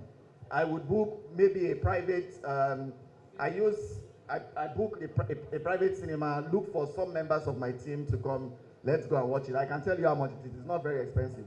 But if you are a small business owner, you don't have business with that. You don't have a business with that. The reason I can spend that, the reason I can spend that kind of money is because every year we make like 10 to 15 billion naira. So if you spend 300,000 or 400 or 500,000, it's nothing.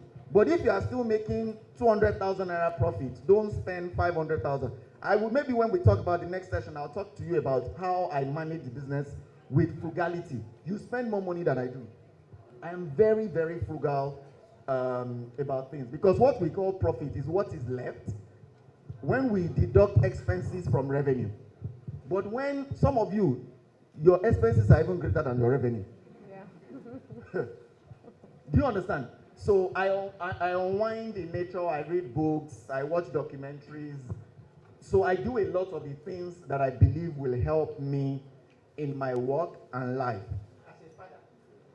I am as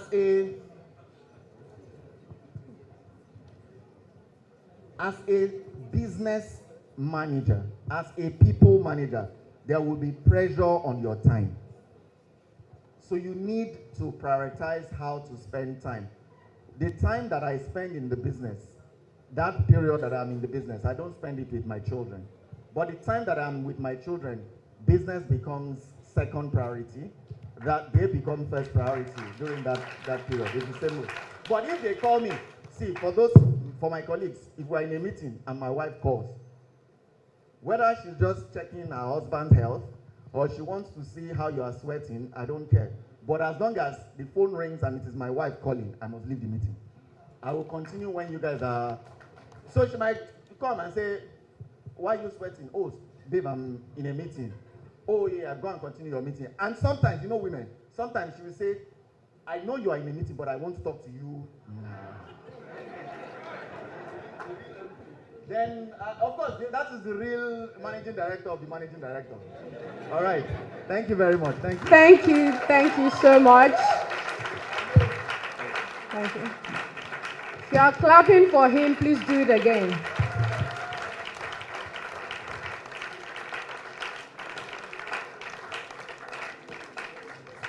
In summary, the part you didn't see on the profile is that he's a very rich man, he's a good husband, his wife is assertive, he knows how to do this thing called business, and you have a lot to learn from him. Yemi, we just want to say thank you. Yemi has been awesome. I think I said that earlier. Yemi ran us about $400 like 3-4 years ago, you know, just to support us. He said he was not interested in our work. He didn't even collect anything. He didn't even come, you know, to do this at the very early stages. And last year, all those gala and water that you drank, it was Yemi that sent it to us. You know. I need to go and learn how to milk my relationships more. You know, people come and be telling me that I went to something. As I entered that meeting like this, I just said, you know, we are going to bring in a bank holiday. Oh, you know, it's my guy. Okay, let's do this. And I say, me myself, those people never give me anything. No. I know what to do now. I will start going to places and go and be collecting things. So this is, you know, a token of appreciation for you, Yemi, for all that you have done for us. Thank you so much for always willing to deliver value.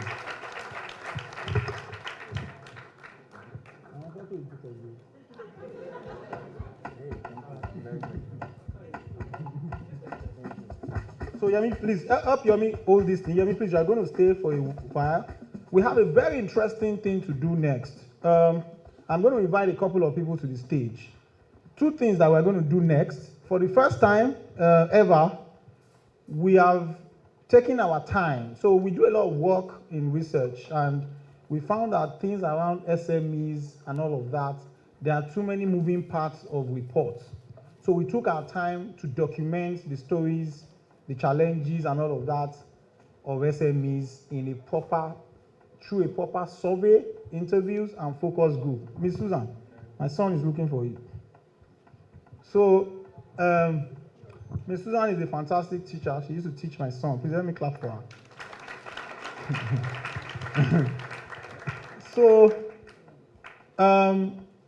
So we've published, today we're going to launch the Nigerian SME Survey Report. If you participated in that survey, please give yourself a thunderous round of applause.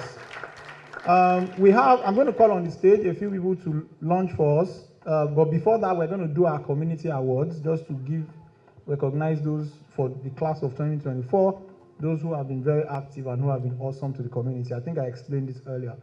So, welcoming on stage is a fantastic woman. She's also been profiled in these reports.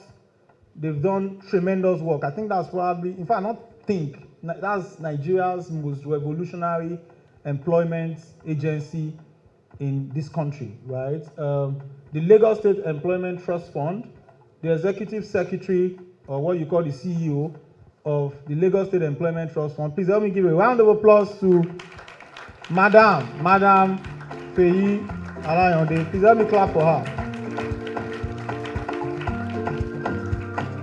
Thank you.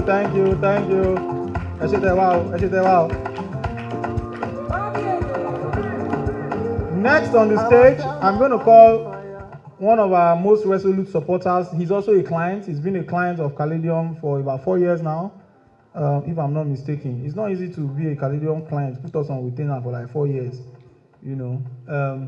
He's spoken at several of our events. He's supported the brand. Everybody in the community knows him. He's some fantastic storyteller.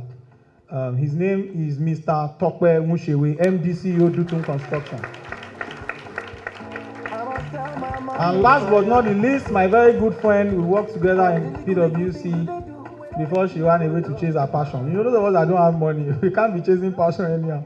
You have to make money first. When you make money, passion will follow. You know, but people like your money is in our hand. Is there? Our money is inside our pockets, and we will collect it. So she's the director of programs at the LSCTF. Onyi does fantastic work in the SME space. We're always talking. Please help give a round of applause to Onyi. So I hope that the report is ready for launch. But before the report, we're going to do the community awards. So one after the other.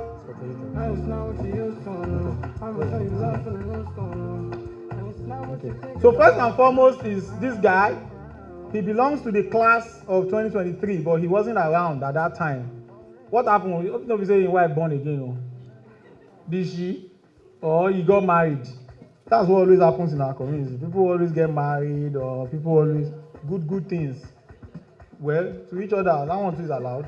But good things. They always, have kids, and people are always celebrating with each other. It's good to see.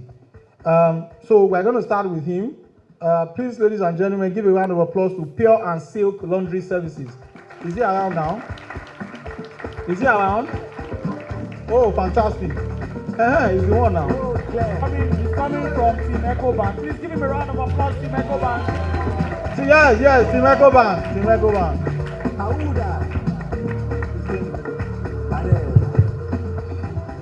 People are shaking their head. I applaud Make them they turn up, they don't see me coming. Are you ready for me? Energy like cocaine. Bring the latte like for 2024 class, right? This guy is a fantastic guy, very active, always contributing, always supporting others. I mean, that's how the community grows, right? You can't just be a net receiver in a community. Please help me give a round of applause. I hope he's here for M. Tijani. M. Tijani, is he here? Oh, you are representing. M. Tijani. It's all up, we're not clapping. And as the money don't come like us, as the movie soft they soft. When I know I see me enter, they never bring you to enter my love. Say you want to see mental, I don't give them back to sender, why not? Congratulations, thank you very much. When I know I see me enter, they never bring you to enter my love. You know you are.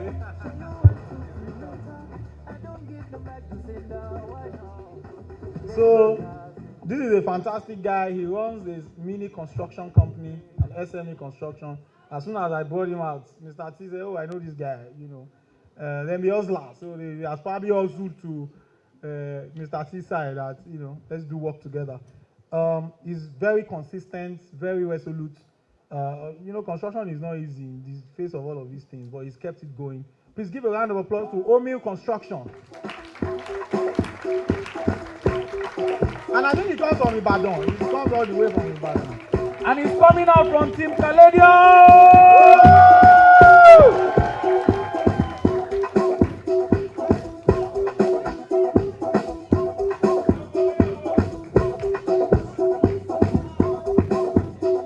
If person don't win award for your team, now you know. Say 2 points, 2 points, 2 points.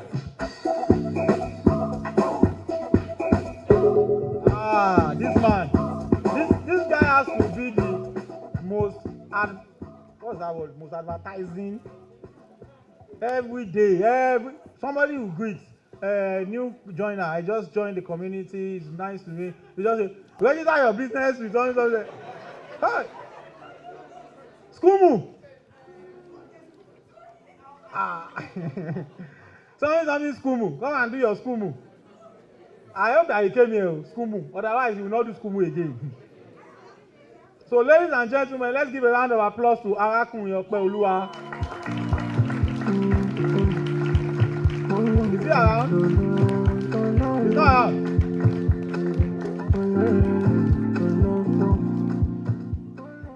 This is another great guy. I can't remember how long this man has been in the community, but I've known his name for as long as we started. And he's constantly showing up for others. He's constantly, engaging me, saying, "Hey, why this is how what I think. This is how." Please give a round of applause to J. James. J.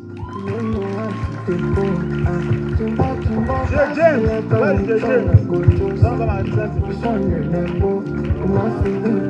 J. James is coming from Team Ecobank.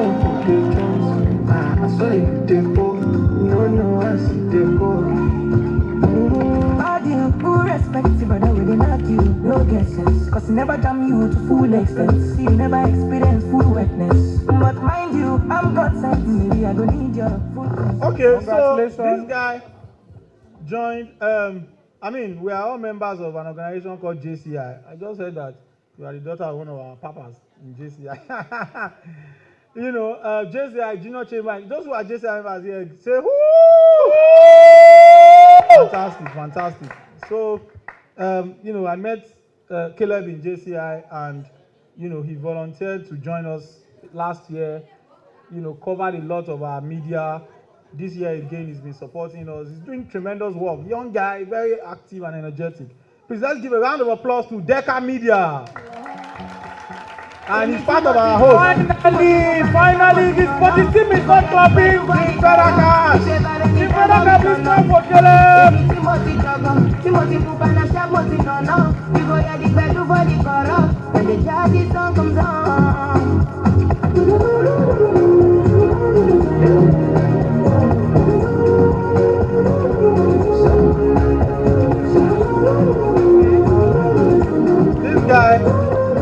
This guy, they say make he pose for camera. The guy was only looking at his cameraman. Say, every of una wey remain, now una know. Go and take focus. Go and take your picture of somebody else.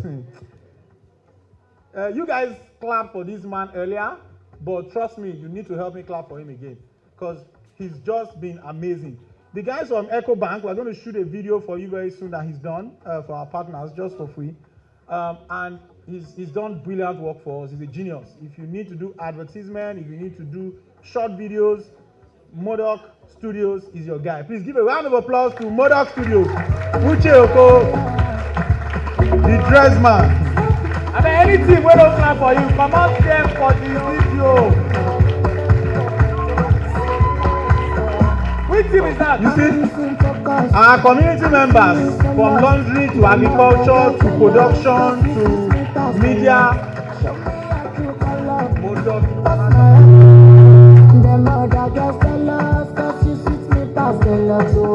My yellow pepper, your body check, you don't make me my yellow pepper, your body check, you don't make me So me and this lady, we're always fighting. I'm always saying, young lady, I don't see you. You don't show up. You are not this, you are not that. Until the lady, Zaha, who is the one coordinating women, now told me that she's one of the most active in the women community. I don't know, say, na men they fear her. So now inside women community, until we did the fellowship program for 3 weeks, and she was the most, in fact, you go think that she pays school fees.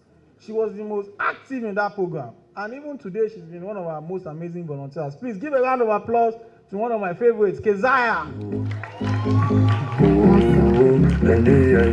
Where is Keziah?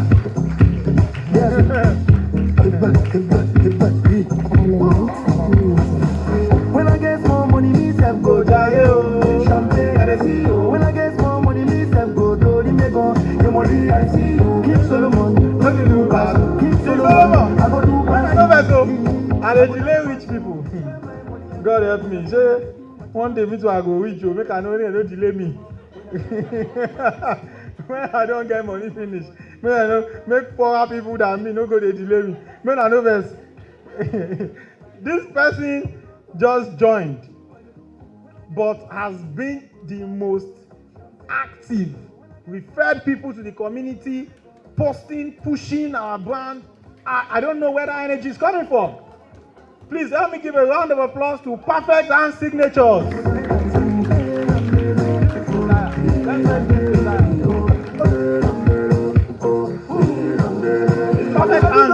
Is Perfect Hands around?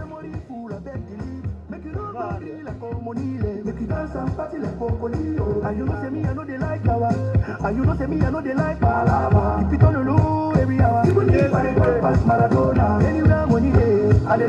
Anywhere sayo day, I go day. Anywhere wahala day, I go day. Anywhere holiday, I go day.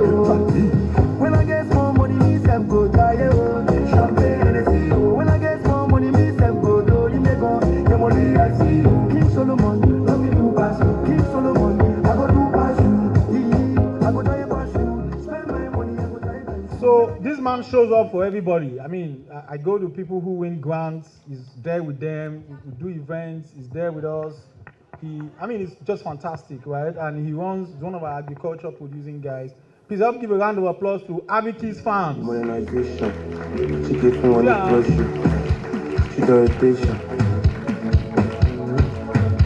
modernization.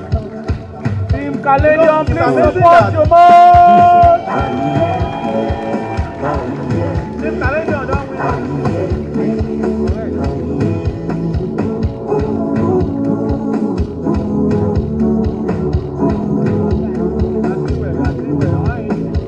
All my niggas are broken. All my niggas are broken. Cover face like Nagbaja.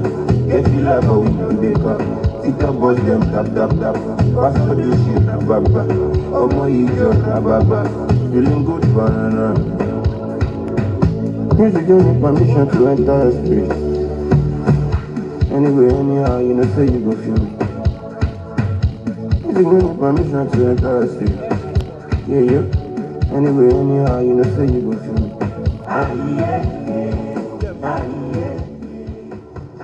I call this man Mr. Wow. He's always the number one to greet everybody that joins the community. Once you say a newcomer in the community, wow, Wow! You are beautiful. Oh God. Ladies and gentlemen, and the guy runs a business and he's still an undergraduate actually in LASU. Yeah, so I mean, please help me give a round of applause to Boluwati Feshui Alao. Where is Tife? I saw him just now. Oh, that's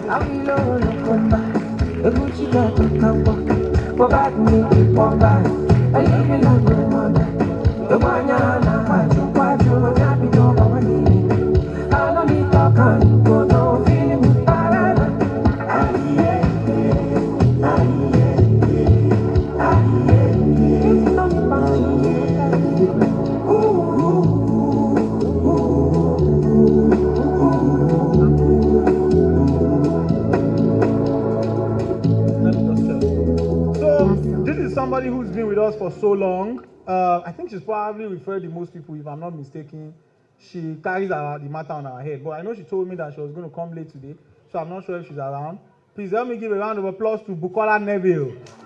Come and collect her. Come and collect her. Oh, look at you. Elderly person.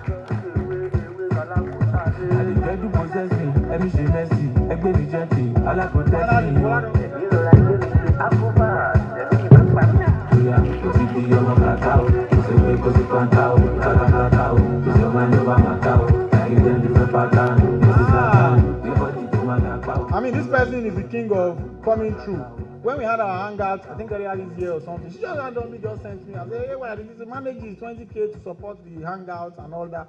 And you know, there's nothing as good as, again, as I said earlier, people who give back to the well that they receive from. You know, I'm very proud of the work that she does with her business.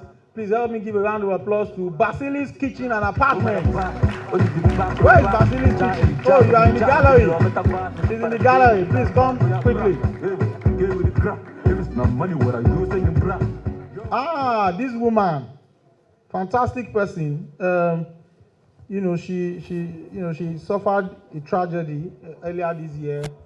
On the day that we're supposed to start our fellowship, she was part of the fellowship. And, you know, she lost her husband and, you know, after then, she has then, you know, managed to catch up and she still showed up at the last time that we had an event. Ladies and gentlemen, please give a round of applause to Evani. Is Evani around? I told you guys to call everybody now.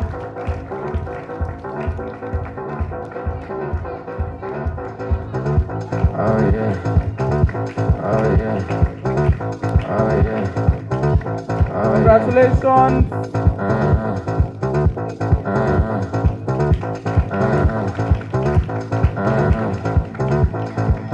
Fatilawa, Malaysia jaga jaga, Bogbalawa, Terebini kakawa, big boys lawa, and we are living our lives. No sleep tonight, just be doing as you like. Oh yeah. For the last, since September, we have been working on our survey report, and we're very happy today to be launching that survey. We hope that it's going to be useful to policymakers, SMEs like you, financiers and funders, you know, like banks, insurance companies, everybody who intends to play in the Nigerian MSME space. If you want to understand the pulse of SMEs, the challenges that we've had over the last 1 or 2 years, how have they grown? What is the most important thing to them? Where do they get their funding from? You know, what is important? How do they prioritize multiple things? We spoke to several SMEs. We have interviews with a few of them. I've just given you guys Wilson Lemonade here. The CEO of Wilson Lemonade, you see, you know, his interview in there. We also have my very good friend who was there last year, the CEO of So Fresh. His wife is here, by the way. We have a marketplace there. Our SMEs are there with amazing products. A lot of my friends there, you think they came to ShopRite. They bought a lot of things. There are fantastic things there. So at your free time, you can walk over there. So we've documented the stories, the challenges, the successes of both policymakers and SMEs in that report. And today we're going to be launching it. But before we do that, let me quickly give Basilis our award. Please help me pass Basilis' award. Basili. Choco.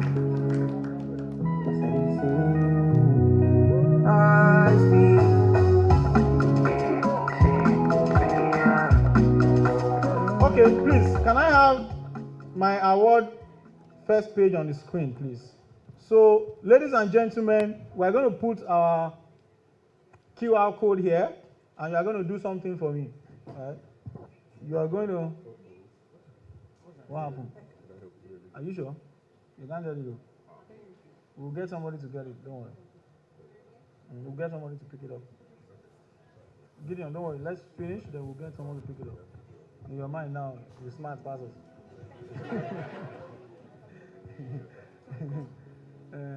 Okay, so, okay, yeah, please help us bring out your phone and scan this QR code.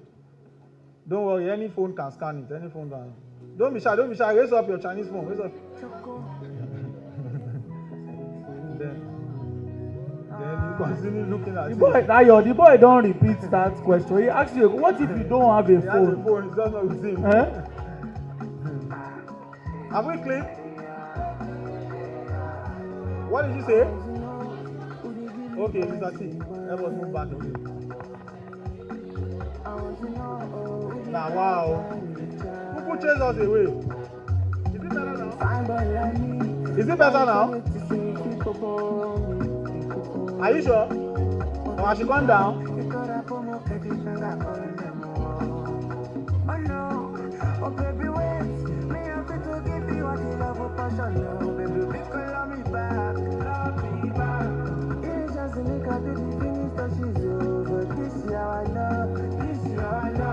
Have we scanned? What do we see?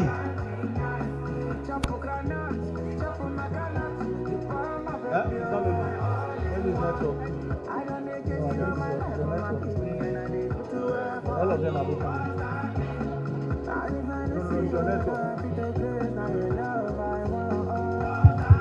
Who has opened it? Who can see the report? If you can see the report, please help us raise your phone. Let me see. Oh, okay. Yeah, we want to be sure that it's not the link that is broken. I think the network here is a bit slow, right? But it's downloading. How many of us can see it? If you can see it, please raise your hand up. Okay. So, please tell Peace to help us put the report on the page. Please, have we all scanned? We want to take this off the screen. You haven't scanned? Just take a picture of it. Just take a picture of the QR code and snap it from each other.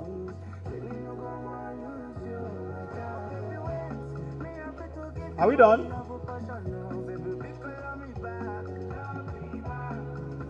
Are we done? Okay. So, Peace, I need the report up on the stage, on the screen, please.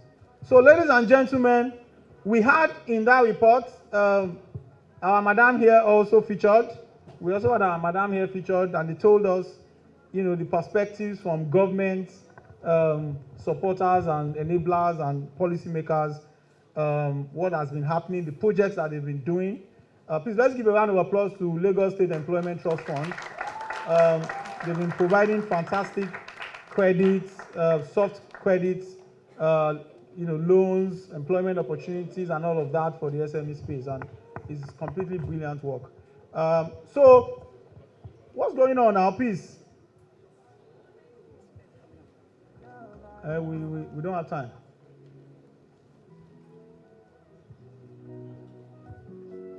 I'm coming. Let me be done with this. Since it's coming up, okay. Just call her. Chi signatures, Chiki. Where is Chi signatures? Chika. Chika Ibobo. Please give her a round of applause. Chika is from class of 2023. I want to know who be that guy in the taxi. Fine boy like me, why you connect to say people for me?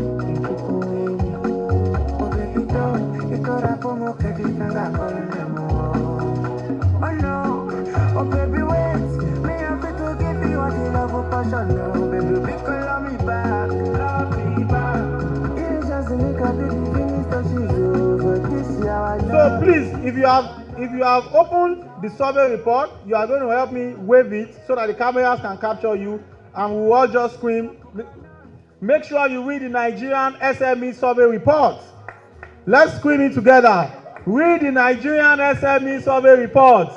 It's too long. Okay, the Nigerian SME report. That one is shorter now. What did you say? Read the report. Read the SME report. No, we need to put the name. So you exactly. That's fine. It's not too long. And we are going to allot points to the team. Exactly. Yes. We are going to allot points to the team. Yes. To the team. Please show the score. Please show the scoreboard. Some people are already threatening me here. So you're going to say, read the Nigerian SME report. Once you hear go from Ayo, right? Yes. And you are going to also put it on your social media. So ladies and gentlemen, 1, 2, 3, go! Read the Nigerian SME report. 5 points for Team Ecobank, 5 points for Team Salam. Thank you so much. 5 points for Team Caladium. 5 points for Fedakas. I'm twisted to give you people that last 5 points. Okay, please. There is this team member of mine that joined us, I think, about 3 years ago. He's giving a lot of energy to the business. He joined at the time when, we had some challenges within the team, and it was as if, things were almost going to fall apart. And then he came in and literally gave amazing, I can't even thank him enough, right? Very soon he's going to be, moving on to other things, but he's done tremendous work for this community and all of that. And I just want to appreciate, please, with a resounding standing ovation, one of my most fantastic team members, Chetachuku Odi. Give your West Cheta's award, please. Yes. They call me Shadi.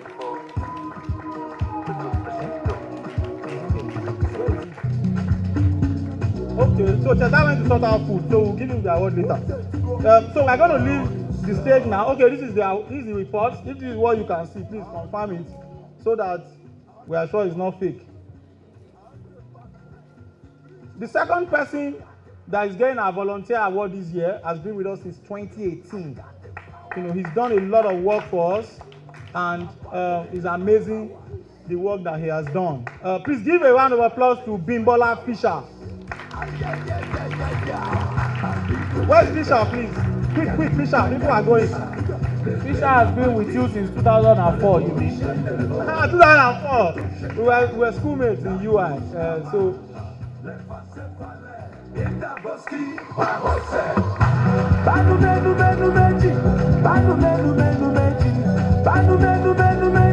I'm going to leave the stage now. We're going to leave the stage now. Thank you so much, guys, for all you've done for us. But we want to leave the ES to give us 1 or 2 words about the report and the contribution that she did. And then you can. Fantastic. Thank you so much, Ayo and team. Please, can you give yourselves a round of applause? Thank you so much. Ayo, you set me up, but it's okay. But honestly, guys, when I see things like this, the 2024 Nigerian SME report, it's actually speaking to the voice of every SME in Lagos and Nigeria. So if I have any SMEs in the room, can you please give yourselves a massive round of applause? Thank you very much. At LSETF, we say that we are ecosystem enablers, but the truth is, without the SMEs, we have no ecosystem. That's the honest truth. And we always say that SMEs are the backbone of society. That means if you enable or empower one SME, there's a multiplier effect, and the entire economy benefits from that SME. So this report, and I know that there are a whole bunch of things on there, is basically hearing from the voice of SMEs, what opportunities are available to you, what lessons have been learned over time, how other enablers like, Lagos SME Bootcamp how you can leverage on that to make a success of your story. So please, the whole idea is don't leave today without sharing this with somebody else, without thinking of how you can continue to add value in your ecosystem and how you can make a difference in Lagos State and Nigeria. So please, for everyone on here, make sure you tap into this. If you have any feedback, share that feedback as well. But ultimately, kudos to the team at Caladium Lagos SME Bootcamp, Ayo and yourselves. Please give yourselves a round of applause. And ecosystem like ourselves, builders like ourselves, we can only do the work we do based on you guys. So please speak to my team, speak to myself after this, but please make sure you continue to add value in your different ecosystems. Thank you very much, and congratulations on this again. Thank you.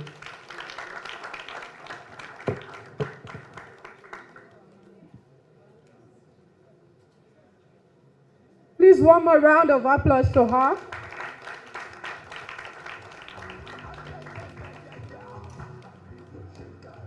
At this point, we're about to learn a little more than we have already done. We're going to have on stage, permit me look for the name, Chioma Chinweze to moderate the next session. She'll be introducing the members of the panel, and we get this opportunity to learn some more. Please, a round of applause. Black for guys, man, I'm all out of the record to get the vlog.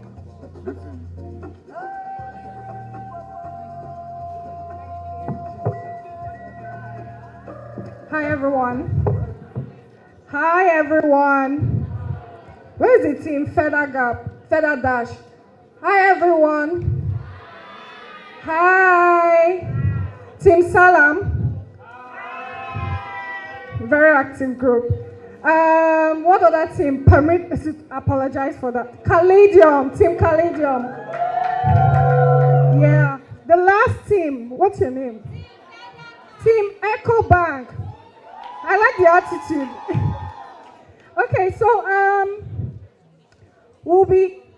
this next session it promises to be very, very interesting. We have very strong women on the panel, and we'll be discussing on managing stakeholders and people for efficiency. Does it sound like something interesting to you? And so far, how has the bootcamp been? Interesting. I love that. Yeah, I'm hearing something. What?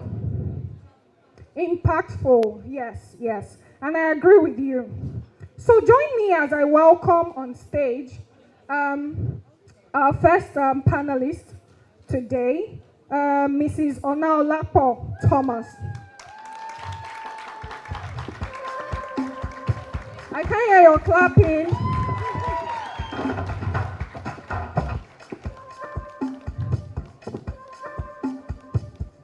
Thank you. Welcome. Yes. So I think you sit here, so that others can. Yes. Thank you so much. With over 15 years, she is the current Senior Vice President of People and Culture at Verdays. Yeah. Yes, that's perfect. The second panel that we have on stage, please join me as I welcome Mrs. Oluwatoyin Atonda.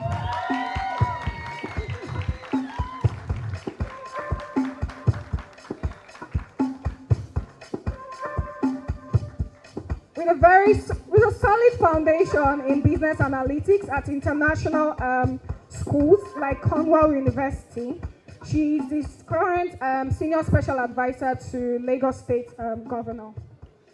The third person we are bringing on stage, are you guys happy to have them on the stage? You don't seem that way. Please, I need more effort from you guys. I need more effort because these are amazing people that you have right here, and they are coming to speak to you without even asking for a penny. I expect that in return, we are very happy and super excited to have them on stage today. So the third panelist that we'll be bringing on stage is Linda Ochubwa. Linda, I know I saw her somewhere. She wanted to go into the SME Can someone please call Linda? She's at the SME market.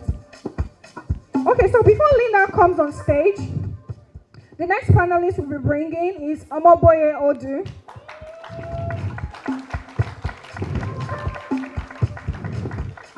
Okay. Omoboye, is she here? Okay.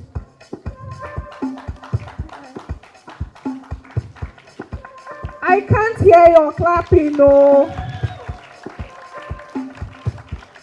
I thought we'd eaten this afternoon. There's no energy. I'm not getting the energy. So Omoboye, with over 20 years, yes, in the financial service sector, she is the current head of SME partnerships and collaboration at Ecobank.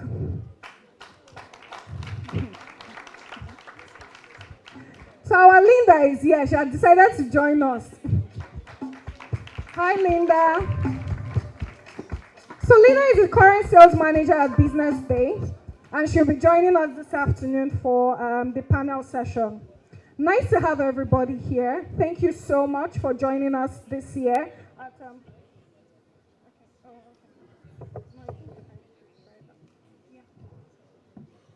Thank you. So thank you guys for joining us. It's the 2024 Caladium SME Bootcamp 7.0. So what I'll be doing is I'll be asking a general question, because this topic, this entire session, we are supposed to, or the audience is supposed to get insights as to how relationships can be beneficial to them, and also how they can leverage relationships with stakeholders, say investors, customers, and much more for their businesses. And following up on that, I'll be asking, in your experience, what are some effective ways that SMEs can actually leverage the right stakeholder engagement, say relationships? Okay. So yes, stakeholder relationship over time. So how can it manage relationship with stakeholders, and how does it even affect their business or help them? I heard. Yes, please. Hello. Okay. Thank you very much. Thank you very much, Chioma. So I'm going to answer that question from the lens of an HR person. So there are various stakeholders, and especially as an SME, we're in a room full of people today, and there are lots of people that we can meet, engage with, that will ultimately become partners for us in this space. And I think that one of the effective ways that you can leverage the stakeholders that you meet today is by keeping in touch. I know that lots of people have Telegram accounts and Telegram channels and vibrant communities. And what we find from a people perspective, or what we have found in the past, is that you can leverage those relationships to hire right. So you have a vacancy, you're looking for a particular person, or you're seeking support. You're seeking support with recruitment or with various processes, or even someone, maybe you're looking for an accountant. You throw that out into your community, into your groups. And you may be lucky, and you may find someone. They will send you some CVs. You go through that whole process, or you may even find that some of the stakeholders or some of the partners that you have in your community actually perform these services. So maybe they have recruitment services that they can support you with. They can help you with the first level of sourcing CVs. They can help you with having an initial chat with the candidates. They can also act as subject matter experts. I've been to the SME market, and I've seen people that are selling adire, people that are selling honey, people that are selling water. And my assumption is that that is the core space in which they operate. But obviously they don't know everything. So they are technical, but they would require support from their partners in other areas, in processes, in finance, in people management, even in payroll management as well. So I think that it's important to effectively leverage your stakeholders via the communities that we all sit in today. I mean, we're all a part of this SME community, and I think that there's a lot of gains to be had from there. Thank you so much. Thank you. Yes, so yes. Okay, I'm just going to start from where she stopped. Good afternoon, everyone. All right, I think one of the most important things to your stakeholders is value. You know, what value are you actually bringing to the table? She mentioned something about networking. I'm very big on networking, but every time I kept saying we want to take. What exactly do you have to also give back to these stakeholders? So it's very important for you to understand value, and it's very important for you to know that you have to bring value to the table every time you have a conversation with them.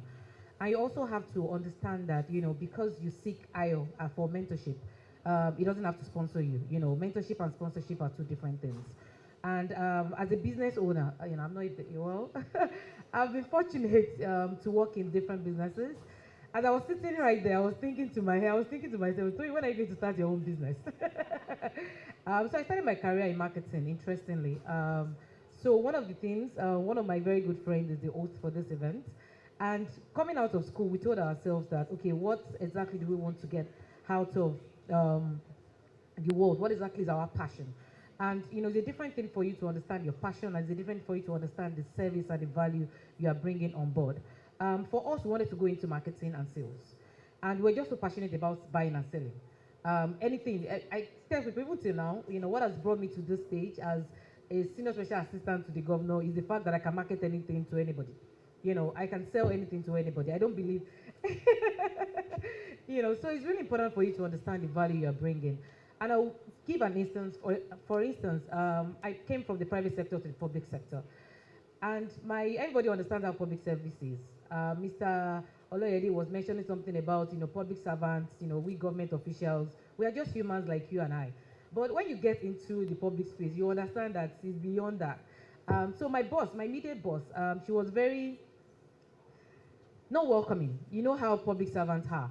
You know, you're coming from private sector, you know, how can I help you? You're this young lady, you know, and so, you know, I want to get a report from her. You don't have the knowledge, you don't have the skills. They just believe that you cannot just come into their space. How was I able to manage her? We all keep writing in our CVs, I'm a people's person, but are you really a people's person? So it's really important for you to self-evaluate yourself. You want to network with this person. Do you think you really have what it takes to really talk to this person? And every time I talk to her, she doesn't respond. You know, you see her on the high, you are going to work, she doesn't respond. You go to her office, you're like, how can I help you? You know, I don't even know you. Nobody has introduced you to me formally, so I cannot talk to you. She's a stakeholder that I have to manage, whether I like it or not, because I work with this person every day of the week. You know, anything that has to do with training, learning and development in Lagos State. By the way, I was mentioning banks. Banks were the largest employers of labor. I can gladly say that government is. In Lagos State, we have over 100,000 employees. Yeah, we have over 100,000 employees. Imagine managing learning and development for over 100,000 employees in Lagos State. And as I was saying, you know, I tend to talk to this woman every now and then, and she doesn't respond. So one of the things that you have to understand is the value you are bringing to the table. You should not allow anybody to break you. We all say no grief for anybody, but no grief for anybody is not in a violent way. You just have to understand that when you bring value, whether you like it or not, they will definitely call you to the table. You are showing up every time when it matters, as an individual, as a young person. And you have to be deliberate about your learning. You have to keep learning. In public, I was very inquisitive, you know, coming into the public service. So even as an SME, you know, whatever business you are doing, you have to be deliberate about your learning. You have to do your research. When you are talking, people will listen to you, whether they like it or not. And that's the spirit, you know, when you are engaging your stakeholders. And ensure that you are going to that room, you've done your research, you are capable of, you know, even when, if you want to do bobo, even, you know, if you're not saying so much, you'll be shocked. Even your stakeholder does not even know. You know, that's even the beauty about this thing. So, most importantly, if you say you're a people's person, you have to be able to live by it. You have to be able to walk the talk. And that's the most important thing in managing your stakeholder. Thank you. Thank you. Good afternoon, everyone. So if I may add, I think what Caladium has shown us is the spirit of partnership and the value you can get from partnerships. So for us to ensure we can leverage from our stakeholder network, being part of the Caladium's community is very important. You have a strong community that's partnering with the private sector and with the public sector SMEden. So if you're looking for the right leverage from your stakeholder, use your community reach out, your community reach. They're partnering with us, a bank, Ecobank, for example. I'm private sector, I'm privately driven. Smithan is public sector, and there's so many facilities, programs available to you through these partnerships. So what I would advise every member of the community is reach out, get the information, find out what's available, and you'll be surprised at the variety of things you can take part in and you can participate and can help you expand your business just by this right partnership and conversations you can have. Thank you. So Linda. Okay. Good afternoon, everyone. So I'm so sorry. I traveled for an event last week and I really don't know what happened, but I came back to Lagos with a cold, so please bear with me. Okay, so I'm going to bring this down to my forte, right? So where I really think I have my strength. And we're talking about stakeholders. The first thing I really want us to do practically, because I'm coming from a PR marketing background, and I talk a lot about SMEs. I have a podcast show called Growing Your Business with Linda, and I talk about small businesses and how you move from a side hustle to a proper hustle, and I've done that for like 5 years. I also speak a lot with them, and I found out that there are some key things that SMEs don't have, which are the first things that your stakeholder is going to look at. I want to take the stakeholder part from the angle of somebody who wants to invest with you, who wants to partner with you, who wants to work with you or your employees. So first things first, I want you to search on Google, just put your name or your company name, and I want you to just check to find out what pops up about you. Can we do that, please? Your full name, just put it in Google search on your. I want to guess that everybody has data here. How many of us have data, please, on our phones? Or we used to still offer our data, small business owner, and put it on every 30 minutes to check. So it's only in Nigeria that you send somebody a message on WhatsApp, you now still call the person, I beg, on your phone, I beg, check your WhatsApp. I send you money, and I'm wondering, why should I call you? Please, small business owners, it's WhatsApp for WhatsApp, right? It's an instant message, which means I tell people that I'm glad about WhatsApp because I haven't called anybody on international calls anymore directly. Anybody can call you. I had someone call me yesterday from India. One call on WhatsApp, say, hey, my name is this, I want to do this. And everything was smooth and so we had 3 meetings on WhatsApp. We didn't go anywhere. We didn't go to Google. We didn't go to Google Meet. We didn't go anywhere. So please, first things first, one thing that gets me worried is when you send a message to a small business owner and then you have to now wait for like 3 hours for that person to respond because that person has left their phone and didn't even put on their data. Please, these are key things, right? If somebody's saying they want to partner with you or invest with you and then you don't have 200 naira data on your phone, you are here to play. You they play. You're not ready for this business. So for those of you who have searched on Google, when you search and you check for your name or your company name, you can't find anything there because you did not put anything there. So for those of you that didn't see anything about yourself, you technically don't exist in this world. Because in this world that we live in, if you remember the COVID period, everyone is searching for something online. And I tell small business owners, if you have a fantastic business, you are selling a good product, your food is sweet, and you're not doing marketing, it's like you're winking in the dark. And I started a campaign last 2 years called Do Not Wink in the Dark. For small businesses, they're always complaining of, I don't have money, I don't know what to, I don't really know what to market, I'm trying to sell. If you have that good product and it's just for yourself with no marketing, you're just wasting time. So how do you put things about yourself? Now, if I search online and I don't find anything about you, I will create my own perception about what I think that you are. And God helping you on Instagram, you're posting videos and pictures of you going to the club and doing all sorts. And I'm asking myself, how on earth do I want to give this person my money? A lot of people are checking so many things about you and your business now. And they will make any decision they want to make without seeking your opinion. So I tell people, whatever you decide to post, who you follow, who you like, when and how, we can see it. And it just gives us a perception of the kind of person or business that you're running. So bring me back again to my stakeholder question. If anyone is going to work with you as a small business owner, is going to give you a grant, is going to partner with you, there are key things he's going to check. And I just hope that you can write these 5 things down. Number 1, what's your personal profile? And if you don't have the money to create a very basic website, just first thing, just go on LinkedIn and register on LinkedIn. Make sure that everything there is professional. What you are saying about yourself, your story is consistent, and that we can tell from what you have said who you are. Number 2, have a beautiful headshot picture. I tell people that as a small business owner, the first thing that I'm going to see about you before I meet you is your picture. And if your picture cannot even give me a perception of who you are, I'm like, you are not yet ready for business. That will take you through the door before you even walk in. I heard some of us saying something around what I ordered versus what I got. So sometimes you see some very beautiful pictures of some speakers, and when they walk in and they're saying, this is me, you're wondering, this is not adding up. But it's fine. The person has gone through the door. It means the person is ready for business. We mentioned websites. That's number 3. As a small business, you might not have the money to build a fantastic, mighty website. Just have a basic one. How do we check for you? Find what you do, contact you, basic products, basic services. Simple, just very simple. That just helps us know that you are no more running a side hustle, but a proper business. Number 4, company profile. So if you've had your headshot picture, your personal profile, your simple basic website, have a simple, it can even be 3, 4, 5 pages. Just tell us who you are, where you are going to, how you started, and where you want to be in the next 5, 10 years. That simple snapshot just tells anybody what you are doing and how they can work with you. I hope with these few points of mine, I've been able to convince you and not to confuse you of some simple basic things that you need Linda, to we are doing debates here. So far, how are you guys? How are you guys? I was telling you that this was an impactful session. Nobody believed me. And now you're clapping. You're not even clapping well. So I'm even glad, bringing it back to the basics, I'm glad that we were able to launch the Nigerian SME survey.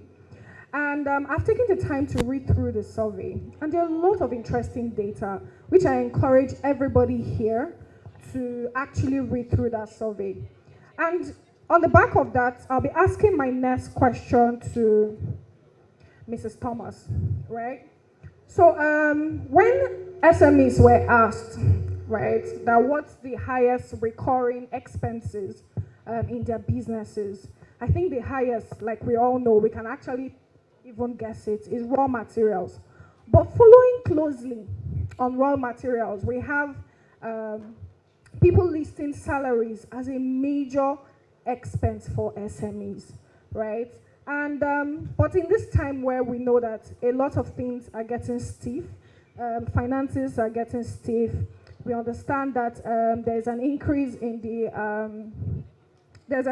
the minimum wage as well, and SMEs, not to even put into account the inflation as well, high interest rates and all. But coming back to the question is, how are SMEs supposed to align their staff, they're supposed to align or optimize staffing in their organizations this way? So let me put it like this. So how would you recommend for SME to approach recruiting by applying growth mindset? So in an instance where you're bringing someone into the team, you're also looking at different places that the person can actually apply in your businesses that would grow your businesses and scale your business. Also putting in mind that you do not have the capacity to actually employ like a lot more hands. But how are they able to apply that when they're, approach that when they're bringing people into their team? Thank you very much for that. And I think that that's a very, very useful question. So there's a couple of ways in which an SME can go about harmonizing roles, like harmonizing jobs so that they can have more payroll efficiency. And I'll give an example. So let's imagine, we're using SMEs as the example here. So some of the things that I will be recommending are not necessarily best practice, but it's for a growing business. And then as the businesses get bigger, you can then begin to separate roles. So I'll go into my example. Imagine that you have gotten to the point where you need to start keeping track of your inventory as well as your finance, right? So maybe you are more inclined to business development, or you are more of a technical person and you are the main producer of the product. So let's assume somebody that makes granola or somebody that makes yogurt. That person is actually the technical person that knows how to make the product, but they need somebody to support them with inventory and with accounting. Now, they cannot afford to hire an accountant and an inventory officer or an inventory controller at the same time. Those two job roles can be combined in the initial. As I said, it's not necessarily best practice because there are some gray areas there, but the assumption is that the business owner is still keeping an eye on the money. Let's assume that the inflows, like every time you make a sale, the inflows are coming to the business owner's account or like to the company account, and then they are giving the accountants a view of the numbers that have come in. So what you can do is that you can combine those two roles. So rather than pay, for the sake of argument, 150,000 naira each to the accountant and to the inventory controller, something that the business is unable to afford, you can merge those roles and have the person carry out those two functions. Another thing that you can do is that you can negotiate with a prospective employee. So for example, maybe the going rate, what you have as your budget is 150,000, but the person wants to earn 200,000, for example. You have to be honest with yourself and look at your business and ask yourself, do I need this person to come to work every day? So maybe what you can do is to negotiate that, okay, no problem, I will pay you 150,000. Sorry, that I cannot pay you 200,000, but if you come 4 days a week, or if you come 3 days a week, you come 3 days to the office or to the factory or wherever, and the other day you're working from home, can we close it at 150,000? So that's a way in which you can save on your cost. Another way is also to incentivize the employee. So let's assume that it's a sales scenario, right, where you're looking for salespeople. Imagine on a day like this where you have the SME market. You're sitting in here because you want to gain a lot of knowledge from here, but you also need some people to support you there.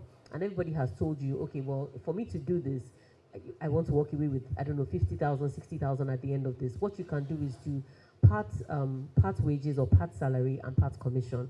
So you can come to an agreement. I will give you 50,000 or whatever, and then you make the balance of it as commission based on what you've sold for the day. So there are all sorts of ways in which you can play around, but I think that what is most important is look at what you can afford, look at the job roles that you can combine, and be as flexible as possible. And then as the business continues to grow, as the business continues to scale, you can also leverage the people in your community. You can leverage a technical HR person to help you design the actual roles properly, help you come up with job descriptions, and then you can actually go to the market and find somebody that is a perfect fit. But the note of warning that I would sound is that you need to ensure that you have enough work to hire an individual, a person.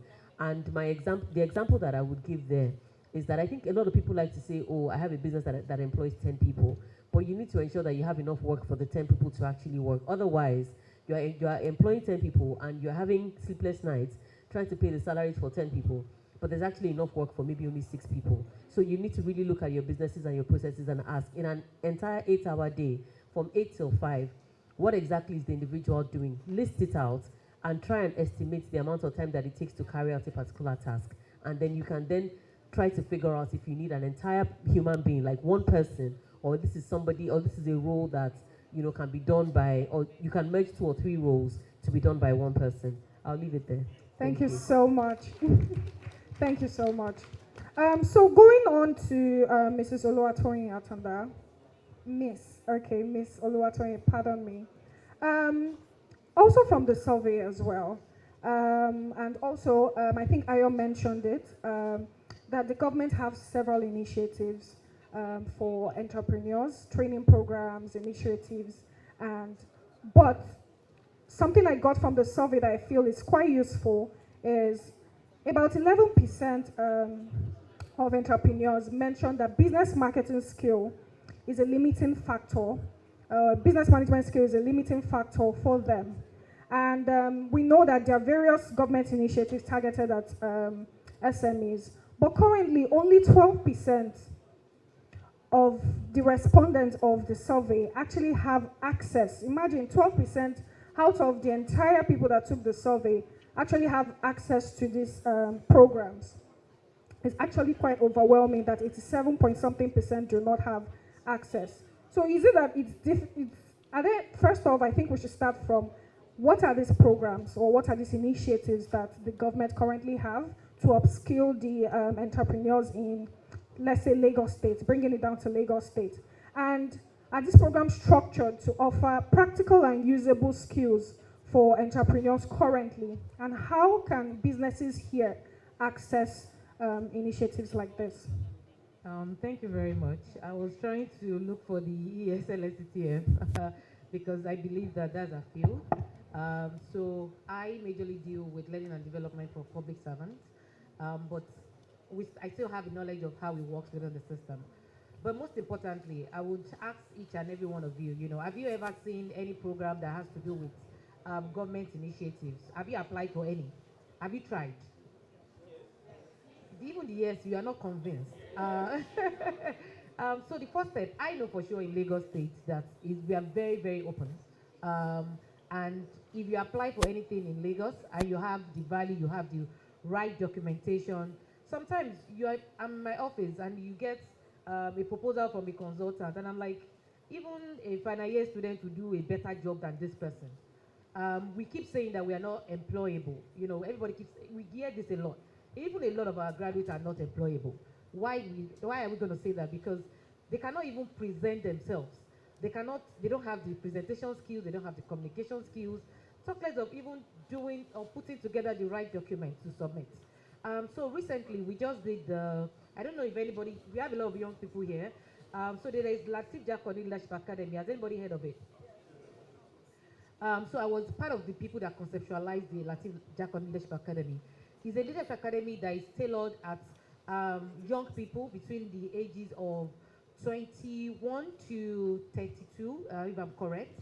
And the whole idea is for us to be able to bring young people into the public service, for them to learn public service leadership. And over time, we have 10,000 applications, 20,000 applications. And when you go into interviews with these young people, it's really appalling, you know, because you ask yourself, are you sure you went to school or school went through you?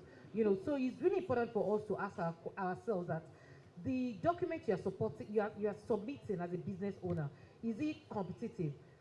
Have you gone? There are a lot of platforms that you can use. There's a lot of templates.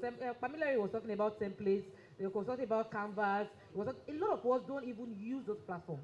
We are wasting a lot of our time on X, on Twitter. Oh, X is not Twitter. On Facebook, on TikTok. Are we learning exactly what we're supposed to learn? I can guarantee you that 100%, you know, whatever it is that you apply for in Lagos State government is based on merit. 100%. So what we did at Latif Jakoni Leadership Academy is to say that we consulted it. The person that does the screening is not even a Lagos State staff. So it's not like, oh, I know this person or I know this person, or oh, because of this person, they are going to choose this person. They pick the most outstanding 30 people across Nigeria. It's not just Lagos State. So because you're not in Lagos State doesn't mean you can't apply to LSCTF. Because you're not in Lagos State, does anybody know about Ibile Academy? Have you applied for that? Yes, you're a young business owner, but you need to grow your network. And these are the places, these are the people, these are the places where you will meet, you'll be able to meet a commissioner, or be able to meet a special advisor, or be able to, it's direct network. I will always make an example of myself, because I won't say my father is a nobody, but I didn't have godfather. You know, I know when I got disappointed, somebody called me, Tony, who exactly is your godfather? And I said, nobody, because it's the hard work that pays. And you need to understand that as a young person, you have to be hardworking, and you have to be consistent. Consistency is key. So it's not left for you to just say, oh, you want to apply, and you just do rubbish. You just, you know, you just probably go to ChatGPT and just put whatever it is. There's technology that can tell that, oh, this person copied and pasted from ChatGPT now. There's no technology. So are you really sitting back, doing your research, and applying the right way? Are you asking within your network, who has done this before? Also very, very important. That's one of the things that you need to consider. So it's not left for you to say, oh, you want to check from this. What's the value you are taking from your network? Which is very important. You want to apply for LSCTF grants. You know, the ES just left. It's not for you to start budgeting, yes, the ES have applied. What is that document that you've presented? You know, have you gone to do your research? The people that have won, what's the criteria? Did you study it? Or you just assume, oh, because it's a government thing, I have to know somebody that knows somebody. I didn't know somebody that knows somebody for me to get my job. I didn't know somebody that knows somebody. And if you know Lagos State very well, for you to get an appointment within Lagos State, you have to be outstanding, whatever it is that you do. So don't limit yourself to say, oh, I'm an SME, I'm just starting my business, you know, I can't get this done because I don't know somebody that knows somebody. Yes, it's good for you to know somebody that knows somebody, but where in your little space, you know, what's the value add? What's the impact? How can are you outstanding in everything you do? Excellence is not an act, it's an habit. Whatever it is that you're doing, if you're doing it well, people would definitely recommend you for that position. So it's really important for you to be outstanding in everything you do. It's important for you to do your research and get it right. And when you're doing your documentation, please and please, it's okay for you to use AI. It's okay. You know, we are moving to the future of work. But the AI just give you an idea. You don't have to copy and paste whatever it is that you've gotten there into your document that you're submitting to LSCTF. You have to be original. So it's really important for you to be original in everything that you submit to the government. Because whether we all have this, we all feel that, oh, government people are not working. I work from Monday to Sundays. I'm overwhelmed. I work from morning till like 9 p.m. or 10 p.m. sometimes before you go home. It's a lot of work. And we have people that are really detailed within the government space. They will go through the documents one after the other. So don't feel like nobody is looking at the documents. And there are quite a lot of initiatives for SMEs. I might not be able to mention it on top of my head, but if you really go, it's enough for us to say, oh, politics. Please, let's put politics aside and be factual. Be realistic as a business owner. Check. I know for sure, the SSA on, I really can't remember what a portfolio is, because I was in a gathering where we went to the grassroots to start talking to SMEs. And she was asking that, have you heard about that? They were all looking at her like, I don't know. You can't say you're into business and you're not doing research. You can't say you're into business and you're not following the right set of people. Is it Bobrisky you want to follow, or you want to follow Ayoban Kole? You have to be deliberate about your goods. You have to really be deliberate. It's okay for the entertainment. Yeah, me too. Sometimes, I like Bobrisky make me laugh. It's okay. It's okay for you to have those moments, but it's really important. You have to be deliberate about what you consume as an individual, and that is where it starts from. So before you even apply for those things, do your research. Be sure that you have the right documents, and don't assume that these people, don't worry, when they see my name, they'll just make it. Or even when you know somebody that knows somebody, when you get into the room, can you defend what you've submitted? Very, very important. I will give an instance again. I got my first job in the government, as an executive assistant to a commissioner. They gave me, I went into the conversation. The person that recommended me wasn't there. And the first thing the person told me was, oh, you don't have human resource background. I said, yes, okay, but I'm fast in learning. I can learn very fast. Just put me to the task. I was on the job for 3 months without pay. But did she eventually pay me? Yes, she paid me. She augmented my salary and paid me. But I was volunteering for 3 months, trying to make a point to her that I can do the job. And I was passionate about going into the public service. How I wanted to go into the public service, I didn't know. And I got this opportunity, and I took advantage of it. So it's not left for you to just sit back and say, oh, they will not give me the job. If I apply for anything within the government, there is a lot within the government space. I don't know if anybody also knows about, there is Ministry of Innovation, Science and Technology in Lagos State. They give a lot, okay, you know about it. They give 1 million, 2 million. You feel like this money is not a lot, but it's free money. It's really free money. They give 1 million, 2 million, 3 million every other year, every other month, I guess. Just try as much as possible to attend conferences, attend events, and it's not left for you to just attend and just collect, complimentary cards.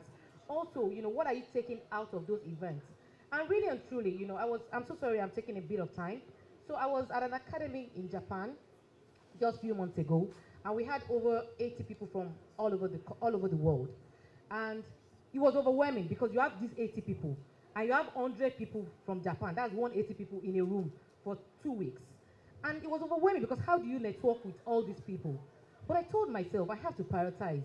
You have to be able to prioritize. Even when you get to this, you can meet everybody. You can meet everybody on the Ecobank team. You can meet everybody on the Salam team. You can meet everybody on Caladium.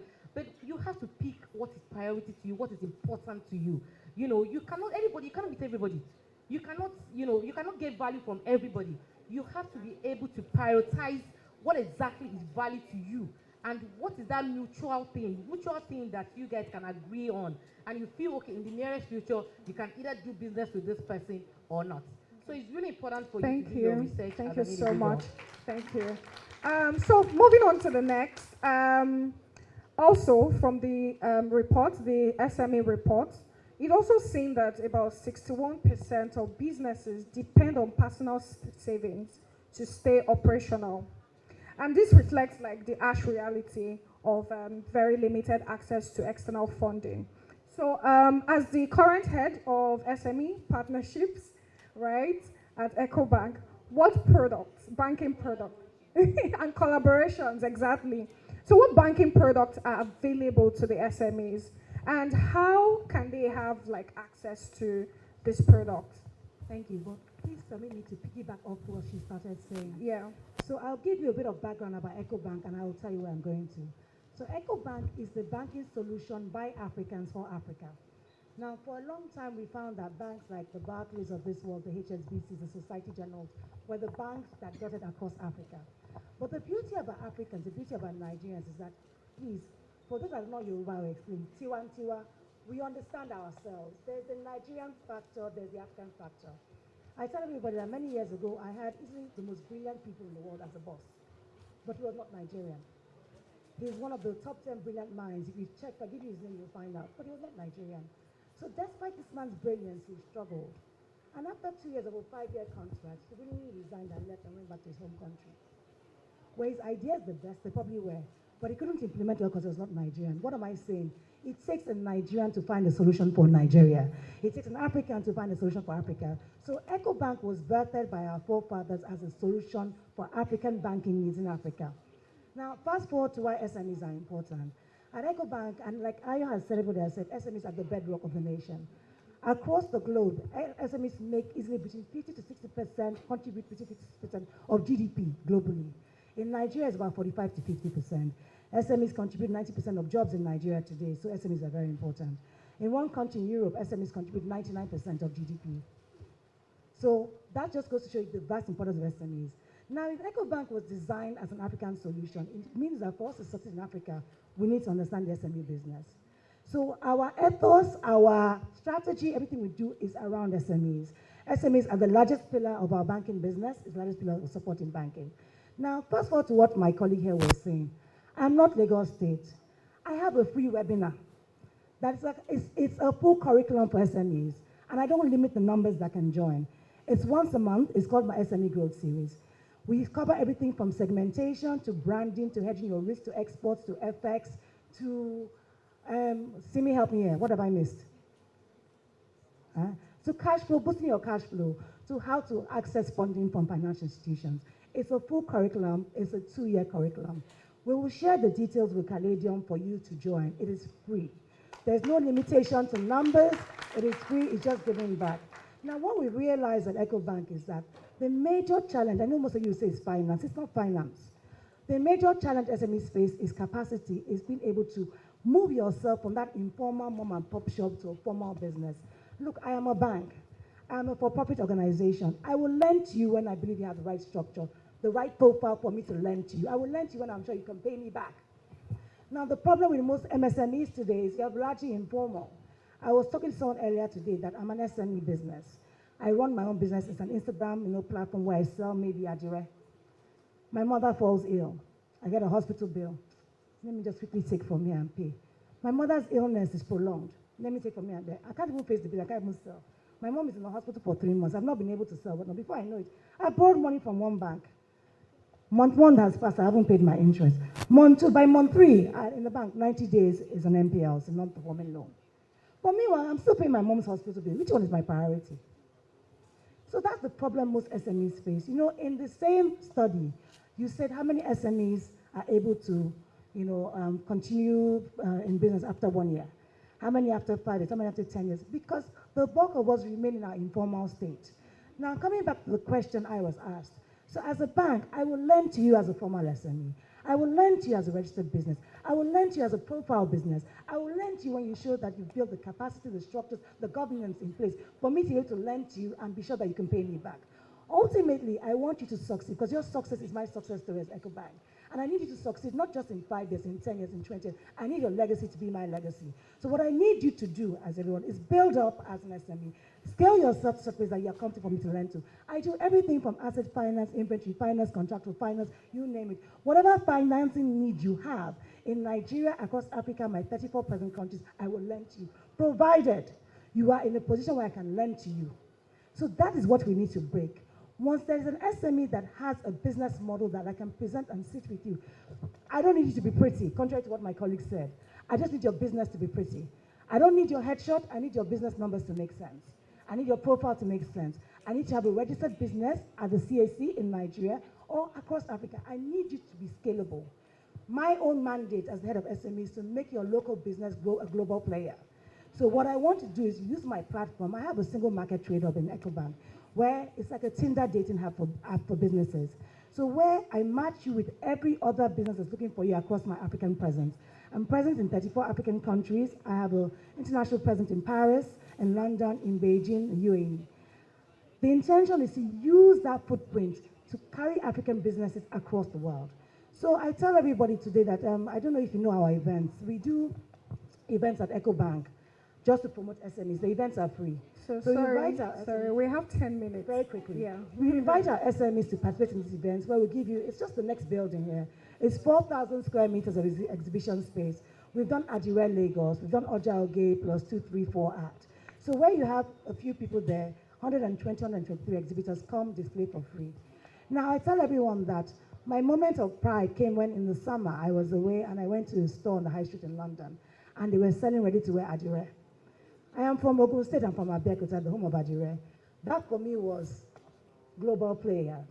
So for me, my own joy, my own KPI is that when my SMEs that are customers are able to compete globally, then I've done my job. So make it easy for me to do my job.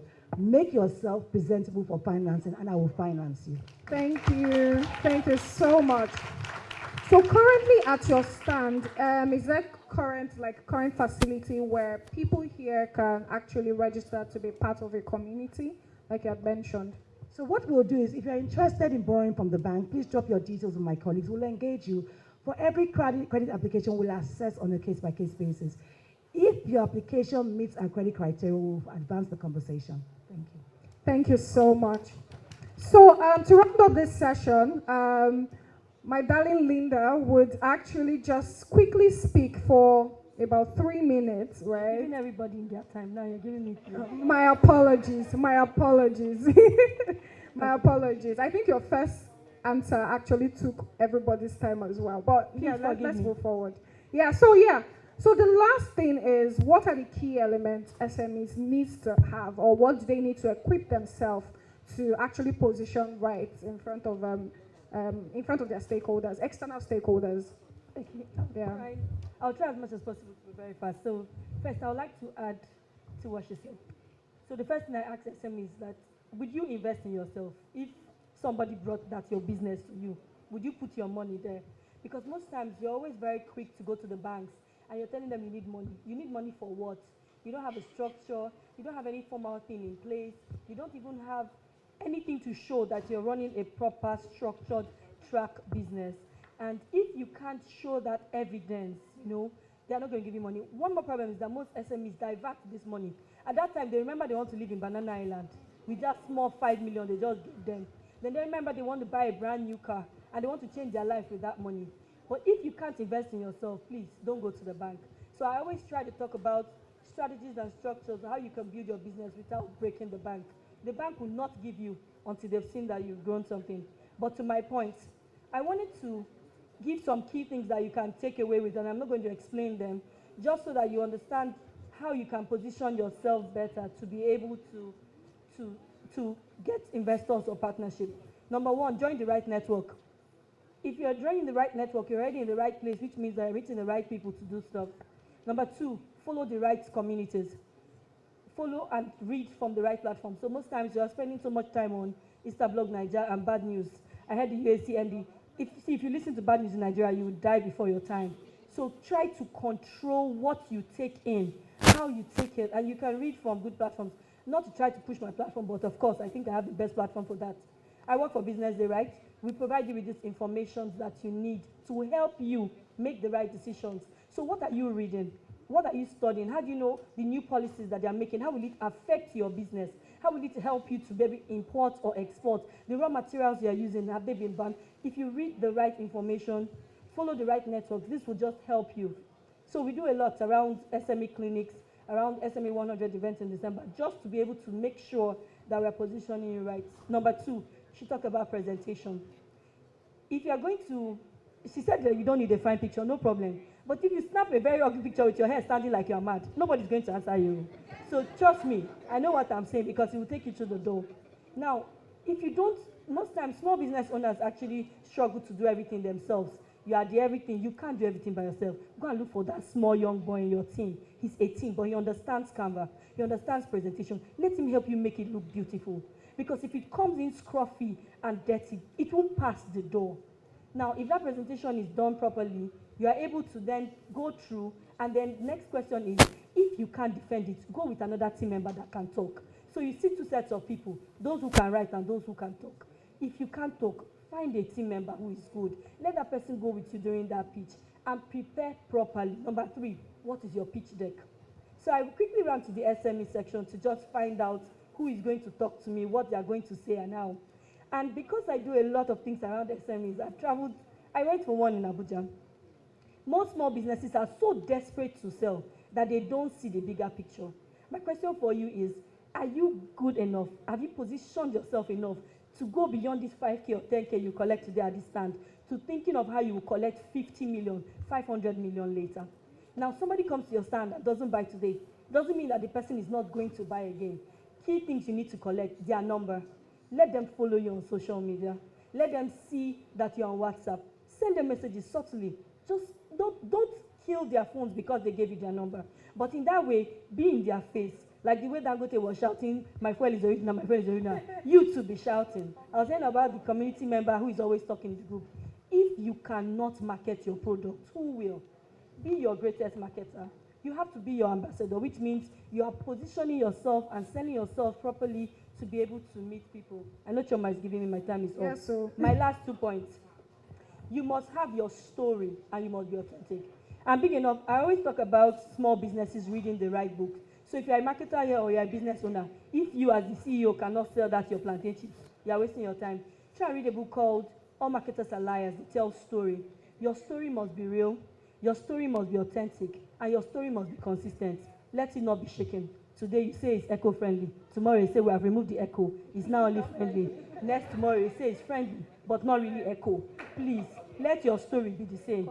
If it's plantain chips, let it be plantain chips. Don't give me tomorrow potato chips. It's plantain you told me with fish. Don't add yam and change it. If you will change it, let me know. But whatever you do, make sure that your story matches. Make sure that your story is real. Thank you, guys. Thank you. Thank you. So has this been impactful? From the clap, I know that it has been impactful so far. So let me hear, let's just hear a round of applause. Do they deserve a standing ovation? Don't they deserve one? They've been amazing. They've been amazing. They've been amazing. I told you we're bringing powerful women. You didn't understand. Thank you so much, guys. Omobori, before you go, so we have a gift for you.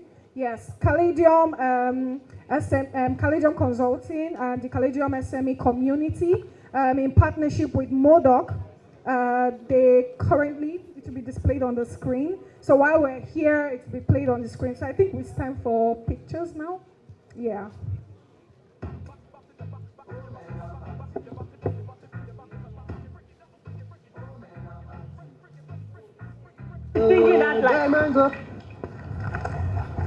Even if I no get money, I get place to borrow. Even if I no get money, who is thinking that like? Diamonds.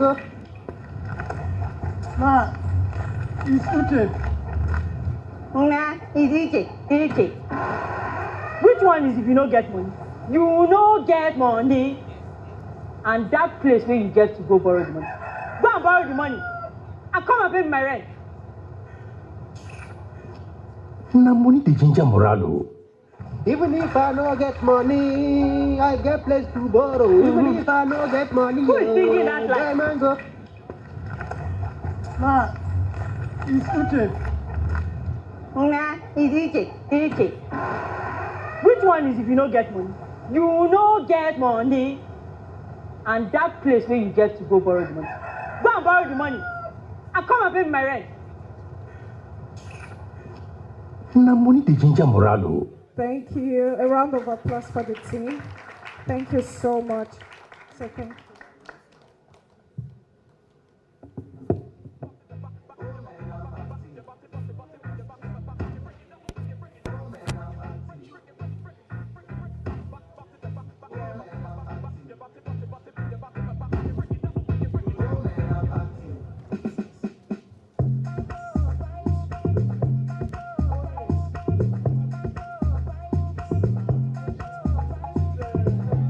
You didn't join us, so.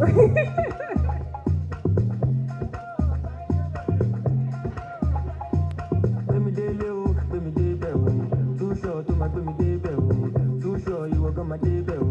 Straight forward and no get to kill ẹ̀ o. Yéyé o, kò ṣeé pé o. 247 mi àdéyé o. You know song make you dey for dékè o. Mo ń gbóná orí mi yéyé o. Kánpé o, kánpé o. Mo dúró kánpé o. Ó ti pẹ́ tí mo ti sálé o. Àbí láti ìbàjá mi sáré o. Sáré o, sáré o. Mo gbé wọn sáré o. Ẹ̀yin tèmi ẹ jẹ́ ká jayé o. Àyè kan ló wà kó sáyé o.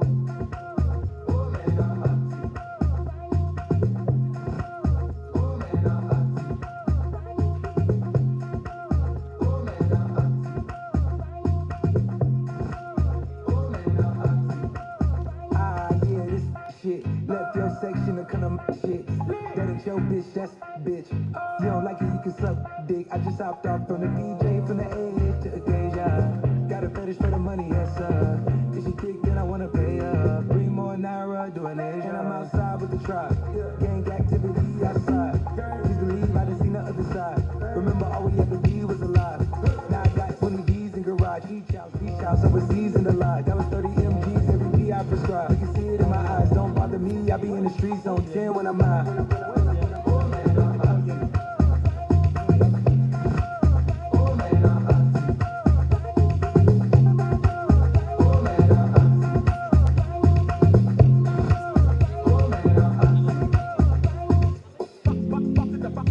And if you wish me bad, I swear I'm back to center.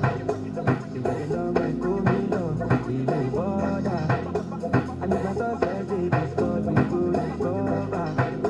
If you have the money, no, they call me, no, they stop. Oh, Opatini money, Parikili make it. Asamba, ay, itina maposa, itaba mateba, ay, uspone matne, e baba le jelas, ay, itina maposa, itaba mateba, uspone matne, ay, baba le jelas, itina maposa.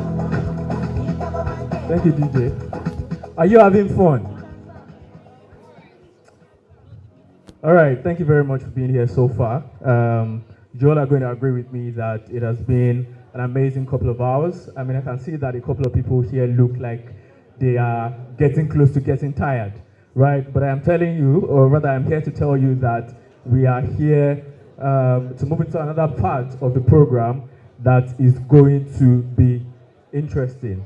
Right. So when I say Caladium, you say Lagos SME Bootcamp. Are you ready? Nobody is answering. This is where you want to see the trouble. Right? So when I say Caladium, you say Lagos SME Bootcamp. Are we tired? No, we are not. Okay, so we're going to have the next panel session very quickly. Right? The event is coming to a close gradually. We are monitoring the team that has stayed for the longest. I mean, some teams have not disappeared at all.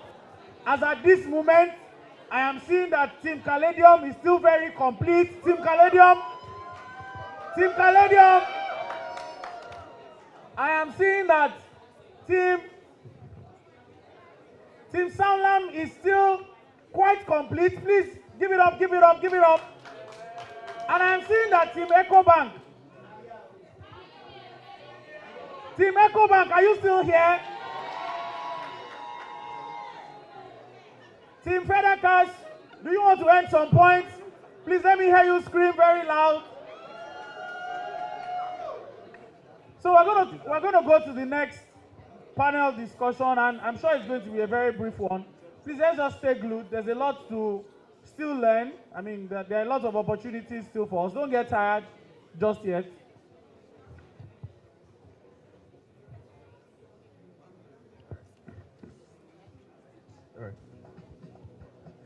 All right. So yes, I am going to introduce the people that are going to sit on the panel. I'm going to look for your trouble, but you guys have been saved. Right. So to moderate this panel, we're going to have the man of the hour, the person whose desire to change the world has brought us all together, and that is Ayo Bankole Akintuje. So I would like you to give him a round of applause, right? Because for the work that he has put in, that is why we are here to get value. So Ayo Bankole Akintuje is going to be moderating this panel session, and we're going to be having two amazing people, right? And there are people that I have seen from afar myself personally. The very first one of them is somebody that I, in a way, look up to. I mean, for those of you that don't know, I'm an architect, right? And he currently is the managing director at Dutum Company Limited, right? And that is none other than the very handsome, right? And when I say handsome, when you see him, right, you're going to understand. And I'm saying this, no homo, right? So please welcome with me to join this panel, Mr.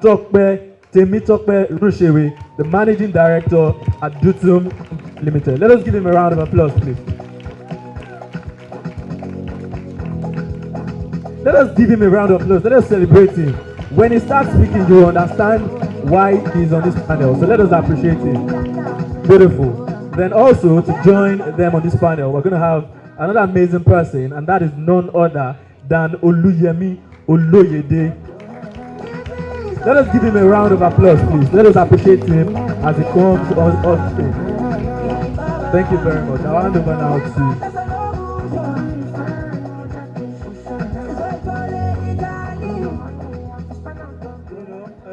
Hello. This DJ, you have earned your money. Because I was reluctant to call DJ. You know, when my Gen Z team members say, hey, why we need to DJ, I said, this plenty money on top DJ, I win a club. But it just sweets me since. I'm very happy for this session. We are having executive dialogue, executive conversations around how CEOs and executives think about their business, the challenges that happen with the business, the actual daily realities and challenges that they face, and then they can share the lessons with us, right? Please, can you take this out and put it in the... so we have two distinguished individuals, people that, you know, I have decent, close relationship with, and I know that they pour their hearts out, and I'm sure we would enjoy ourselves on this panel. So I'm going to start with Yemi. Yemi, you run a manufacturing company. I think it was last month or July when you disclosed that. How many galas do you sell every month? Let them hear from your mouth. Between 40 and 45 million. 45 million. 40 and 45 million gala every month. That's a huge number. So for every month, yes, every month, not every year. So they get gala into the hands of people. 40 million of it. Now, that's insane, right? But we don't see gala on billboards, or I don't think we see gala that much everywhere. What is the secret of this, especially relative to a young manufacturing or whatever service SME that is striving to get their product to the hands of customers? Okay. So I don't think marketing is where the Hello? Hello? Everybody with your hand on your head.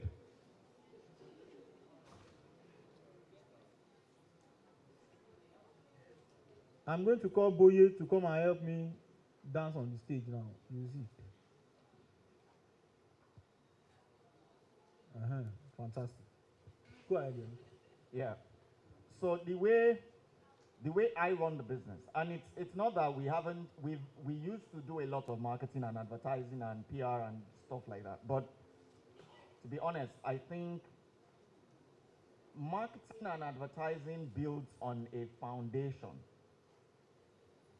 You can't use marketing or advertising to get a wrong product into the hands of the consumer. If you succeed once, they will not buy you again. So I think the first job is building the foundation. In a business, I think product is number one.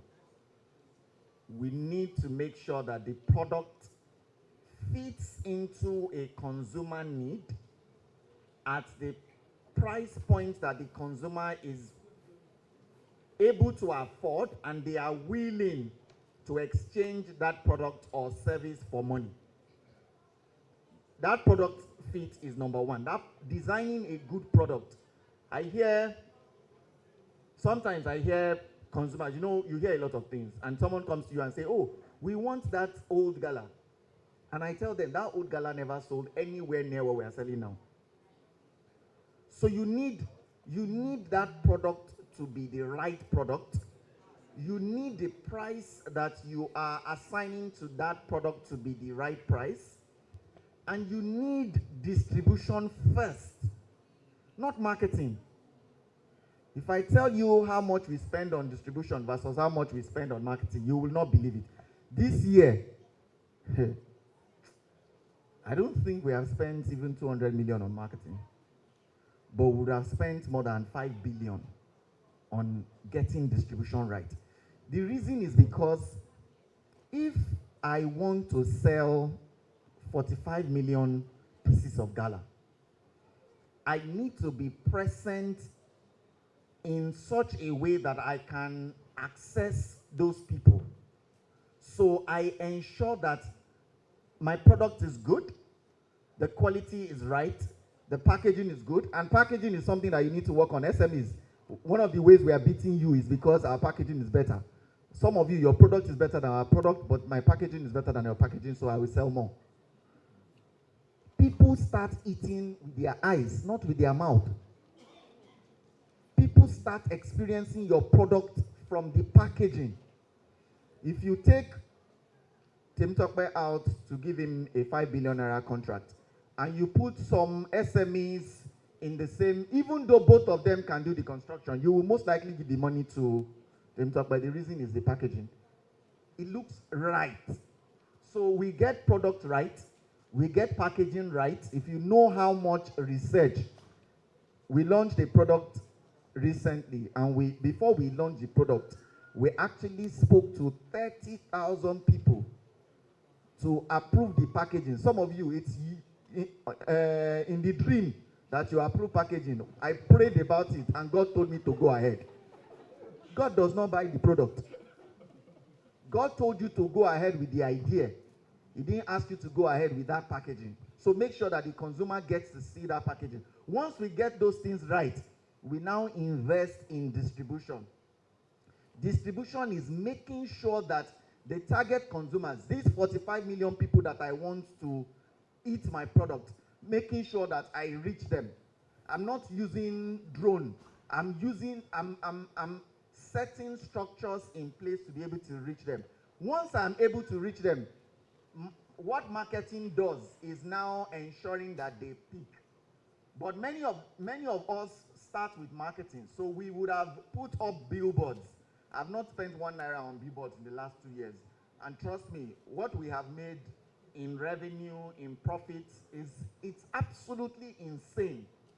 But if you had done one billboard, people would say it's because of the billboard. It is not billboard that sells. It is human beings and strategies and plans and executions that help you scale product. So I do distribution first. If I am selling a product and I want to sell it, some of us want to, I like the example that Pamela gave, that a lot of us have not won on our streets. We want to win in Africa. I want to be the biggest snacks company in Africa, but you are not the biggest even in your house. You are not the biggest on the street. So I like that we win in trickles. I like to enjoy. I go to one street and I win there. I enjoy the success and I go to the next street. So I start with distribution. In fact, by my rule, until 60% of those consumers that I am targeting have access to product, I don't spend at all on marketing. I don't spend at all on marketing. So I'm going to ensure, because what marketing does is to convince the consumer to go there and buy. But if I have not done a good job on distribution, by the time, if my marketing actually was excellent, The consumer gets to where to buy, but they don't find my product.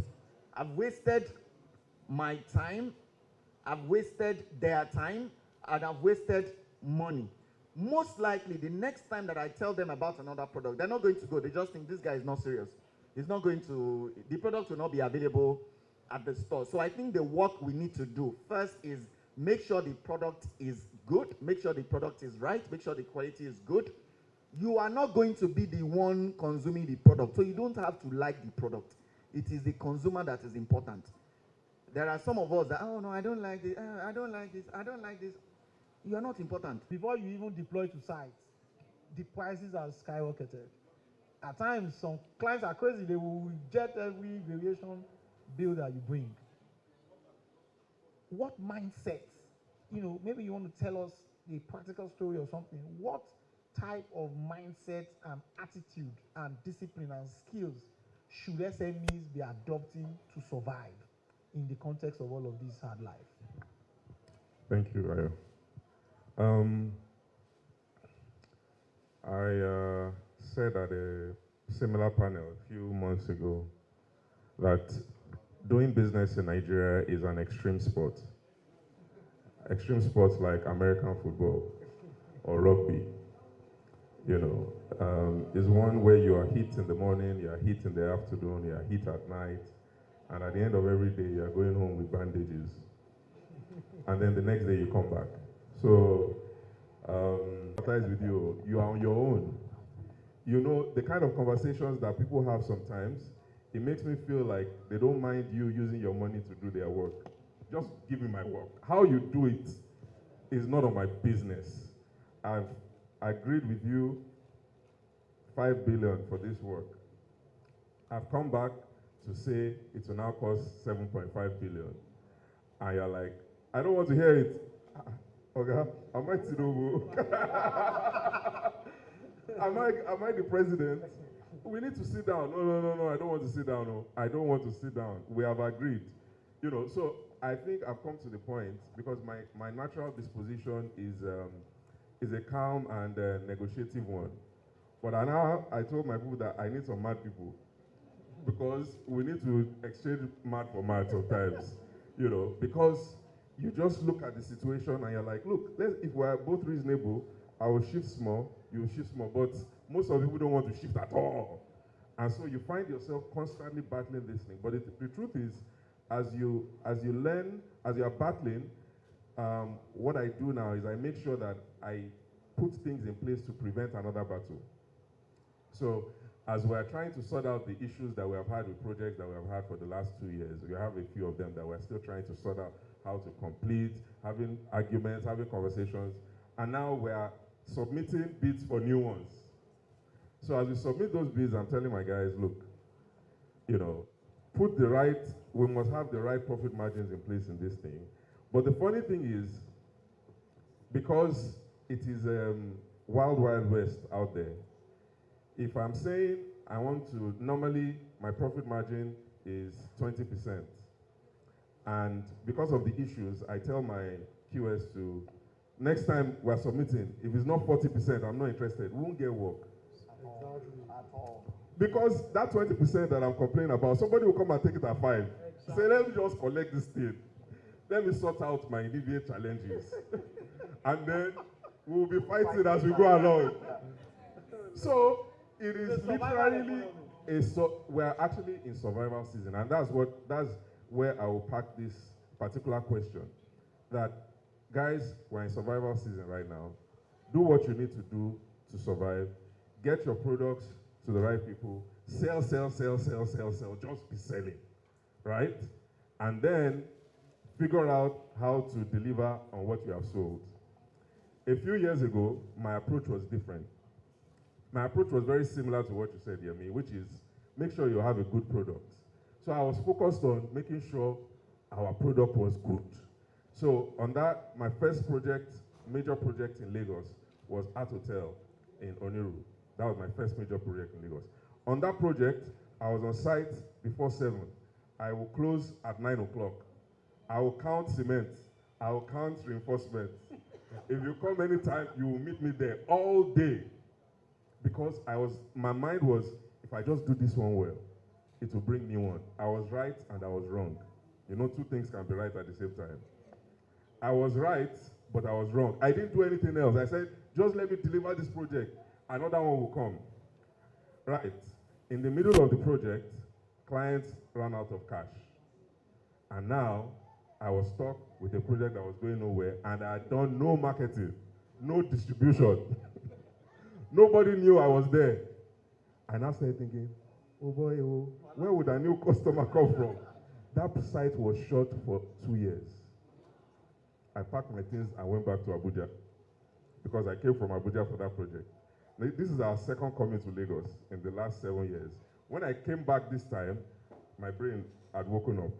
Now I was focused on distribution and making sure that people knew that we were there.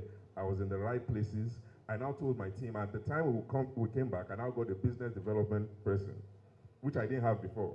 I just told them, I said, look, all you need to do is to find me the tenders, which is distribution in our own line of work. Find me the tenders. Make sure we are submitting tenders. Leave the rest to me.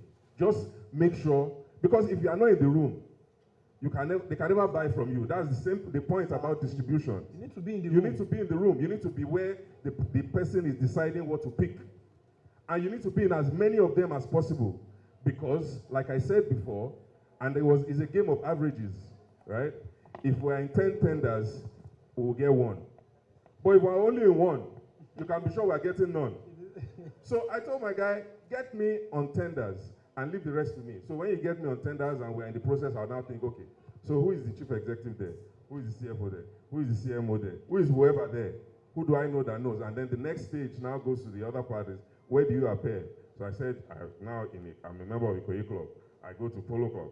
I go to Jesky. So that you now have the means of sealing the opportunity. But you must understand that you must be in the room first. And being in the room is actually your work as a CEO. You must figure out your distribution channel that works for your line of business. I hope I've not veered away from your question too much. So, we are fighting, if you are not a fighter, just go and look for a job. If you are not, honestly, Go and wear suit and tie. go and look for a job, go and find a job. Because this environment is hostile, it's for boxing. You must be ready to go home with a bloody nose and to bloody somebody else's nose. You might not like the sound of it because, okay, you are, you should be a man of God, a believer. You should be gentle. Stay there. You will go home hungry. Bros, there's no room for being calm. Maybe if you're in America or in the UK, you can be speaking English. Hello, how you doing? Good morning. Will you buy? When I went to exhibition stand there, you have trained those people. I didn't plan to buy anything, but I came back with 5 bags. That is what you need to survive. Find a way to get in the room. Fight for every transaction. I look for business as if we have no business. And we're doing 20 projects right now. But if you see me engaging for work, you think that we have none. Depends on it. Right? Because that is what you need. We're in survival season. You need to find a way to be churning it out. I mean, one of my plans going into the new year, we have created such a huge pipeline. My new problem now is I must deliver. Right? And as you grow, how I delivered one project, I said that project, I was sitting there every day. There was no room for error. Now we are scaling. I need to be able to multiply myself. Right? I have projects that I cannot get to in 2-3 months, but they must be delivered.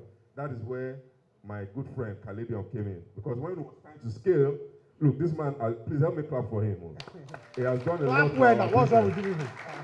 And this is the reason why, when he's having this thing, he doesn't need to call me. I will be calling him, look, I need to come. I need whatever you need for me to survive. And that's the next thing as well.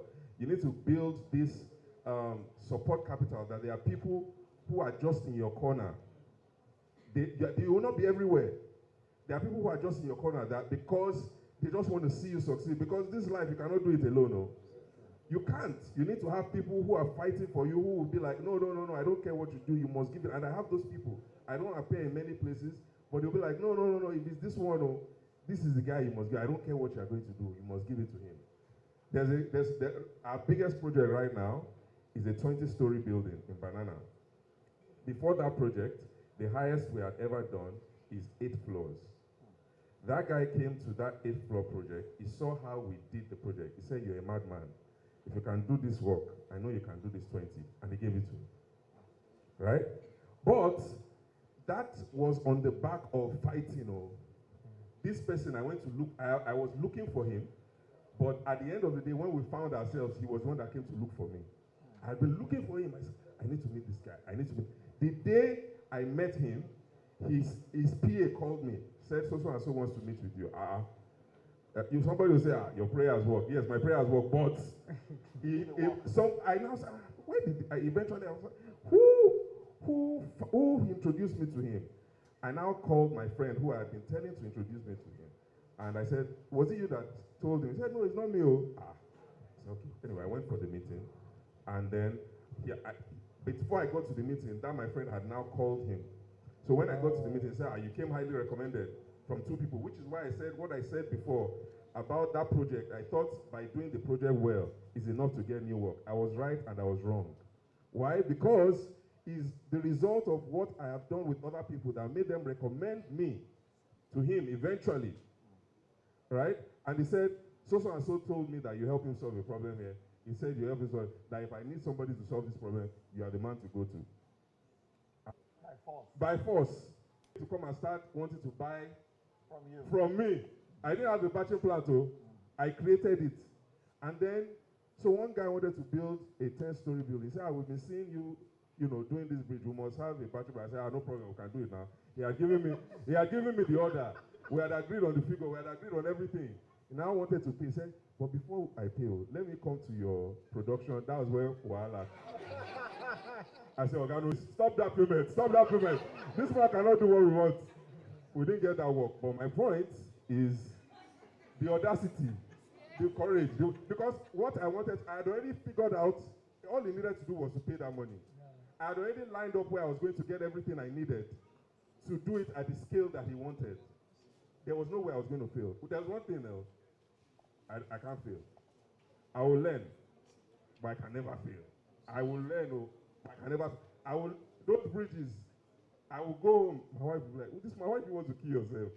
Why don't you get somebody else?" I said, "The money that somebody else will do this thing is more than the money that I collected the work. I must find a way." I will come home drenched, 2 a.m. We collected another one in Lagos too. Similar, you will learn on it, but it makes you better. It makes you stronger. There's nothing anybody wants to give me. It's always, they told me yesterday, he wants to do 35-story in Ecobank. I said, "Bring it. We can do it. We've done 20. We have not finished. We are still on 5, but we can do it." We can do it. That is what you need. In Nigeria, look, you need to be bold. And this is why one of the panels earlier, they said that they don't like us in Ghana. It's because Ghana, Kenya, they don't like us because they are, they are gentle. You go there, you show up, you take over the whole place. I went for a transaction in Ghana, for a project in Ghana. They said that they were going to introduce us to the president. That was a few years ago for some work. We were supposed to be there for a week. So day 1, we were meeting with the intermediaries. Day 2, we were still meeting with the intermediaries. Day 3, I said, "Come, day 3. Okay, it's president that we came to see us, not you people that we came to have lunch. What's going on?"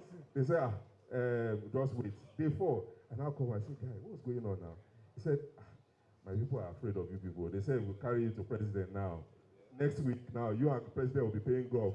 They will not see us again. They will clear us from the..." That's the truth. Once you put the Nigerian in a room, you are going there to go and you are here. Look, the spirit of fighting, I don't know. It's positive and it is negative. You must do it, use it to your advantage. Go out there, fight to get the work, figure out a way to deliver, and learn from every experience. So that when the opportunity comes again, you are well prepared.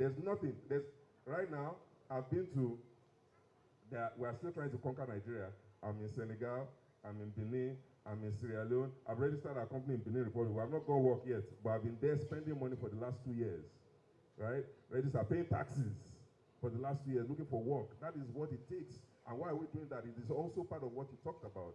Because now, I've figured out we need to balance our portfolio. We need to balance our income. the Francophone countries earn in CFA, their currency is stable to the euro, right? Where we are having all these issues of all of these things, they don't have it, it's stable. So in my mind, if we can start earning in some of those countries, it helps us to stabilize our, I mean, some of these things are getting, but you get the point. You don't have to sit down and say, this thing must work, right? This thing must work. I must figure out a way for it to work, you know, and you put in everything that is required. Thank you so much, Mr. T. You see, I like how this started off from product, distribution, and then the audacity. Because if you have hacked how to do good work and how to distribute, you must learn the audacity to ask for things, both for the price that you desire and the type of project that you desire. Because after you build that product or service and even gotten it distributed, if people call you, you will be surprised that people with lower capacity will be getting the job at higher price than you. Something happened to me and my team recently. Somebody called us for a job we had done in 2020. We did a good job for him, and he was going to refer us to a bigger brand. You know, and he asked me, Ayo, how much are you going to do this thing for that? Please, you know, mind your budget because I'm just trying to get you into the system, blah, blah, blah. So he asked me to mind my budget. Okay. So I said, okay, more importantly, let's even get it. So I gave him a price. He said, oh, no, that cannot do it. That, okay, if you are going to need to do it properly, I know I said you should mind it. By the time he told me the amount to bill, it was about ×5 of the price I had given you. And it was paid. We did the job well. They now give us another one that paid us more. And I took home the lesson that, Oga, I could have done this thing for this price, right? Yes. For 20%. Person could die poor. You will die poor. When they come to sing eulogies at your, they will say he was a man of impact. He died well. With no money in his pocket. He died well. He lived such a great life. Yeah. Life livers. So don't, now the problem is when you now, and that's where I'm going to come back to you. The problem is when you now start audacity as number one. That's always the problem. Too many people start with the audacity. Like Barack Obama, audacity of hope. You have audacity, you are hoping that you can deliver when you haven't built the capacity. When you have built the capacity, the remaining one that you don't have is the X, which is what he was saying. He has done 10, he has done 8, now he has gotten a 20 job. He can start chasing 35 because he has hacked it. Nothing can fear him anymore. Abi? So the first thing is what he has said, that capacity. Once no job can fear me. If you call me that they're doing one project in, there's one man we are working with now, the guy doesn't even speak English. Something, so he's just speaking woo to the answer English. And we are doing the work with him and we are doing it well. Are we on the same page? Now, that distribution hack, I need you to help me break it down. In business analysis, they call it functional decomposition. I need you to help me decompose. Okay, if I leave this room today, one, if I want to distribute my product, one, who should I look for? Where should I get it to? What should I be doing? Given the context that our people don't have that much money, you know, you people, they mention 5 billion, 200 million. If I see 5 billion, I can start crying.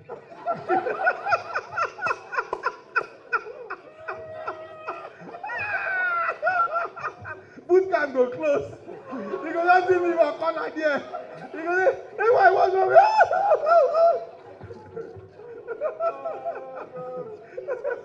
You know, Bayo, I can see you laughing there. Me and this guy have been doing business for years. We never see 5 billion. Even all the money where we don't gather together, we never see them. So, Yemi, please, let's hear from you. All right. I would start by giving one example of something that happened. See, when we say this country is hard, You know, there's a difference between this country is difficult and this country is hard. There's a difference.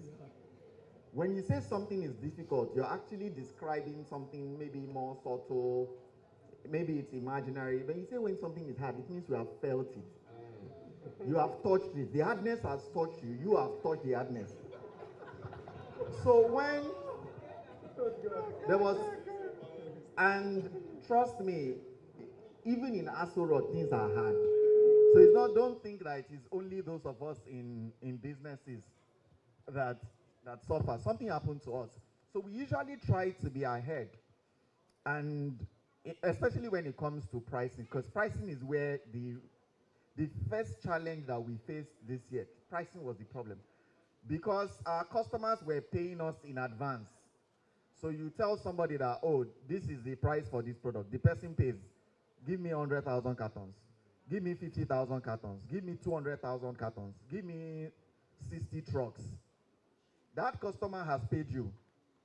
Now you now go to, remember that you have to buy raw and packaging materials. You now go to the market and then you find out that things are not, things are not adding up any longer.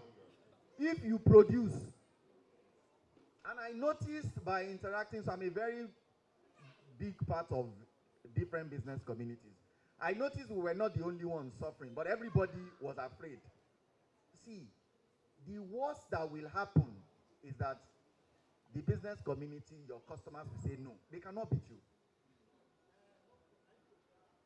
I noticed that problem, Lafarge was having the same problem. They had collected tens, if not hundreds of billions from people and promised them to sell cement at 4,700, 3,700. In fact, at that time, they had prices in their system, 3,000.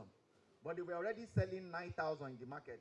How do you produce something at maybe 7,000, 7,500, so that you can add your own profit and sell at 9,000, but you collected 3,000?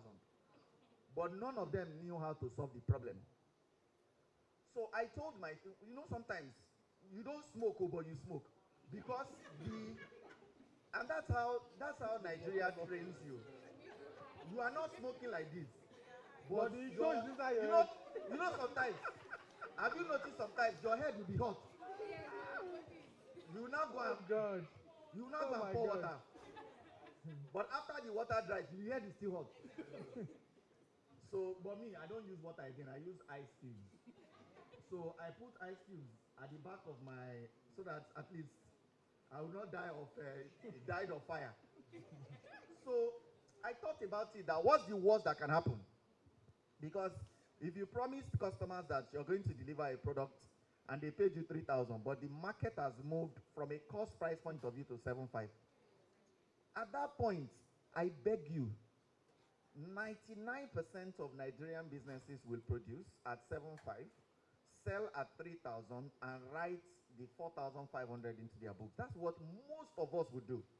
And every CEO, every CFO, every commercial director, every sales director that I spoke to, they insisted that since they already promised the customer, at that time, I think we had for one product that was the most impacted, we had about, I think, 2 to 3 billion naira worth of orders on the system. The money paid maybe even 2 months ago, 3 months ago. I just thought about it. First thing, I have never done it before. I've never read in a book that any company in the world did it before. So I said, what's the worst that will happen if I go back to the customers and tell them that, sorry, because of these things that have happened in the market, we are no longer able to produce and sell at 3,000. The new price is going to be 9,000, but I'm going to give you a 2-week period to decide whether you want to get your money back or you want us to produce. If you want us to give your money back, we will give you your money back within 24 hours.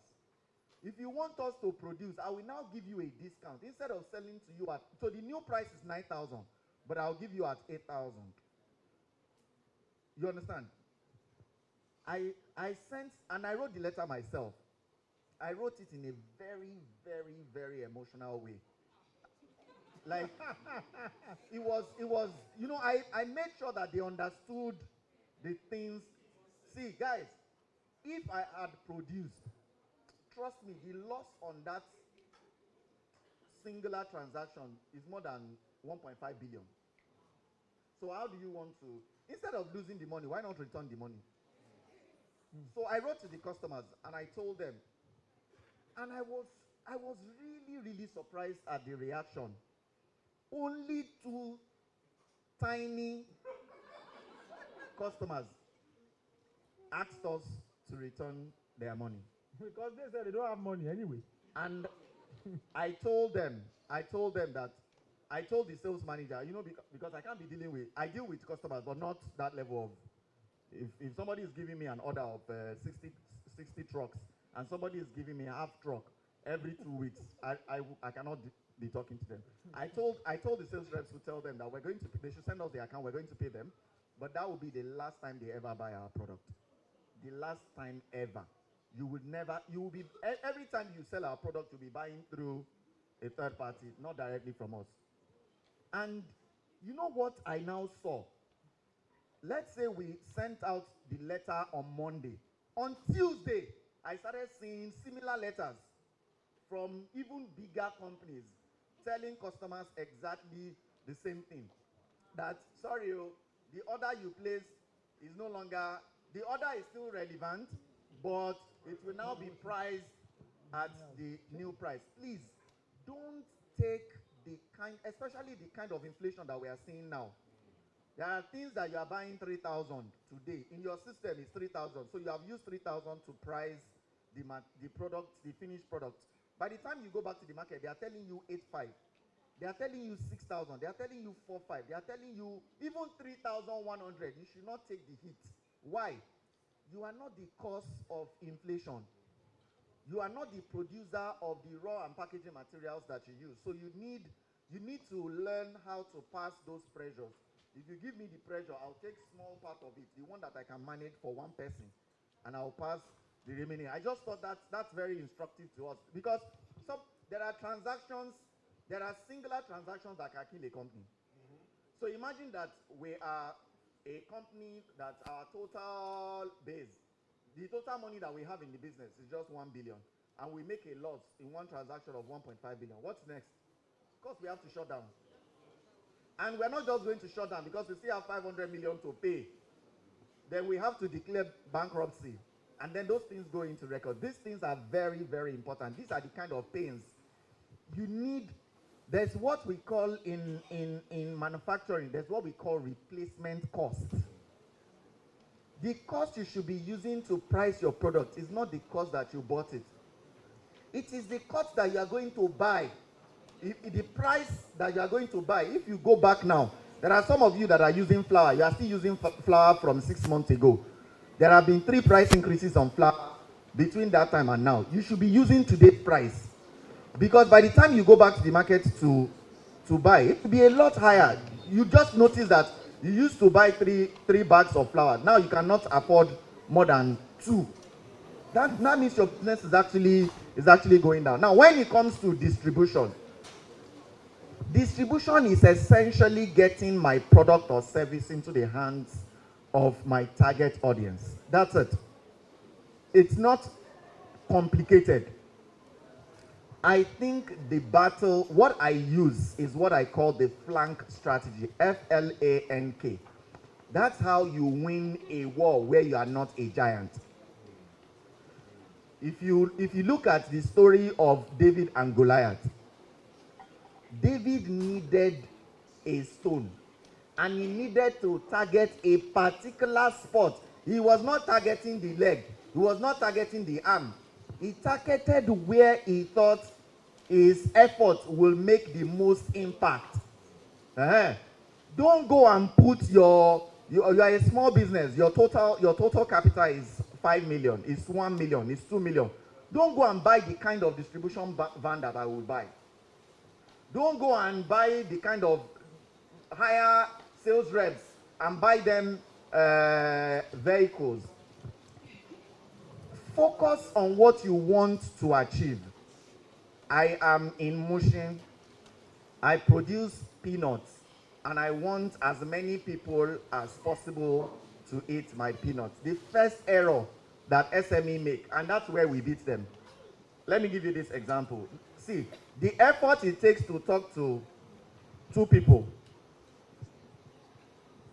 whether the two of them are retailers, wholesalers, distributors, or consumers, is about the same thing. You are trying to convince them to do something, to take a decision, to take a risk on you. Many of us, what we do is, let's say I'm making Fura de Nono or Kuno or Zobo. You are looking for 5,000 human beings that want to drink Zobo. You are looking for them to sell to them. But I am not looking for those 5,000 people.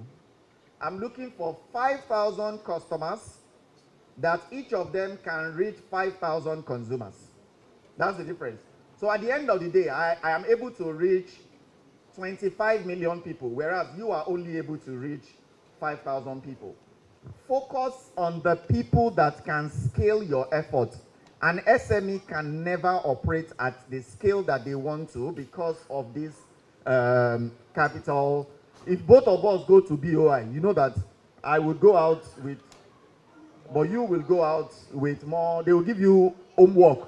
Go and bring this. The reason they are telling you go and bring this is because they don't want to say no. But even when you have brought all the things they ask you to bring, they will ask you to go and bring more things. Then when they are tired of all you're bringing, they will say no. But I would go, and they say, oh, Yemi, we really love your presentation, even if both of us carry the same presentation. Could you please print this? We would like to show it to the DJ. Could you please print this? We would like to use it as one of our... It's because they are willing to take a risk on a bigger business. Look for how to scale without directly scaling. So I'll give you an example. If I was talking to one of us who said he produces bread, and he's in Mushin. Yes. And everything he produces is like 280 loaves of bread. But you know how he's trying to sell from one household to another. What's your business? At the end of the day, you will run out of time, you will run out of steam, you will run out of energy, you will run out of money because you are trying to sell to the wrong people. But imagine if I am selling only, first thing is 280 loaves of bread. One person can sell it in Mushin because Mushin is Mushin. You know how it is.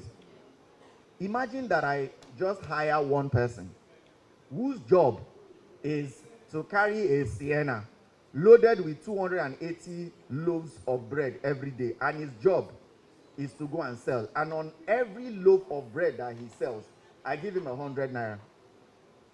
Who is under pressure? Me or the guy? And the agreement is whether you sell 270 or 280, my own is you need to bring me money for 280. Who is under pressure? Assuming the guy cannot sell 280 loaves of bread, do you think he will come back to me to say he cannot sell 280 loaves of bread? He will call his brother, guy, 280 multiplied by 100 is 28,000 naira every day. There are not a lot of people that make 28,000 naira. You know the meaning of 28,000? 28,000 naira on a daily basis. The guy will look for his church member, will look for his ustaz, will look for his imam's son, will look for his girlfriend. Guy, we have to sell this thing. If they discover they cannot sell 280 in Mushin, they will divide into two.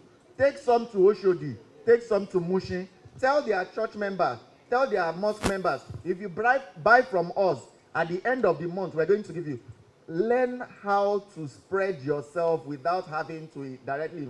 But what most of us will do, instead of looking for that one person that will do distribution, while you focus on buying sugar, buying flour, getting sure the bakery, making sure the product is right, making sure the packaging is excellent, making sure there are no quality issues, you will be the one to go to the market to buy the material because you don't want somebody to steal 2 naira from you.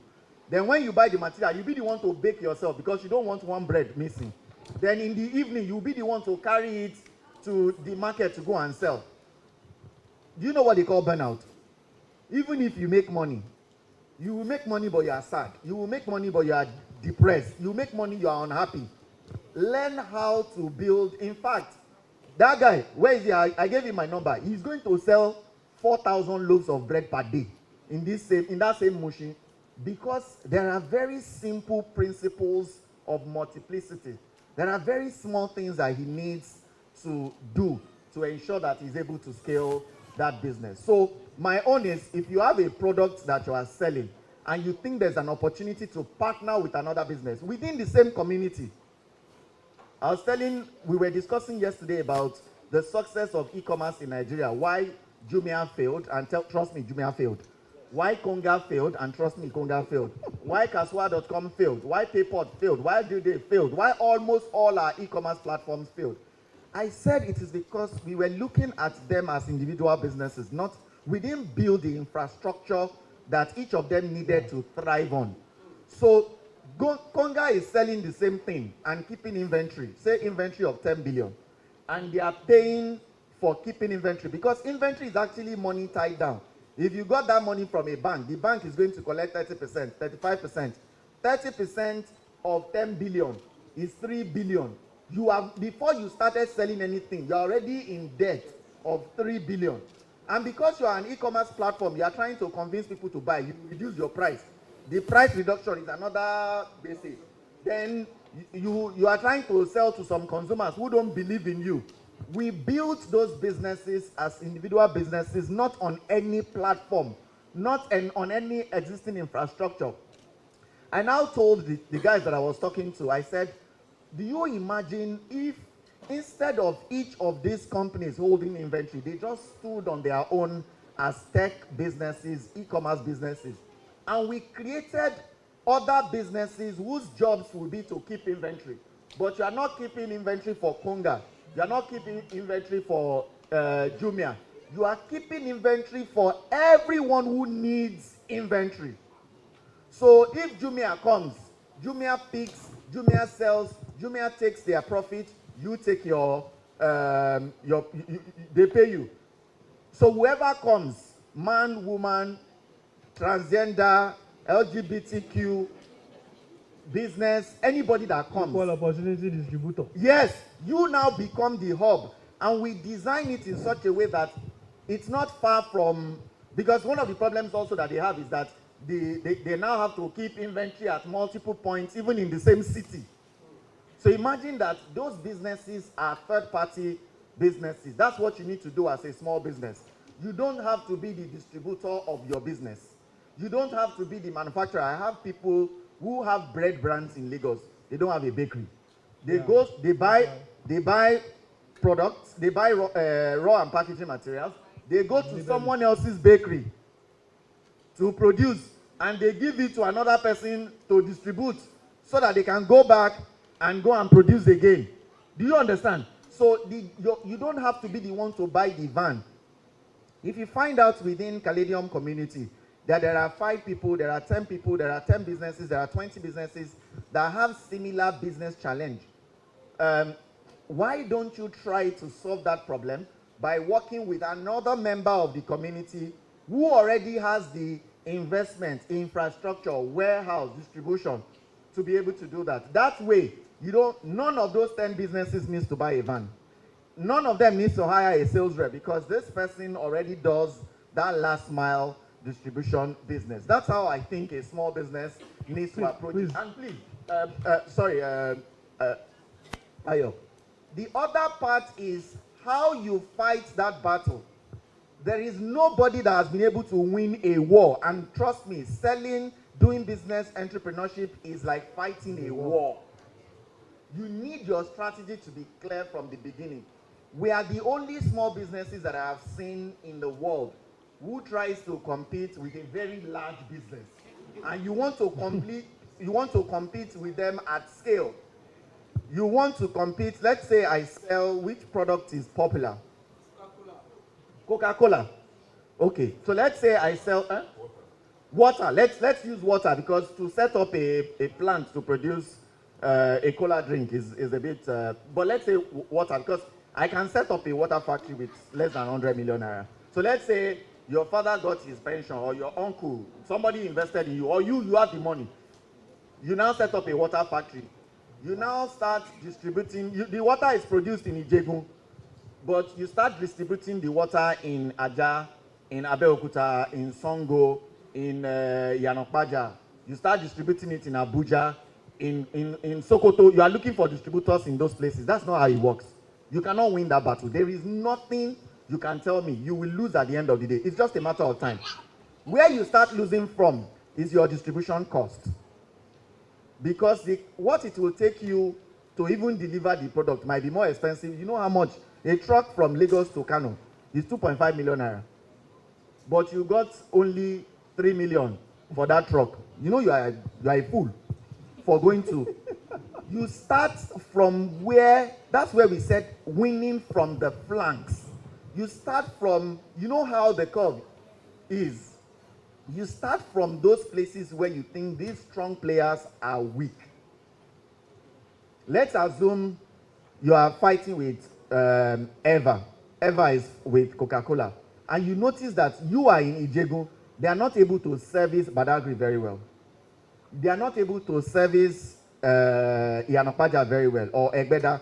Don't go beyond, win that small battle. It is from the confidence that you get from winning the small battles that you can take a bigger space. And that's how I do it. If I launch a product that I think is it's going to succeed, it's going to be competing in a very big space, I start from Mushim. Ojuwoye market is one of the market that I use a lot for experiment. I start from that market. I know almost all the retailers, all the distributors, all the wholesalers. For my product in that market, there are 114 retailers. 114. I know all of them if I close my eyes. I know their shop. I know their skin. I know their daughters. I know their sons. I know the person they are sleeping with. You know why? Wait. I know because I see them very, very often. Those men come there. So I know them. Now, when I want to launch a product, I won't go to a place outside of that. So I go there. I speak to each of them. And when I am speaking to them, I'm asking them to first taste the product. First experience this product. I'm not going to lose anything. So I produce good product and I taste. Madam, do you like it? No, it's not bad. Do you like the packaging? I like it, but if I start getting that but multiple times, then trust me, I'm not going to produce. I'm going to change what they are saying. I'm going to change my packaging to what they are saying. Then I win. Maybe the first time I go to that market, I might win 20 out of the 114, or I might win 10. From there, that means I have grown from 0 to 10. Then the next day I go again. Maybe another 5 will buy. Then sometimes I am fortunate enough that the first 10 that bought, they were able to sell very quickly. Then those 10 will tell me, you gave us only 2 cartons. Can you bring 10 cartons now? And then I have the confidence to now use the success of the 10 plus 5 plus a repeat of the 10 to now talk to them more confidently. Before you know what's happening, it is the customers that are now calling. That's where the trick comes. They are now the ones calling. Then me too, I'll slow down and tell them, oh, this thing that you want to buy, in fact, we have so many orders. Our customers, you ask for 20, please, let me bring 10 tomorrow. I am using that to create a sense of scarcity, a sense of need, a sense of it is good, you will sell. And then they buy the 10 and sell. Then I bring them another 10. Then I bring them 20. Trust me, that's how you're going to grow it. I will not leave that market until those 114, or at least maybe 90, 80 of them start buying. Then I go to the next market to repeat exactly the same thing. Then I go to the next market, I go to the next market, I go to the next market. You won't see me in 60 markets at the same time. When I don't have any, you know what they call proof of concept? Yeah. Proof of concept is not only in the product, it's in the strategy that I decided to employ. You know, when you write your strategy document, you say, this is how I'm going to launch this product, this is how I'm going to sell, this is how I'm going to sell. But who told you that it's going to work? It's only going to work on the basis of what happens when you deploy. Don't deploy it at scale. I see some of us carrying, you want to sell pap powder or corn powder. You want to sell beans, that is powder beans, and that's all there is. No technology, no IP, nothing. but you are hiring a marketing agency that will collect 20 million naira from you. How do you know that the marketing agency knows how to sell pap? Exactly. Because they've never sold pap. The two of you are blind people. So a blind man is giving 20 million naira to another blind man. Then they go with your 20 million and come back to you that, oh no, the product is not good. People are complaining about the price. They said the color is not good. They said the packaging is not right. They said it does not have NAFDAC number. But 20 million, you don't swallow them. You know, the 20 million has gone. Why don't you learn in a small scale on your own? Sometimes you see me in the market under umbrella, unbranded product, no brand. I am tasting with the customers. I'm getting feedback. I'm tasting. I'm getting feedback. I'm tasting. I'm getting feedback. After that, I go back to go and check. Oh, they said it's too sweet, so I reduce the sugar. They said it's too salty. I reduce the salt. They said they don't like the shape. I change the shape. Oh, they like the shape, but it is too brown. I change. Those things need to happen. They cannot happen in your house. They cannot happen in your kitchen. They have to happen in the marketplace where your customers are. So distribution, when you are thinking distribution, don't think of it as the big investments that need to happen. Some people need to make those investments, and you can use those companies. And trust me, there are plenty companies in Lagos that are willing to take on your product to sell. They have set up distribution companies, so look for them and let them pick your product. But even when you want to launch out slowly. Nobody is running after you. Launch out slowly, win one battle. Have you noticed that when you win, you actually feel good about yourself, and it is not the size of the victory. You sold only one item, you are happy about it, but if you set a target of in the first month, we must sell 1 billion. You are not going to sell 1 billion in the first month, trust me, unless you are selling long life and prosperity. You are going to sell small, then you sell more, then you sell more and more and more until it becomes something big. So that's how I see it. That's how I give me a round of applause. So I'm gonna go to Talkway and then we close, right? I absolutely love what you said. It reminds me of I don't know if I can call it my very first major entrepreneurial experience. I was still in secondary school. My aunt had a small pure water factory somewhere around Abulegba. And this thing that you said, my aunt at that time, that was when the Talkers, etc., pure water was everywhere. So there was no point selling in that environment. So me and my cousin, with the truck driver, we would hop on the truck and we would drive to Igbora. I am not kidding you. And Ehua, yes. And no, that was where they had never seen pure water.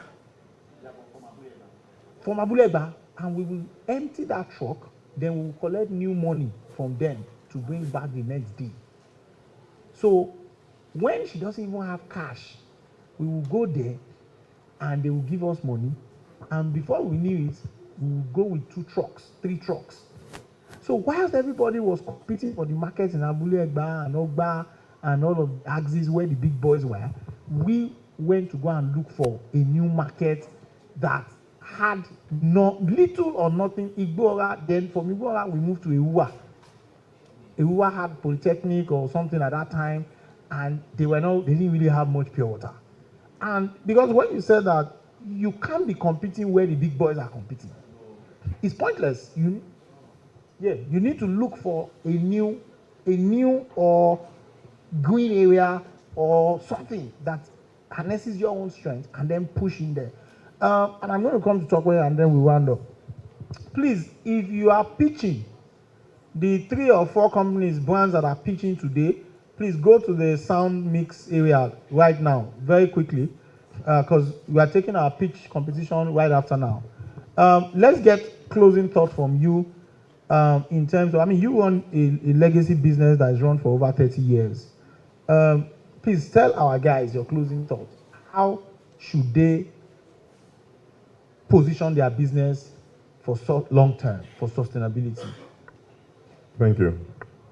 So I think one of the principles that I apply a lot is this mathematical principle that says you always go from the known to the unknown.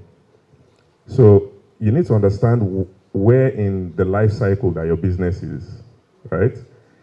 There is a strategy there is a way, there is a method for running your business at every level. So if your business is small, you're just starting, you're in your living room, you need to think about, what do I need to do to get out of this living room?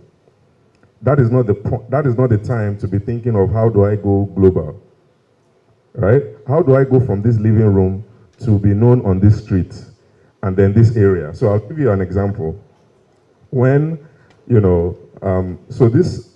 our business is 35 years this month, actually. In a few days, we're going to be 35 years.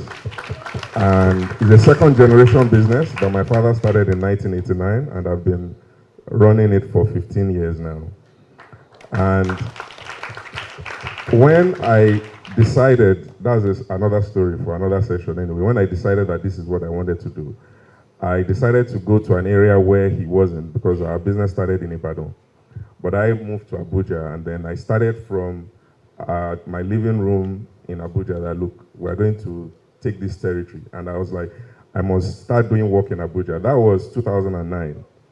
At the time, in construction, the only people that anybody knew in Abuja was Julius Berger.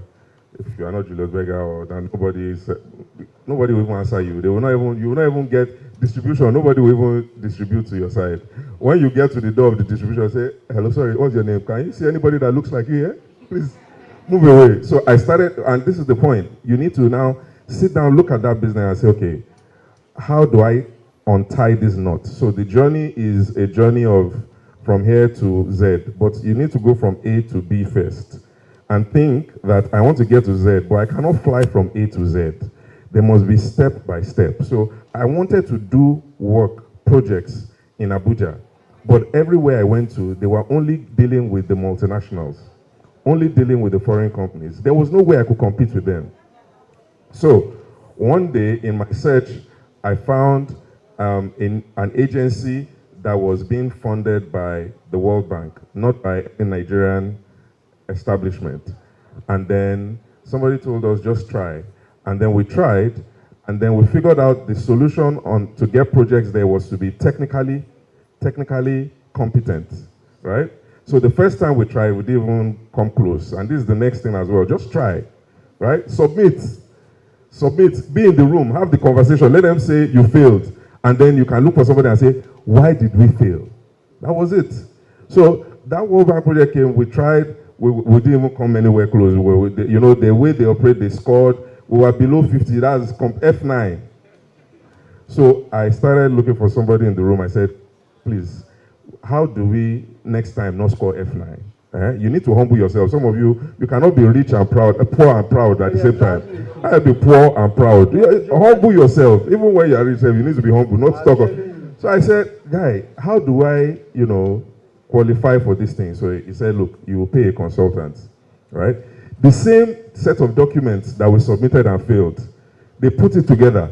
The next time, we scored 85%. The same documents, the same documents. It wasn't a new set of documents. In the hand of another person, right? So we scored 85%. So I said, okay, I think I found something here. So we scored 85%. We were now in the semi-final. The first one, we don't even reach knockout stage. From the doors, okay, what are you doing here? Please go home. So this time we're now in, semi-final. We are now in the room with the people who normally win, right? And then I discovered that they gave that project to the person who was lowest amongst those of us who are now in the final. I said, okay. I found the solution here. So it means that now that we can meet the technical requirements, if we are the lowest next time, automatically we will likely win. And these were projects in FCT, right? So here's the story very well. I looked for what it was I wanted. I saw that the main way, going to FCDA, all those places, Ministry of Works, I will not get anywhere. But I kept on looking. There's always somewhere. If you look well enough, there's always one light. It might look like a flicker. You just need to enter it, right? So now we knew how to meet the technical requirements. Next time we submitted, we met. And then my QS brought the bill. I said, what's the profit margin you allowed here? He said, 25%, 20%. I said, go and remove 15. He said, okay. That will make us like 5-10%. I said, go and remove 15. He said, guy, it's risky. I said, okay, I'm making the executive decision. Don't say, guy will come and blame me that I didn't price. I said, don't worry. I veto it. Go and remove 15%. So, of course, the process was like a movie. I already knew the thing had happened. That was the third time. So I knew the way the thing was going to work. First stage, second stage, third stage, we were there now. They opened, we were the lowest. Three of them, three bridge. That's how we got our first projects in FCT. So the story had not finished. So we got to the last stage. Now we were the lowest. So they were like, where did this ones come from? It was like, like a guerrilla war. You understand? The people that usually maintain in FCT, they were like, who is this one? Why did this one? We're here trying to, big boys are talking. One periwinkle is showing up. So I entered the room with my, call me periwinkle. The thing don't move me. Now periwinkling. So they sat there. They're like, 3. You guys came lowest on the 3. Huh? No, we can't give you the 3. We'll give you 1 to test you. But you remember, it was a World Bank project. So they sent it to their headquarters. The headquarters said, these people came lowest on the 3. Now, why are you only giving them 1? They said, we've not worked with them before. We don't trust that. They said, in the advert, did you put there that if they have not worked with you before, they can only get 1? They said, no. They said, go and give them all 3. That's how we got all 3. Now, when we got all 3, the next thing was to figure out how to do it. We eventually did it. We didn't make money on that project. But now, anytime I give my card to somebody in FCT, this was over 10 years ago till today. Those bridges are there. And I learned from our senior men in the industry, when they do work there, you just see their logo. You see their logo. I say, no wala now. We said, we're here now. Oh, scatter that logo everywhere. Everywhere. You can't be in FCT. I give you my card. You say, wait. Was it not you that did? Before they finish, I'm already not here. Yes, you are right. Now, what happened next was that the FCT, the same places where we used to go and knock and they were sending us away, they now called me and said, now come now, let's show you how you now do it properly. Now, on the 4th bridge, I made so much money that the losses of the first 3 were wiped away. Now, what then happens is that when they want to give people those bridges in Abuja, in FCT now, even when we don't get it, right, they will give it to their people for whatever reason. They will now say, if you want to do it well, go and call Dutum. They are the ones that will build it for you. And that process, I have repeated that process. This is the point that you made. You test it somewhere, it worked, and then now, it's not just World Bank, we do UNICEF. So I found that, organizations where, I don't need political connection, I just need to be competent. So you need to know what works. So if it's the taste of your food that works, you need to find where taste is what is important to them. If it is the speed, because you are smaller, you have agility, you need to find whose speed is important. If it is, if it is price, you need to find if it's package. And this packaging thing, that's the last thing I'll say. Regardless of what you are selling, packaging is important. I'll give you a final story as a roundup. When I started coming to Lagos to look for work, because this is one thing, every time when we get to a point, I'll think, okay, this thing that I'm doing, is this sustainable? Do I need to change strategy? Do I need to move? So I looked at government work. I said, I don't think I want to continue this government work. Let us come and start doing private work. And I came to Lagos. And when I came to Lagos, I had an uncle. I used to go to see him. When I come to Lagos, I'll get an Uber, maybe Corolla from airport. He'll be taking me around. I now found one guy who, every time I'm coming, I'll call him. He'll be taking me around. So one day, my uncle was taking me to a site. So when I got to him in Banana, he told me to get out of my Uber and enter his car. So I told my Uber driver, sorry about my stories, but I hope you don't mind. I'm going somewhere, right? I told my Uber driver to be following us around. So that day we went to many places. The Uber driver was following me around until we got to his office. So when we got to his office, I didn't know that the Uber driver following us around had been irritating my uncle all along. So he said, come, what is that thing that's been following us around? I said, that's my Uber driver. He said, is that what you used to go around anytime you're in Lagos? I said, yes. He said, that's why you have not gotten any work. He said, because when you appear with this thing, the person that wants to give you 5 billion work will be like, this guy that is going around it, the first thing he will do when I give him money is to go and buy a car. Honestly, no lies. So he said, let me have mercy on you. I have one car I'm not really using, just be paying me small, small. Guys, the thing opened doors. Oh. I could not believe it. It was like, it's not, I don't know how to explain it, but perception It's reality. is reality. When people see you, so whatever at whatever level you are, right? You can't show up each and yes, the country is hard, but don't look like it is hard. Don't Try. look at the country. Try not to look like it's hard. You don't need to wear designer, but look put together. Clean. Look clean. Look ready for the job. So that because in some places, it's security that will send you out. Oh. Now, I go to some places, the places where did I go recently? It was just last week. And my driver too, the driver that drives me, he has more audacity than me that is driving. Because of the car that he's driving. Yes, So we are pairing. I will say, the security, I don't mind them. When I get to the gate, they open it. We get there. They are sending Corolla away. But when we are pairing, okay, we have already finished the conversation. When I get to the place, they say, how did you enter? I say, you don't worry about that one. But you need to enter. Because if you don't enter, there's no conversation. So whatever little, right? One of my friends was going for a client was coming to show her a site and everything. She called me. I said, look, what I'll do for you. I have a friend that rents out whatever. Go and rent Prado for one day. Use Prado to pick him from the airport. It is real. He said this person that is picking me with Prado from airport. How much is Prado for one day? 150,000. Yes, now. She collected transaction of 300 million. For 150,000 investment. But you must be calculated with it. There are so. Where is that pastor that used to be here? Baba don't lose market to HICC and co. You have to package. Churches now, they are branding well. Then they change logo, they change usher. Instead of people are greeters. In those days, it used to be usher, I mean, with yellow and a red tie. But now you see nice, as you are coming in, welcome to church. Okay? It's part of, everybody competition. Hey, welcome to church. They will see, conquest of you that is doing business. Your package has to be solid. And I always tell people, it's like this boss, please stand up. Stand up. See this guy. Please let me clap for this guy. Stand up. You know why I call both of them?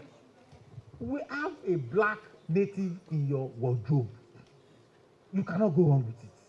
It doesn't get dirty on time. It doesn't. This man fit on dey wear this thing for 2 weeks now. You no go know. Forget the shine for this guy own. Don't do shine. Just simple tailor. I know that this is your fit cost because you get money. If you don't get that kind, find a guy for your background, for your neighbor. Have a nice native, right? Black. If it's two, have one blue too, with cap. And a pen to go. Better if it's two. You see how, as a wear, it shows that your mind balance, you are calculated, you think. You are analytical. It means that you've been taking notes, even if you have never written anything in your life. Even if the pen is not working. If you don't have any, partner, don't worry. Just be engaging Caladium. Join us. We'll give you one Caladium pen. Once you put it in your pocket, have conversations confidently and invest time in what is not your strength. Don't be deceiving. Don't be what you are by faith. Forget religion. Don't say, I refuse to say that. I am Kiniko in the Lord that strengthens me. This man is the pastor. And Baba, they fight all over Lagos. Are you following me? So please, let's give them a round of applause again. You can see that. Yeah, I want you to help me judge. So, just here. So I'm going to invite two gentlemen to join this panel. I thought you want to do something. I don't want to do something. Okay. So very quickly, please, where are their awards? I'm going to give both of them their awards, and then I'll invite two other people to join us on the panel. Please help me give a round of applause to Chris. Chris is from Salam, and Oluwatoyin Atonda. Oh, sorry.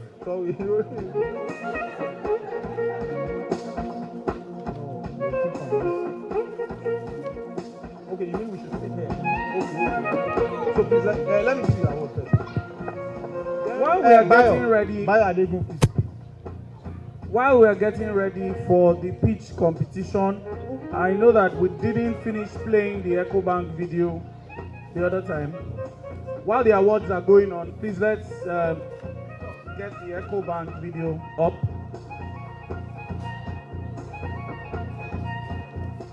If you are convinced that your team has the least number of blank seats right now, please scream yeah, yeah. Did you hear the instruction? If you are convinced that your team has the least number of empty seats right now, please scream yeah, yeah. Ecobank, I can see like 100 blank seats. Caladium that has the least number of blank seats are not screaming. Even some people are ported from one team to the other. If you are convinced, I'm going to ask one more time because there's a point for this. If you are convinced that you have the least number of blank seats, please let me hear you scream, yeah, yeah.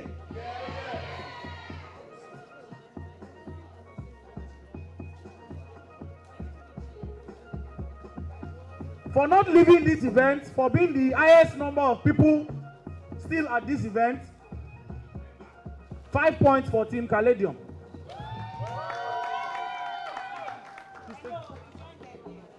It's your business that you joined them, man. Sorry, man. You have advanced their situation. I hope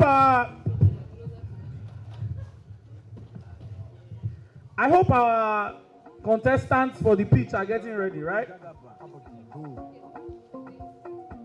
So can we quickly watch the Ecobank advert video? I mean, like you heard the other time. Get money, I get place to borrow. This is a gift from this community to and from Modoc to Ecobank. Which one is if you don't get money? You don't get money. And that place where you get to go borrow the money. Go and borrow the money. And come and pay me my rent. Na money the ginger moralo with our advanced salary cash out. Get up to 50% of your net monthly salary upfront. Available to staff of private companies and government agencies with our active salary accounts. Ecobank, the Pan African Bank. Please give that a round of applause, ladies and gentlemen. I'm sorry if Ecobank had to do this video, or any company had to do this video. It will cost millions of naira. Thank you very much, Modoc. Thank you very much, Caladium, for this video. Now, before we go into the pitch competition, I know that you're tired, and that's exactly why we need to quickly stretch. DJ, this one is for 10 points. This particular one, is for 10 points. But it's going to be everybody. I mean, we're not doing team come forward. Everybody, let's please rise up. Everybody, the team with the last person to stand up loses some points.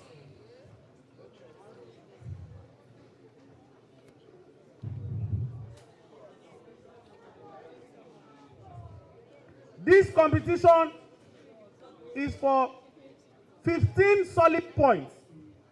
Some people are sitting down in Team Ecobank. I have taken note of that when we are judging. They are the cashiers, so they should stand up. They are Ecobank people. Ladies and gentlemen, the DJ is going to play us a song, and now we need to dance. We need to stretch our bodies. We are going to be watching, me and the panel of judges that are in front here. You can't see my other judges. Right? And we're going to allocate points because this is the semi-final of our team competition today. DJ, so the team whose members dance the best, the most, we're competing for 15 points. Right? We're rounding up the event. The event is almost coming to a close, but we need to keep the energy up, okay? Mr. DJ, over to you.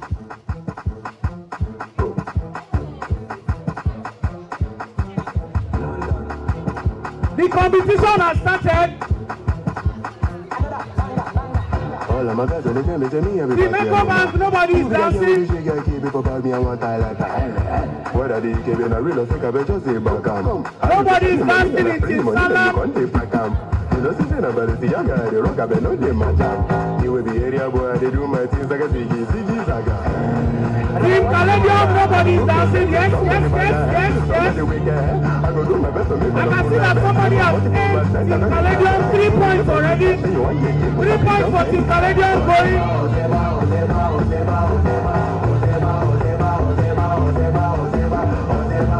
Please give me the scoreboard.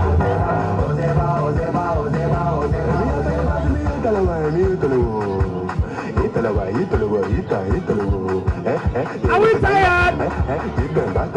So let's break down the darkness, okay? Team Caladium is leading this one, yes? I'm done, nigga. I'm done. Team Federal Cash did not come to this party at all. The only thing when they make me happy now is EKB. Wake up.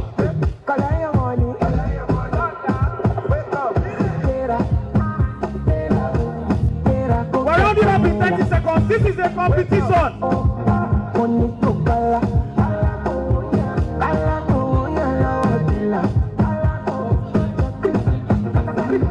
Don't walk, you don't try. You supposed to be jai. You look from the person, what the person we don't mind. We're competing for 15 points. Softly on the sofa floor. So far so good. Let me see you. Let me see you. Let me see you.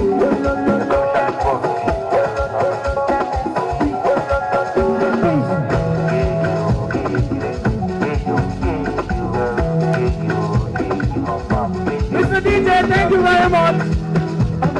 At the end of this competition, Team Ecobank 8 points. 8 over 15. Team Salam 11 points. Team Caladium 13 points. Team Federal Cash 7 points. Team Federal Cash 7 points. Please let's have our seats, ladies and gentlemen, as I invite the first person to pitch. What are we looking at now? Wow. So we need to break a tie, right? Between Team Ecobank, Team Salam. So please let's stay glued. When we come back after the pitch competition, we're going to do one last one. So please don't leave.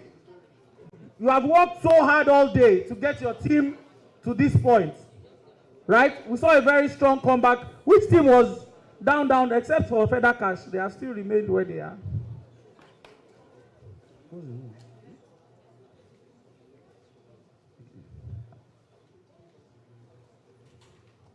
Ladies and gentlemen, to pitch their businesses to us, each person has 5 minutes. So you have 5 minutes of fame to win.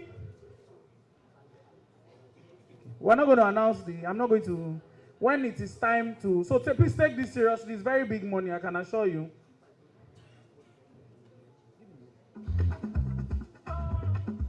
So we're going to have the pitch competition for just the next 5 minutes, for just the next 15 minutes.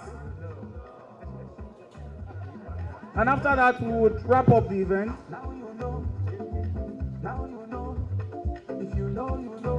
Ladies and gentlemen, please welcome BAL Creatives. Which team did you come out from? Where were you sitting? Team Ecobank, are you going to encourage your... Oh yeah, please come to the podium. Now you know. Now you know. If you know, you know. The big ball I sent down. Now you know. Please, who is our timekeeper?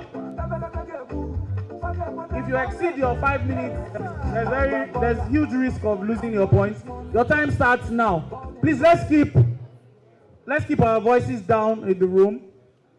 Yeah, thank you. Good evening, everyone. My name is Anda Balkis. I'm the... Hello?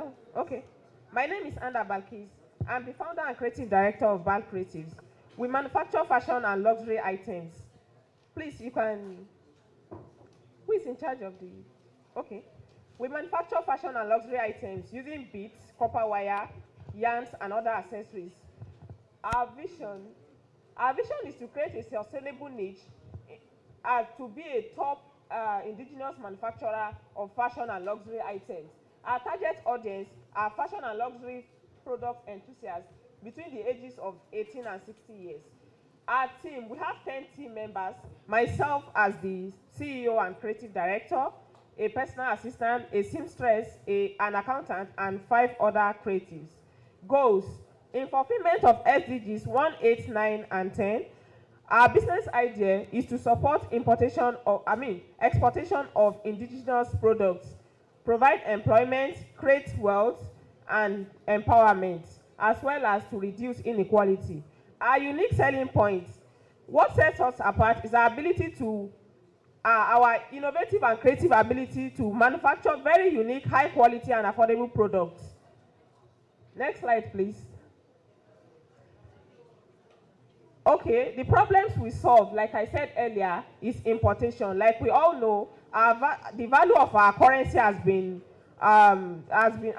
currency has been devalued, and that's part of what we are working to look at. So, and according to National Bureau of Statistics, Nigeria is one of the countries that is still facing the challenges of poverty and unemployment, as well as inequality. In terms of being a woman, it's more challenging to be an entrepreneur and to pursue other opportunities. Next slide, please. What solution have we offered? We've been able to provide alternative fashion options through creativity and innovation. We've been able to create skill acquisition by training others to acquire the skills of bead making and wire work. We've been able to create wealth through the revenue we generate from our sales and services. Then empowerment. What we do is we have free training and provide basic startup materials for the underserved women and youths. Next slide, please.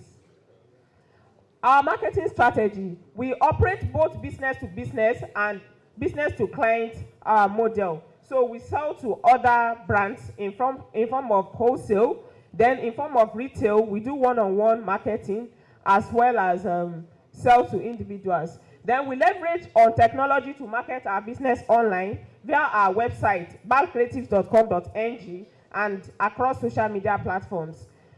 Then we use exhibition and personal marketing. Our growth over the years, we've been able to manufacture and sold more than 1,000 products, trained and empowered 50 women, and established partnership. Presently, we are looking at facilitating partnership with Stanley Uzochukwu Foundation to be able to train at least 100 widows and orphans, as well as we already created a community where we help other startups. We are 100 in the community.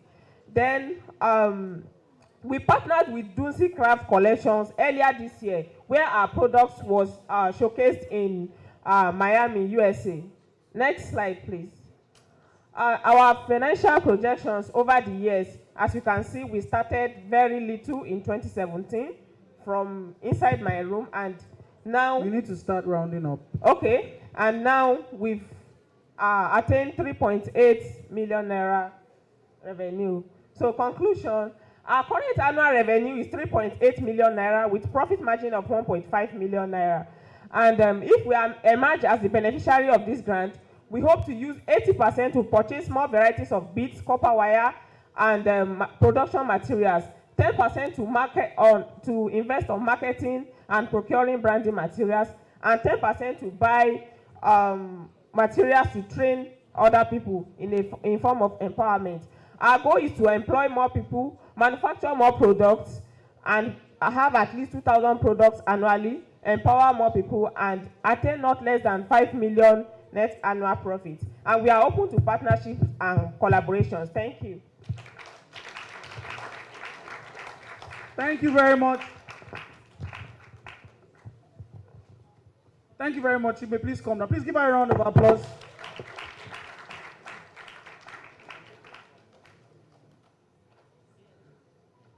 The next person to pitch to us this evening, ladies and gentlemen, please welcome Sheila Shitu.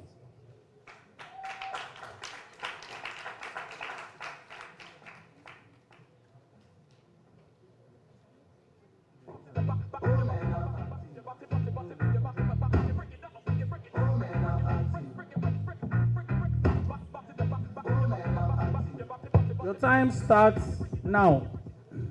Please, next slide. Okay. Fashion industry is one of the biggest sector, and as such is also one of the world polluter, producing carbon emission and global water waste. Nearly 3/5 of clothing ends up in the incineration or landfill after few years of production. But they often neglect the rich cultural tradition, which would have offered more sustainable alternatives. At Sheila Shitu, we address the gap between modern fashion demand and the need for sustainable culturally clothing. Next slide, please.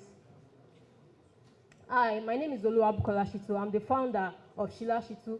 We are a sustainable fashion brand dedicated to producing significantly culturally garments with African textiles such as Adire, Ashoke.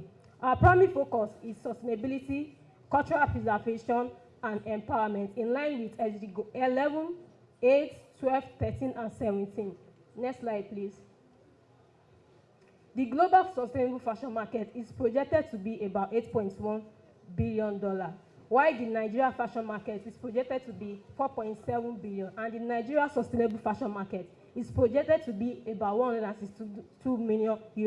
At Sheila Shitu, we cater for eco-conscious consumers, women, culturally significant individuals, Gen Zs and millennials within the age bracket 18 to 45 years in the urban side of Lagos who invest in premium quality culturally dresses. Next slide, please. We are into direct-to-sale business and B2B business through our ready-to-wear collection, bespoke collection tailored to individual specifications. We are also into recycling and upcycling, whereby we turn our waste textiles into new and profitable products and training service. We offer our services through social media platforms, e-commerce websites, email lists, and physical store. We make 35% of profit margin on each product and services we make. Next slide, please. A business that started with 50,000 naira has now grown to be a $1 million business today. Over the last 2 years, we have served over 500 customers. We have 68% customer retention rate, and we have trained over 500 students, both online and offline.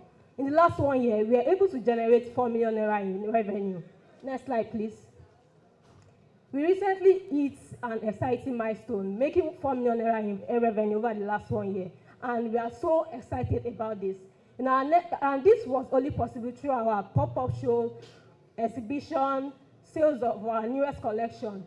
And in our next fiscal year, we project to increase our revenue by 50%. And this will be possible by increasing our production, enabling our e-commerce capacity, and being visible to our customer. We'll continue to leverage on our unique value proposition, making high-quality, sustainable garments, and using this as a customer loyalty and customer acquisition. Please, next slide. With these investments, it will increase our production capacity and our sales, which will impact our profitability. We will allocate 30% into equipment purchase, 25% into marketing, 20% into operations, 50% into team building, and 10% into branding. Next slide, please. As part of our goals to be a world-class fashion, we have professionals as our team. We have the creative director, myself, Oluwabukola, who is a student and a graduate of petroleum engineering student, a certified green business owner with Nigeria Climate Innovation, and a soon-to-be Prudential Fashion Academy alumnus. We also have our procurement manager, Mr. Diolu. We have our customer service, and we have our head of operations. Next slide, please. We invite you to join us on this journey towards a more sustainable and ethical future, where every piece of clothing is a step towards preserving our planet and empowering our community. Thank you.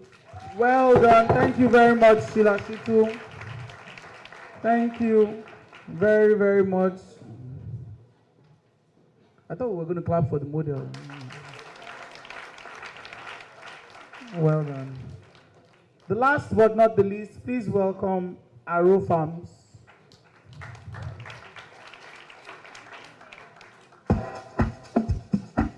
After Aro Farms' speech, our head judge, I'm sure he's just becoming aware is our head judge, the head of strategy at Sanlam, will give some comments while the judges agree who won this pitch. Please go ahead, Aro Farms. The time starts now. The impact of COVID-19 in Itomo village was very severe, that children, women, and families were malnourished due to hunger. My name is Olusegun Aromire, and I'm the founder of Aro Farms Limited. In Aro Farms Limited, we are out to create a solution to the problem of malnutrition within the community. The malnutrition during COVID-19 led us to the production of short-time vegetables just to cushion the effects of hunger within the community, which has now expanded throughout the community and environs. Our solution is simple: sustainable farming practice using drip irrigation so that vegetables and other crops can be available year in, year out.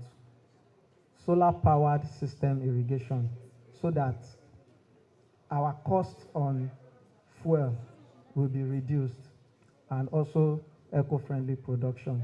Mulching, all year-round farming, consistency in quality vegetable supply. Our solution is also to provide farm to doorstep, that is, farm to the end users. Next slide, please. The Nigerian vegetable market is expected to grow to 28 billion naira by 2028. Currently, it stands at 27 billion in revenue just in 2024. And increase in population and demand for vegetable products increase on the daily basis. Currently, we have 13 million metric tons deficit of vegetables, and that is where our opportunity comes from. And also, we have families that are more conscious of what they consume. Next slide. So our products and services are sweet corn, bell pepper, tomatoes. Please let's reduce the side talks to avoid distracting vegetables, the farm to table, direct supply chain. We reduce the mileage that your food have traveled. That's why you always have farm fresh from our farms. You can't compare what you get from Aro Farms with what has traveled from Kano or Sokoto down to my 12, then bringing it down to your own doorstep. We also offer the service of training and workshops and agro-tourism through our farms. Next slide. Our key partners are restaurants, farmers markets, families that are conscious of what they consume, and food vendors. Then our revenue stream would be from sales of our produce, farm garden setup, training workshop, and household. Then 5% from these grants. Grant like this, rather. Next slide. So our marketing model, we have partnered with food vendors within the community, also community leaders, to create more awareness to consumers around our environs. We also leverage on referrals through the Caladium community we belong to, our social medias and e-commerce. Next slide, please. So we are expected our monthly revenue to increase by 5% on each and every product that comes out of Aro Farms. Expansion of our operational capacity by 30%. If we achieve these grants, it will help us install 1.5 horsepower solar pumps and panels, just to make sure we have all year round, we have power to generate for our irrigation system, because the Itomo community is a community that has no power supply, no electricity. So that's why we are banking on the solar system. Now, and that will also increase our numbers of staff, creating jobs for women and men. Next slide. This is our team. I myself, the team lead, and Kafi Raji, the head of operation, Adeyemo Shewa, production team. Next slide. What we are asking for is the 500,000 naira from these grants to help us install our solar panels and 1.5 horsepower. Thank you. Thank you very much. Thank you very much, Aro Farms. Well done to the three of them. Please, can you give them a round of applause? I mean, all three businesses sound very attractive. I'm very sure our judges are having a hard time.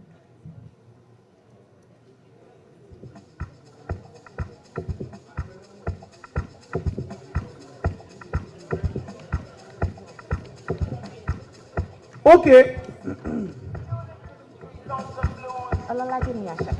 Nakasumbala no dey waste time, oh na. Me I won't fire bazooka, oh na. Mr. Money no dey waste time, Mr. Money want to ease your mind.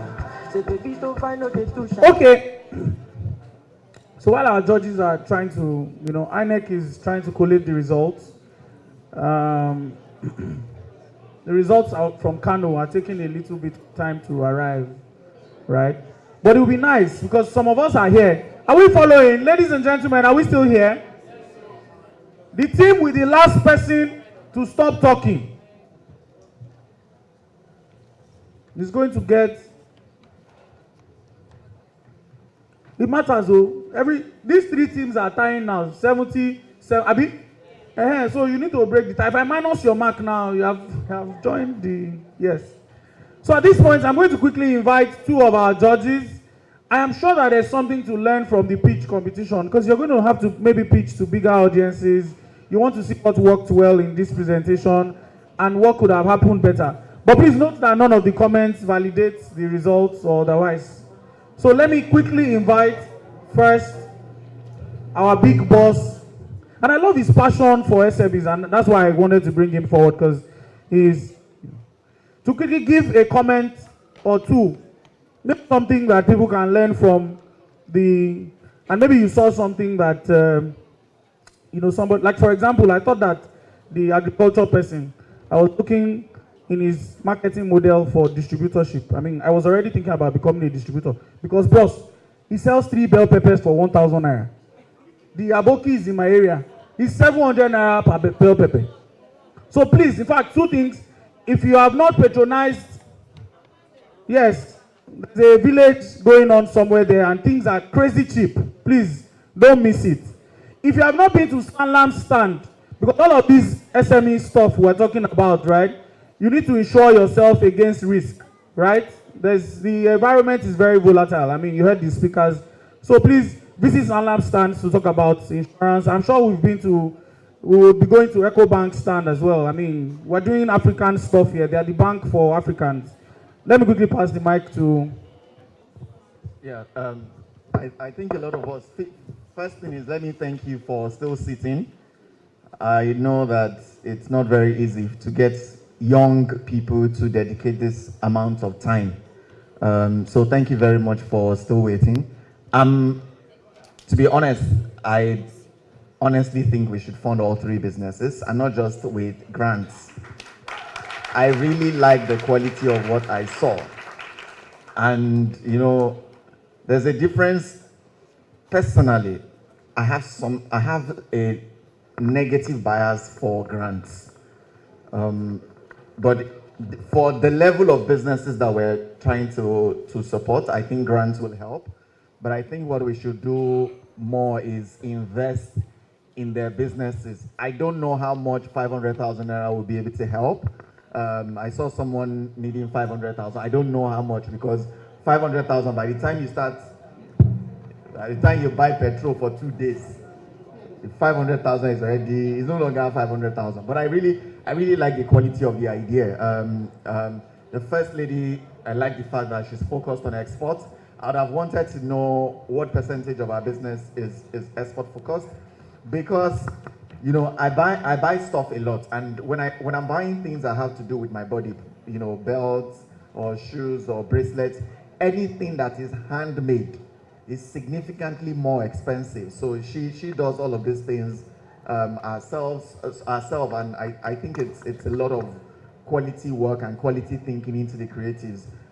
Maybe one thing I'd have loved her to do is to make sure that we see, they just presented here and a lot of us couldn't really interact with the product. So I don't know the quality, but in terms of an idea for a young Nigerian, I really, really think that it's a beautiful idea, especially if she's focused on the export market. The other two, I think I'll have to find some money to put in those two businesses. I absolutely think, trust me, I absolutely think there's something in that Adire plus Ashoke vibe. Like, imagine if it becomes a trend and celebrities start wearing them, and then we are the ones positioned to be able to supply. What you will just notice is we're hiring tens and even hundreds of people to be able to meet those demands. She's only asking for 2.5 million naira. This room has a lot of people that can give more than 2.5. So I think we should fund that, that business very easily. The third one is a no-brainer. I'm in food. I like food. Even if you are not in food, you don't want to die because of, you don't want us to write it on your, he died of hunger. And this is someone giving you fresh, and the way I want you, maybe next time, see, pepper coming from Niger State or coming from Mina will no longer be fresh, but it will be a lot more expensive. You are giving fresh, cheaper. He didn't really talk about his pricing, which I think is a very, very key USP for this business. 500,000 is what they are asking for. I think we should even find a way to give them solar, give them anything that we can use to support them. The chairman of the committee will decide the winner, but I am personally going to engage them after this session to try and see where I can invest. Thank you. I thought we could clap better. I mean, they're asking for 500K, and you know everybody has gotten more than 500. I mean, what? Please clap again.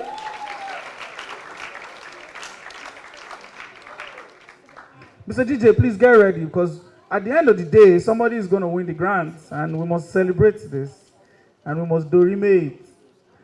Please, you will come and see MC. You give me 10%. But how much is 10%? You know, of how much is the money? The money is very big, so I mean 10% is. Please, I wanted to ask, this MC thing that I'm doing, is it SME too? Because when they were giving award, where's Ayo? Ayo, when you were giving award to MSMEs, Kiniko, people, you did not think that MC can collect award too? MSME, hello, Nimopa.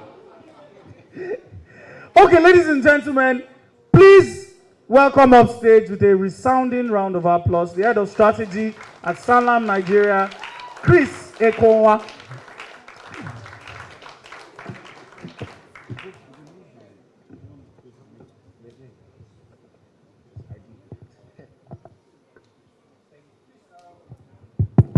I don't like to do these kind of things. I like strategy. Just be in the corner, tell you where to go, how to win, where to play. But yeah, let's put our hands together for those fantastic presentations. I particularly like that.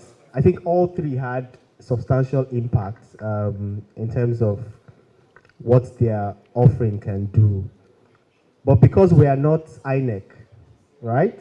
And we have our assessment criteria. So I'll just quickly share what those criteria were, okay? And give you some insight into how we came about the results. So what we assessed 7 key criteria or elements of their presentation. And you have to understand that this was a very competitive process. A lot of entries were received and we pruned them into these 3, okay? So the fact that they were here, they're all winners. And what they're asking for is really small money. So we, for example, in Sanlam, we will fund at least 2 of those initiatives, 2 of the pitches that have been here, so we will fund them, okay? But yeah, there has to be a winner, so that's my job here today. So we evaluated the level of idea articulation. We look at how innovative or creative their solution was. Very importantly, we assessed how practical and visible it is. Obviously, practicality and visibility is with respect to scale, you know, some of the distribution conversations that Lloyd alluded to. We looked at potential impact within the lens of the SDG framework, okay? We looked at also market potential, how well products were likely to do. We also looked at the quality of their presentation, and we took overall impressions from everyone seated. And so, without much ado, this is tough. So we had a very, very close race. This first runner-up, I think I'd like to start there. The first runner-up. DJ, you're wicked. Ayo Bankole, please join us upstage. I'm announcing the first runner-up, not the first runner-up, so that you guys don't lynch me. The first runner-up is, there's no money for the first runner-up, but Sanlam is deciding that they would support with a sum of ₦1 million. Okay? With a sum of ₦1 million. Where's Team Sanlam? Okay. All right, and we would offer you free insurance. Free insurance. All the first and second.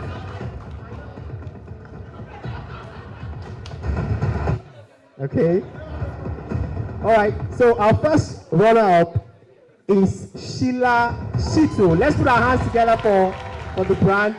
I think that the focus on indigenization, the focus on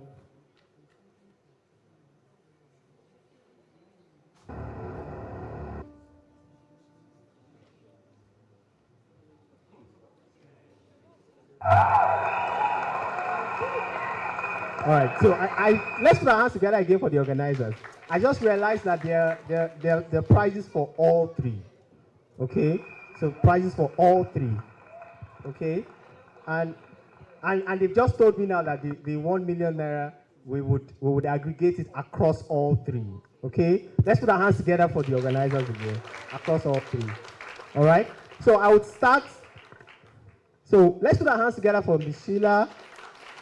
And can Bola, what's the Bola? The first presentation, is it Bola? If you're here, what's the name of your organization again? Bao Creatives. Bao Please Creatives. come on stage. Please come forward. On the side. Can all of them all be out here? Can they all be out here, please? Thank you. Arrow Farms, please come forward. Okay, just waiting on as side, well. just wait. Thank you. All right, let's put our hands together for Sheila. Congratulations, Sheila. Congratulations. I've not announced.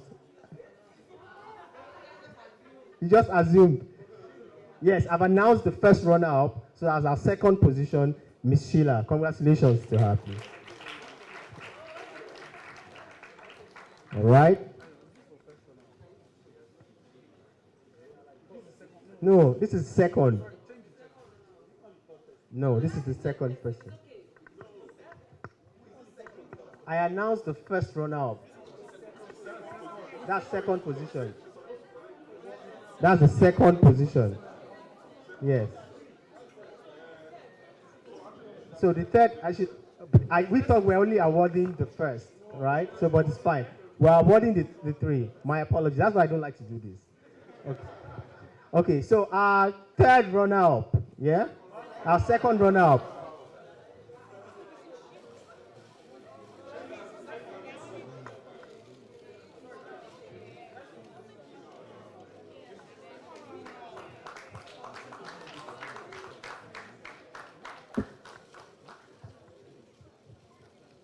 Just a minute, they're trying to sort out the confusion.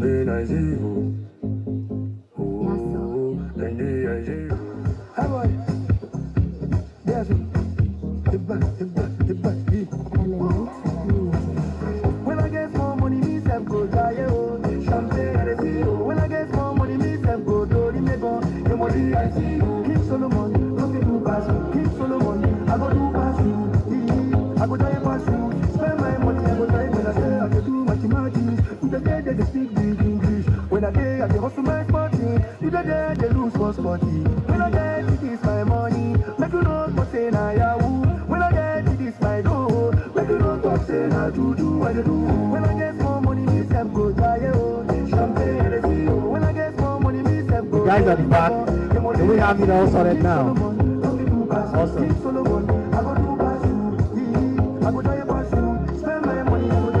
Congratulations again. So you can see that we've added a few digits there. Congratulations. So she's now getting 450,000. 450,000 for the first runner-up. First runner-up. Congratulations, Sheila. Congratulations.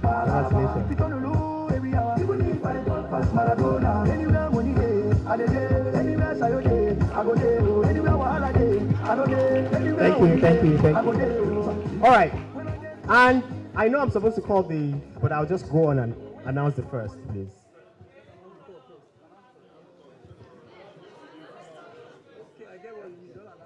I'll announce the first and then we would award the first and the third. Okay? Drum rolls, please. DJ! The winner, Lagos SME Bootcamp Pitch Champion 2024 is the Master of Ceremony, Alofa!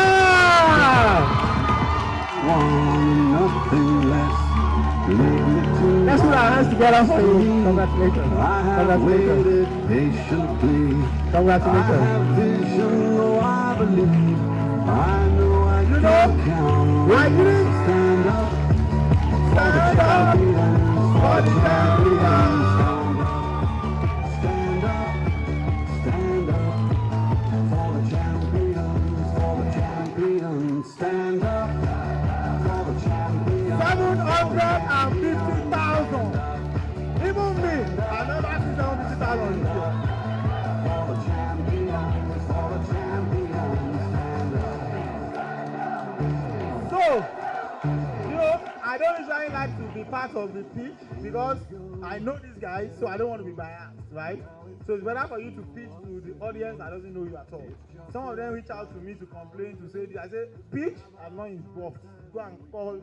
The person that did this committee is Fisher and Jumoke. Jumoke is now in Dublin, and we have volunteers from all over the world. We are going places, all our ex-colleagues, and it's been impartial, and Aro has put in the effort. The 3 guys who have done this, their videos, you can watch it on our YouTube, has been awesome, and I'm very proud of the work that you guys are doing. Congratulations, my brother. This one now, you go give me tomato. Now, what's your want to talk? And please, let's invite, yes. They are all winners, and there's a prize money also for. There's a prize money for our second runner-up. Our second runner-up, Bao Creatives. Let's give Arofans, thank you, congratulations. Please come up. Bao Creatives, 300,000 naira. So she goes home with 300,000 naira. Please let's put our hands together for her.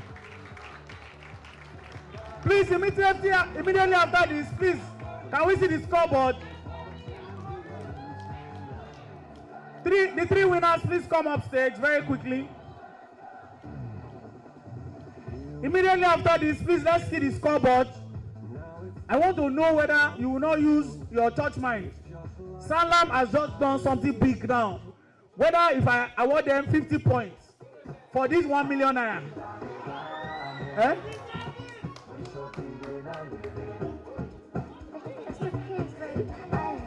Salam has been accused of vote buying.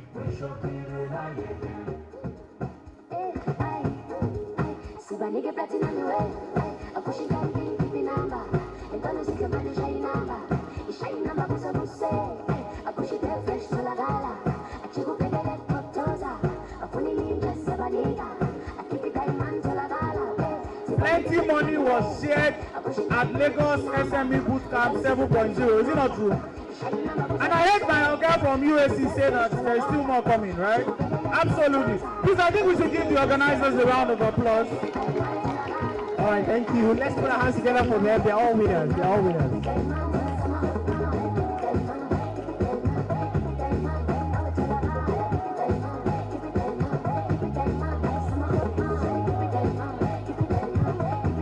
those who have the invite, there's an after party. But before we go, scoreboard, please, scoreboard. At this point, ladies and gentlemen, Team Ecobank is at 70 points. Team Ecobank, where are you? Okay, we're going to use this chance, this final chance, to decide who our winner is. Team Salam has 70 points.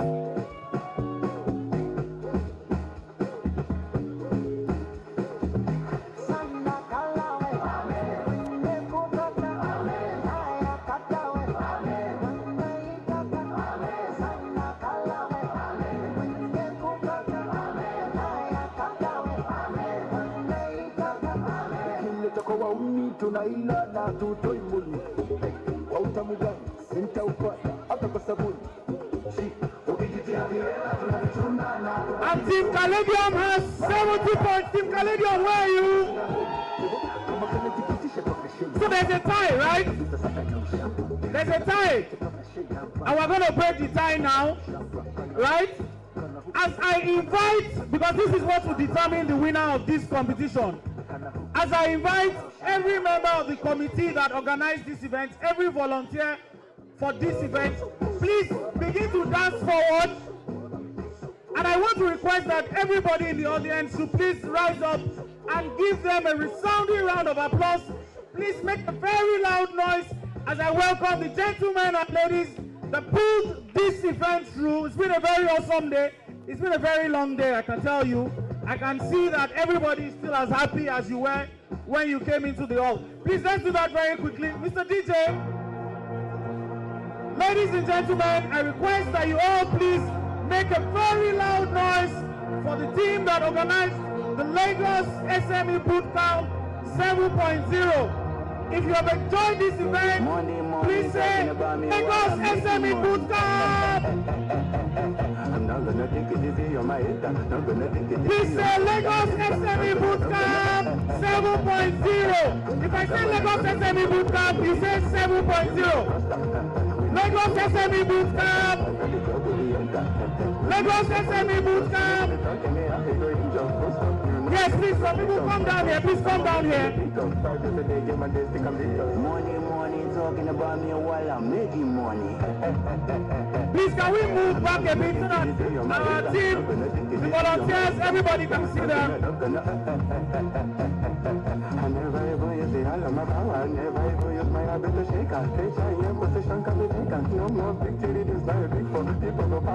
So you people cannot dance, Abi?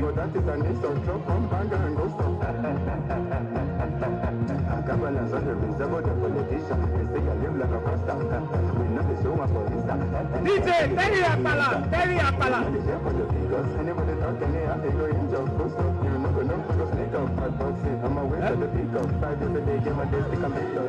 Money, talking about me while I'm making money.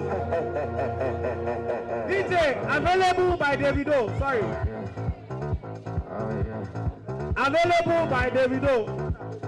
This team is no longer available from tomorrow. Okay, they said I'm from this night. Who is leading the dance? Chika, you're leading us, right?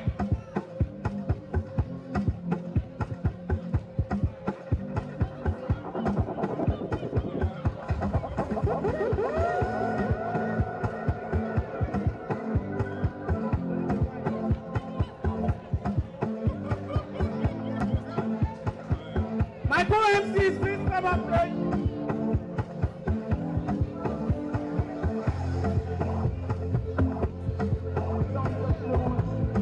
DJ, release it now. DJ, just say why not? I'm unavailable. Let go they see me. I'm unavailable. Let go they see me. I'm unavailable. Let go they see me. I'm unavailable. Let go they see me. I'm sorry for who won't be my matter. Sorry, I'm only human. You are not screaming. Please let's give them a round of applause.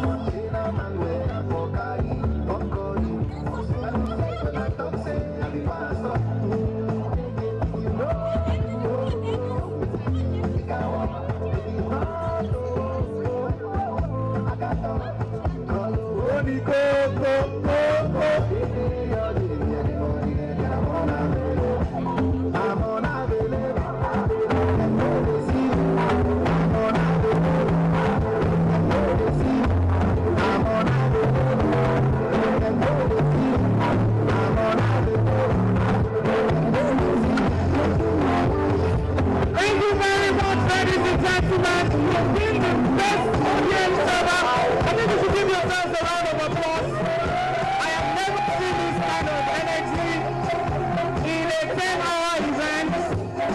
I think you guys are the absolute best. Thank you so much for coming out. As I pass the mic to Ayoban Kole for a very quick time.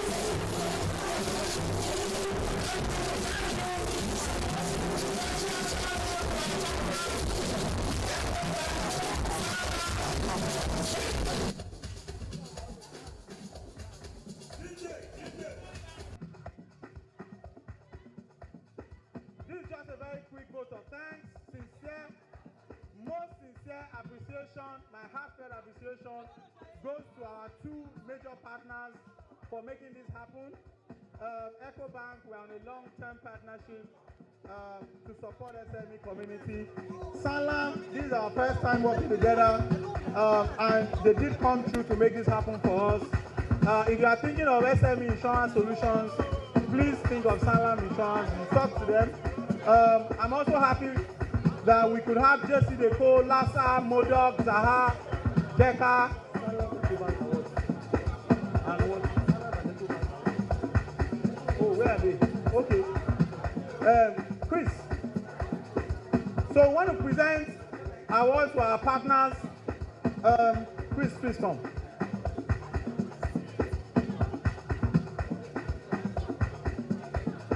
Please, if you have our special invites, our guest invites, or you are a CLSME award winner, give me. Please come after this event to the after party. The after party is happening at Grey Matter Socials. Ladies and gentlemen, please give a round of applause to Salam Nigeria. Thank you so much for your support. Please, let's show the scoreboard. We're about to announce the winner, the best team, the most engaged team. Even then, you can tell, you're looking around, you're seeing that members of that team are still having it locked down. You know, you can still see the crowd